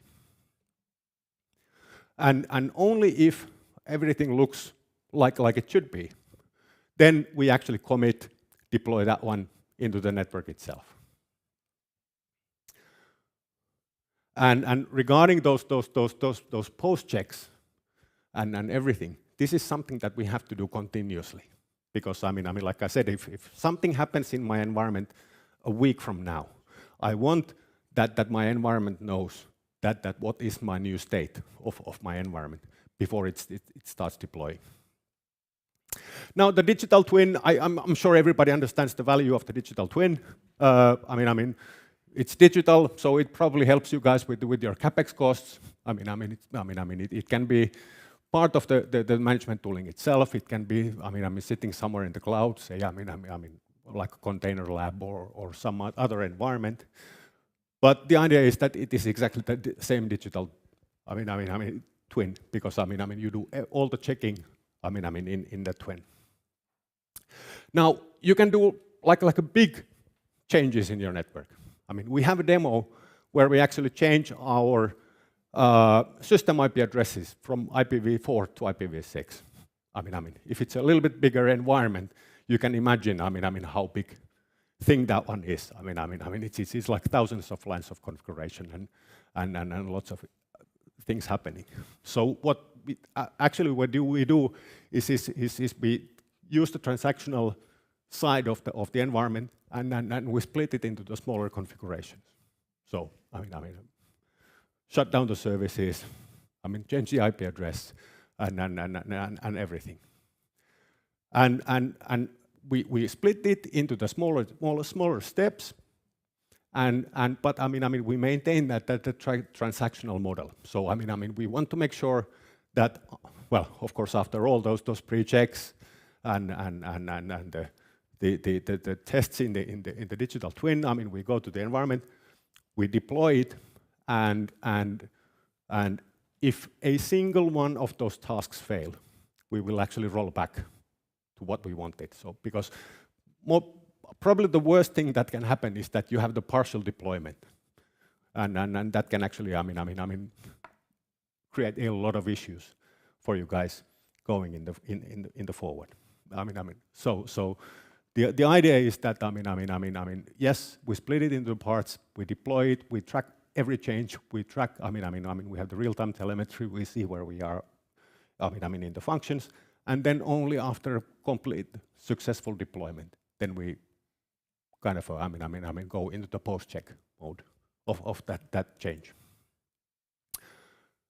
And it's with the version control. So the database is actually a Git, and after every commit, we make a new kind of a version available in the Git, which means that we can I mean revert always I mean to some previous version of the full environment if needed. I talked about those post checks and the sanity checks that I mean is our view of the environment same as it is I mean the latest in the Git. Let's say that we have one CLI hero who has been going there doing some changes and we're not actually in sync. Now, those post checks, they need to be run like a real time, and with the decent telemetry infrastructure. I mean, we always see that there are changes in the environment. We can track then. I mean, what the network looks like versus our intents, and if there is a change, it actually offers you the possibility that okay, I mean, we can revert back to the old golden config. Or maybe those changes that have been made, they are actually something that you guys want to deploy. You want to make those. And then you can declare that this is my new latest golden configuration. And then going forward from that one, I mean, that will be like the step that, I mean, if you need to roll back, you go into that stage again. So basically, this is what we do with our event-driven automation.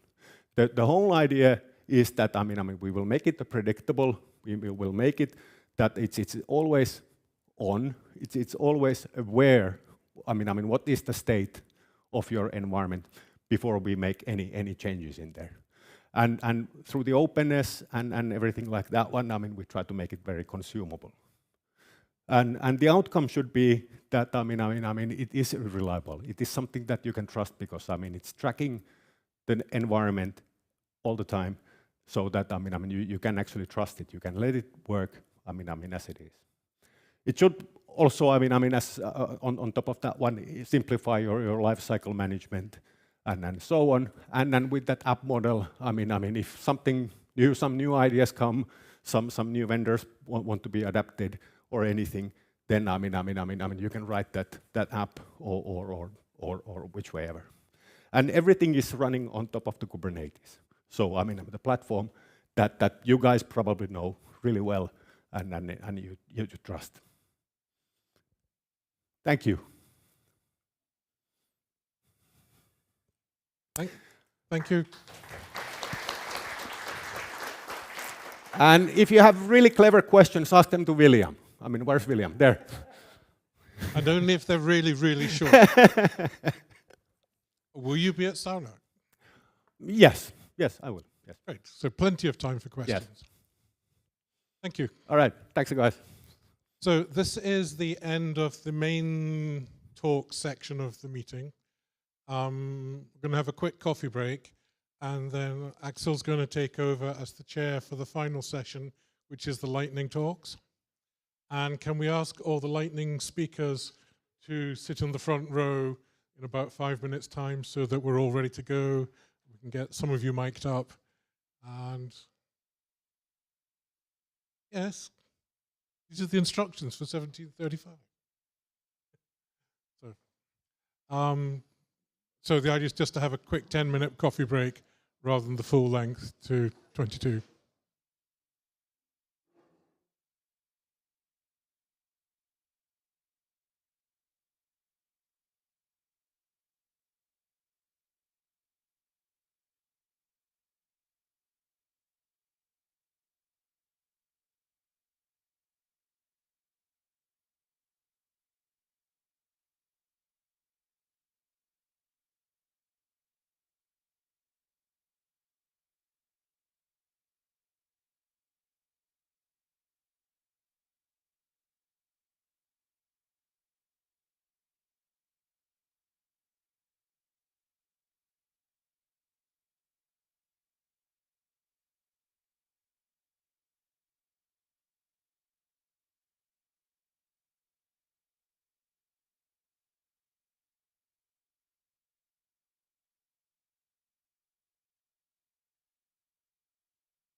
So welcome back from the mini coffee break.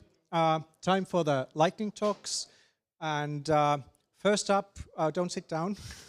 We've got the Klaus Niemi talking about a new directive. And oh no, it was a questionnaire. Well, yeah, You'll explain it better than I do. Okay, so good afternoon or evening from my behalf, Klaus Nieminen from the local regulator, Traficom. And basically my topic is the DNA, so Digital Network Act, what we are expecting next December. So something that the Commission is cooking right now.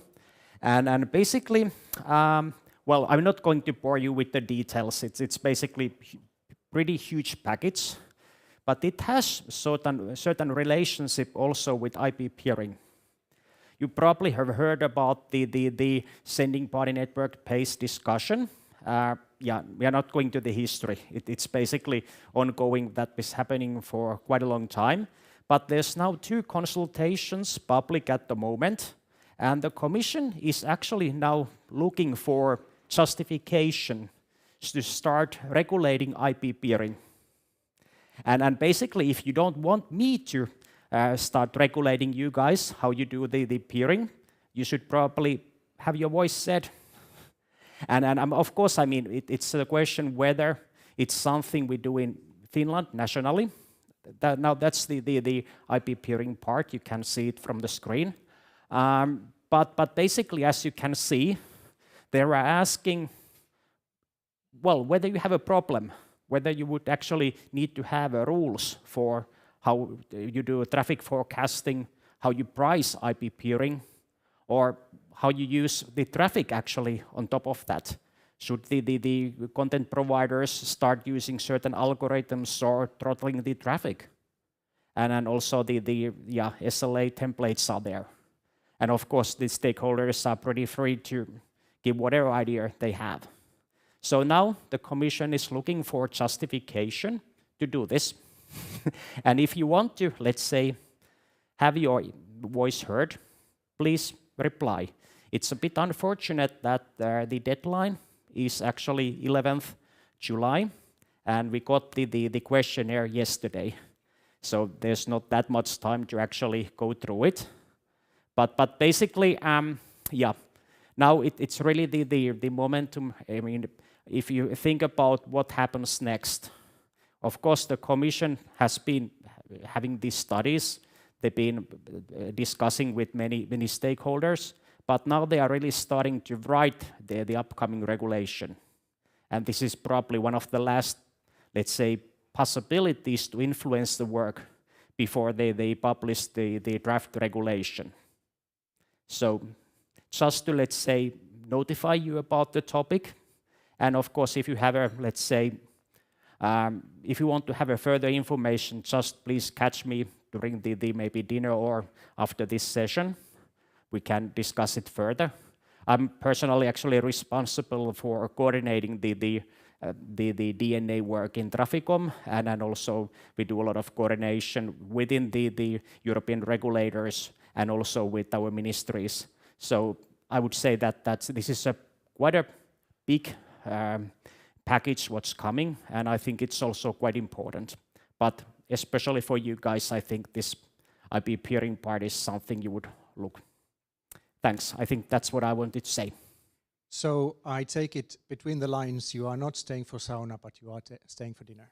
Yeah, unfortunately, I probably need to catch the train at 9, so yeah. Well, thank you. Give him a big hand. I think that was an important information package.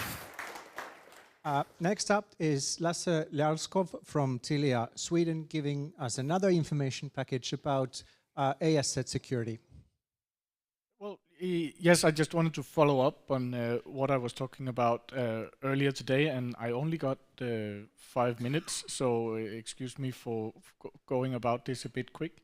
Okay, so this is the PDF and not the PowerPoint. So anyway, what is an AS set?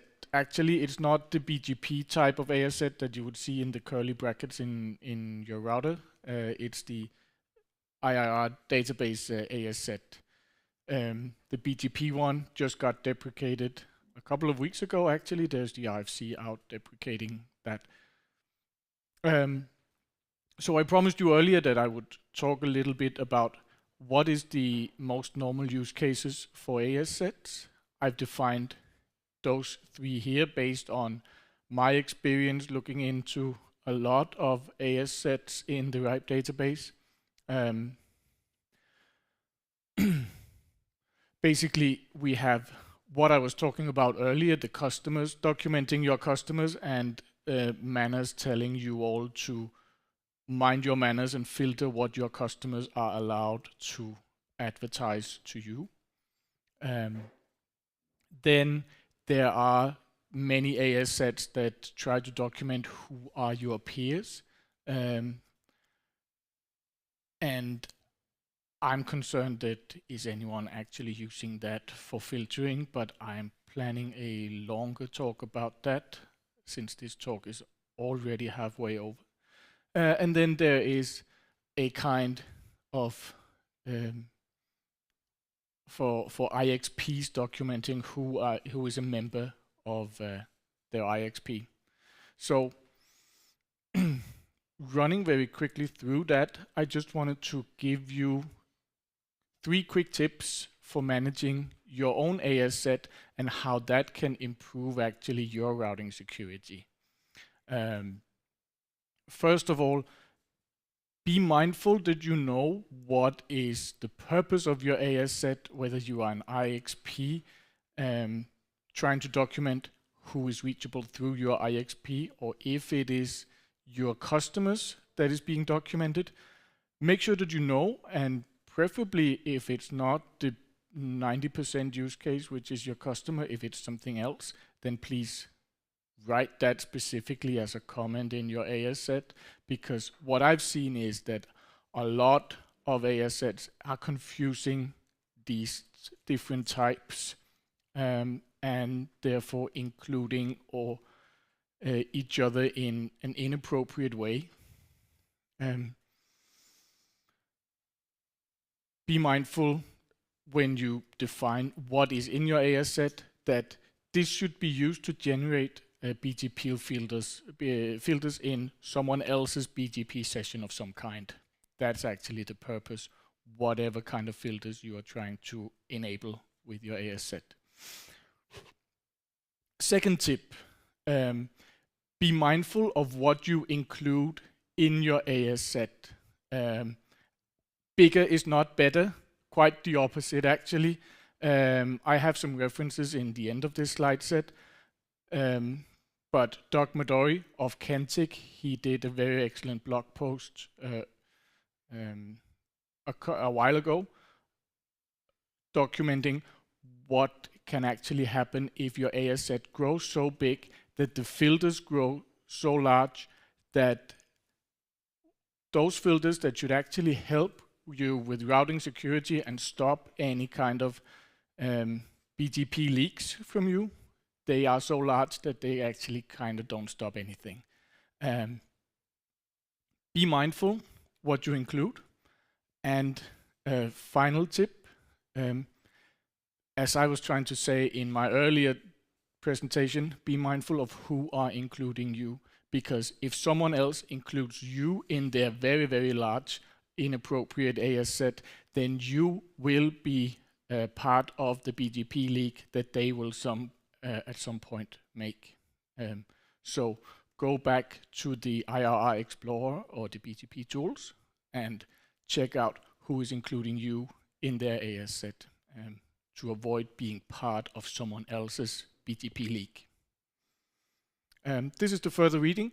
On the top, relating to my last point, this is the presentation from the recording of the presentation that I did at DKNOG, but that was what I said earlier.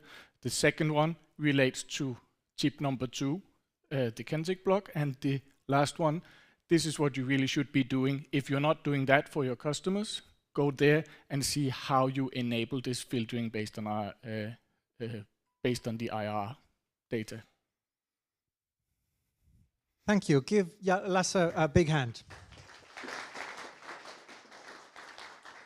I just noticed that a lot of the presentations were locked, but they should now be open. And next up, oh look, it's me. So RPKI ASPA. So Lasse already mentioned ASPA a couple of times in his presentation, and I guess some other presenters also mentioned ASPA. So the basic idea behind ASPA is that you use the RPKI infrastructure to also check the AS path validity.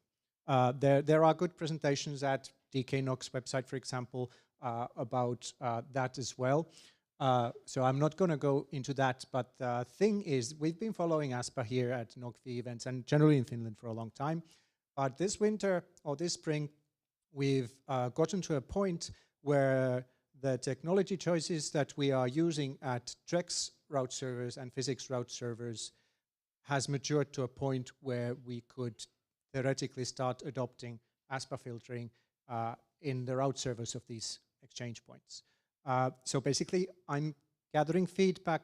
Do you want me to work on that? And that is all. Next up, an origin story of Ninja by Jaakko Rautanen.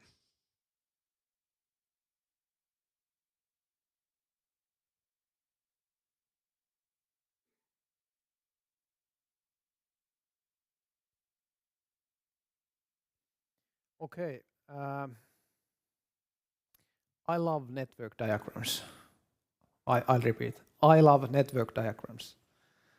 And I have found that not many people do, especially the drawing those and digging that information. I have done so much that manually, like thousands of hours. And I like especially the moment when they are ready. I remember drawing like 7 days straight, and that was really awesome when they were ready. Anyways, I have also explored the automated ways of doing it. There are tools available, and so far I haven't been like happy for any of those. And usually it's because they are based on the like fully automatic graph algorithms. And they have some problems, like they are a little bit arbitrary how they place things. You can throw any topology to them and they will draw it, and throw one more router and it's completely different. It makes it hard to take quick looks. So I started to wonder whether there is something in between the manual and the fully automated one. Could we get way more deterministic diagrams? And what if I want this small specific information about OSPF in the diagram? So that's where the Ninja came from. So again, this is open source project released 4 weeks ago. It's a plugin for Netbox. And yeah, you can do all sorts of funny stuff with that. It was made tool for us, and we just wanted to share with everybody. So basically, what it is you can create Jinja templates. So that's where the name comes from. Netbox plus Ninja. Netbox plus Jinja is Ninja. So you can create Jinja templates which has access to all Netbox data, and you can produce whatever text-based output you want to. And if you happen to produce draw.io XML, we convert that to the SVG image, and you can see that in the Netbox UI. It's also accessible through API. And in the upper right corner, you see the Grafana dashboard. So Grafana has plugin which can fetch the SVG file somewhere remotely and can reflect the telemetry data on top of it. It's not only for diagrams. You can generate config files. Here we are generating config file for GNMIC, the telemetry collector, so that they are driven completely based on the netbox data. You can do whatever you want to. You can do CSV, YAML, JSON, XML, plain text, whatever you want to. But these are the use cases we were looking for. So just wanted to share this short background story. Thank you. Looks awesome. Give me a big hand. Thank you. And next up, it's Juha Suhonen, no relation, from Funet, talking about the DNSSEC rollover that the Finnish national TLD did over Easter.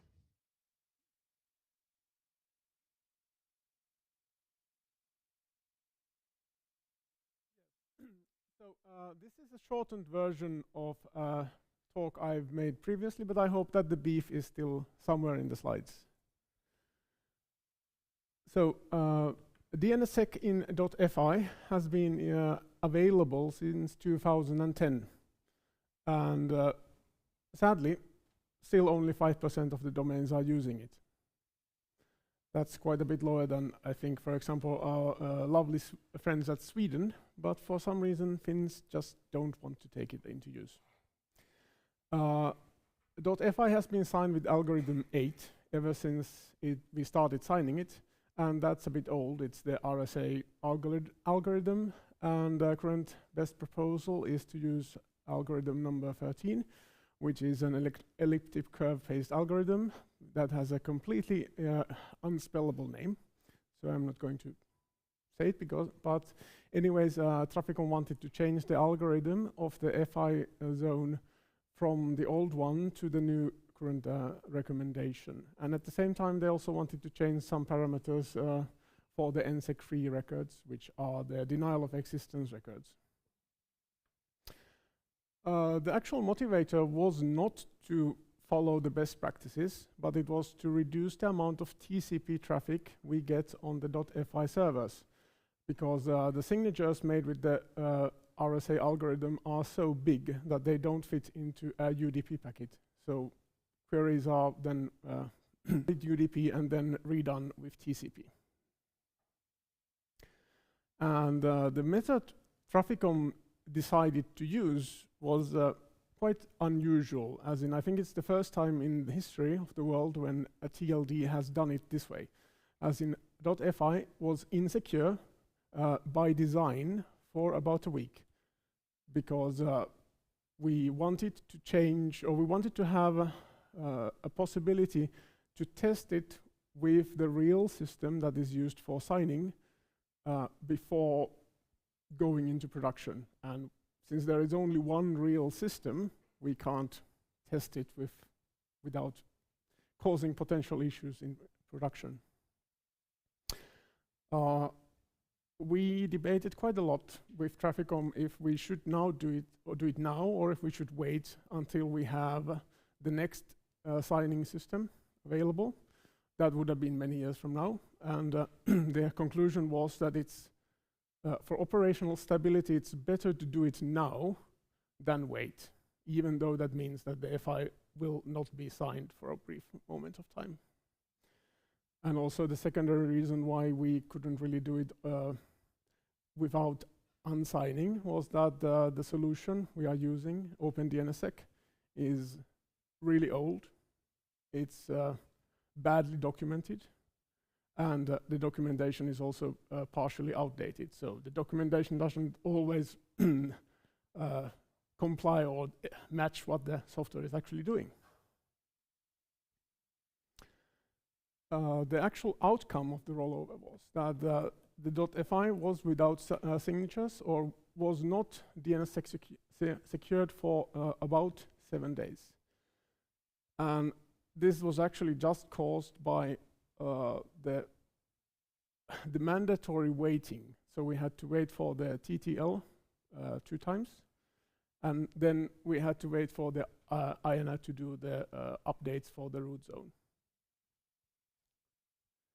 Traficom also has heard of no operational issues caused by this change, so I would say that it was a successful change, because .fi worked for the entire time. there was an interesting bit that some nodes of the .fi that were not managed by us, they were managed by a contractor, were returning data that was completely invalid, as in it has never been it hasn't existed in the zone in that format ever. But I don't know why. Something was broken on their systems, but it was fixed quite quickly as soon as we told them that could you please like flush whatever you have, the old data from your servers. And then I think this is the most interesting bit to the people in this room. This is live, well, not live, but it's real data taken from one of the .fi root servers. And it shows the difference in DNS queries that we get, or that was caused by this change. So you can quite simply, you can easily see when .fi was unsigned, and then you can maybe guess when it was again signed. But as you can see, the difference is quite notable. And especially the TCP traffic is practically zero. Okay, thank you. And if you have any comments or questions or anything about it, then yes, I will probably be at the sauna. Well done. Give him a big hand.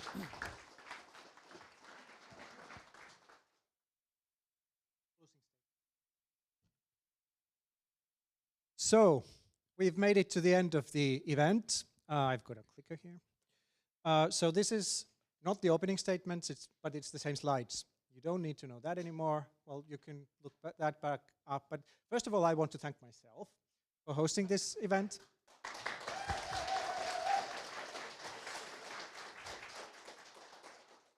And of course, I want to thank the gold sponsors, Flex Optics, all the people in the orange shirts. DKIX, they don't all wear the same shirts, but they're also mostly from Germany. Physics guys from Helsinki, and Nokia from, well, you know, next door. Give them all a big hand. And the bronze sponsors, NetNod, who, as Fergus mentioned in the morning, have their own thing right now, so they couldn't make it here. And RIPE NCC, give Robert Kistelecki also a big hand. And Eliza for providing us a dark fiber from the exchange point to here so that we can build our own network at will.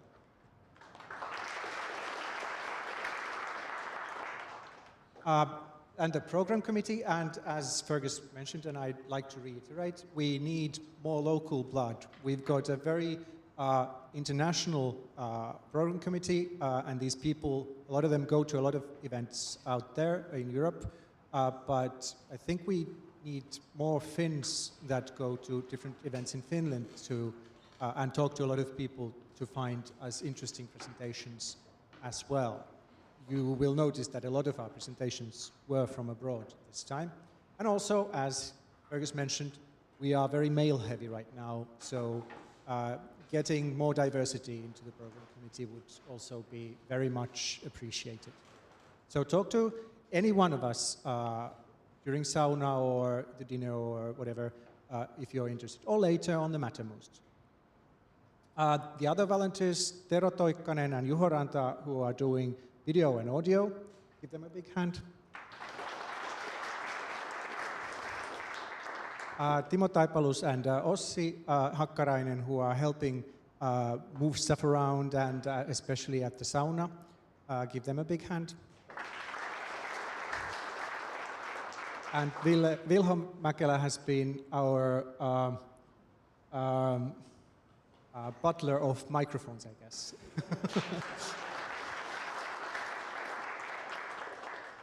And then the code of contact people, I guess your services haven't been needed yet, but there's still the sauna, so please behave yourselves at the sauna as well. Well, give them a big hand. And of course, give yourselves a big hand for making all it here. Some of you came from very far away. Next up, I'm going to talk a bit about the dinner and sauna stuff. So first of all, dinner and sauna were booked full like several weeks ago, and unfortunately, some of our presenters and sponsors, their presentations weren't accepted. When the those slots had already gone. So if you are a sponsor or a presenter who is lacking or who wasn't able to register for dinner or sauna, but you want to join for those, then I'll basically need to okay you, for example, for the alcohol in the dinner and some other things. So I'm trying to sit next to the alcohol point here. So, and also about alcohol. So dinner will be served, or is probably already served behind the back wall, which should be opened in a minute. And the drinks, everyone gets one free drink who is registered for dinner up here. And it'll be open for about half an hour in the beginning, so get your free drink like quickly. And then, of course, if you want more drinks here, then you can buy drinks yourself as well. But I'll just remind you that we've got lots of drinks at the sauna, so we basically don't want you to stay here drinking. We want you down there. And Varala website, here we are. Scroll down just a bit and click on that map. It should become bigger. I think if you click on it, well, that works. So this is the Varala Sports Academy. It's about 3.5 kilometers west of here. And this C and D, this is our saunas. There are 3 saunas in here and lots of space to have fun. Right? Yes, thank you. And and our bus will leave at roughly about 8 o'clock from in front of the hotel, and it can't get down there. This is very steep, this area. So the bus will probably end up here, unless if it's full of cars, then the bus driver will have to improvise. But then you'll need to get down here. Also, we have reserved B, not the sauna of B, but other areas of B, and we've designated it as a quiet zone, so that if you get overwhelmed over here, you can go over to B to have some quiet time, and then maybe go back. And of course, this blue thing is a lake, and this terrace is over the lake, so it is also at your disposal, in addition to the three saunas there. And I had to look up, so we have one bus going that way, and then 2 buses coming back. At 9:30, the bus will leave, hopefully from that parking lot, but otherwise somewhere nearby, for the last trains to different directions. So it'll first head to the railway station, and then people on board can request any hotels they are staying at, although most of the hotels are very close to the railway station anyway. Then it'll come back to Varala, and at 11 o'clock it'll also make another trip back and distribute you to your hotels.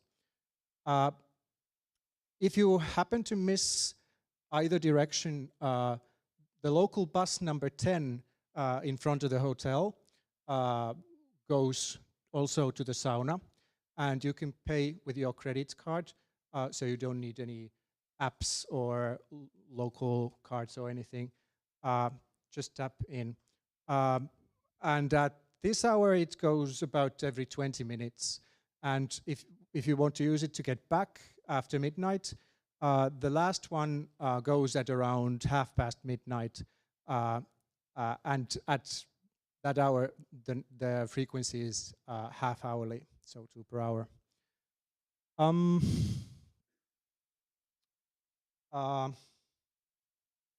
drawing a blank. I think I've covered a lot of things. Does somebody have any questions about what I might have forgotten to mention? Yeah, there are towels at the sauna.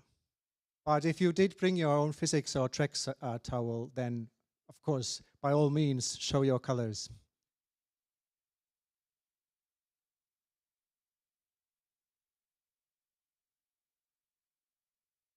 8 sharp.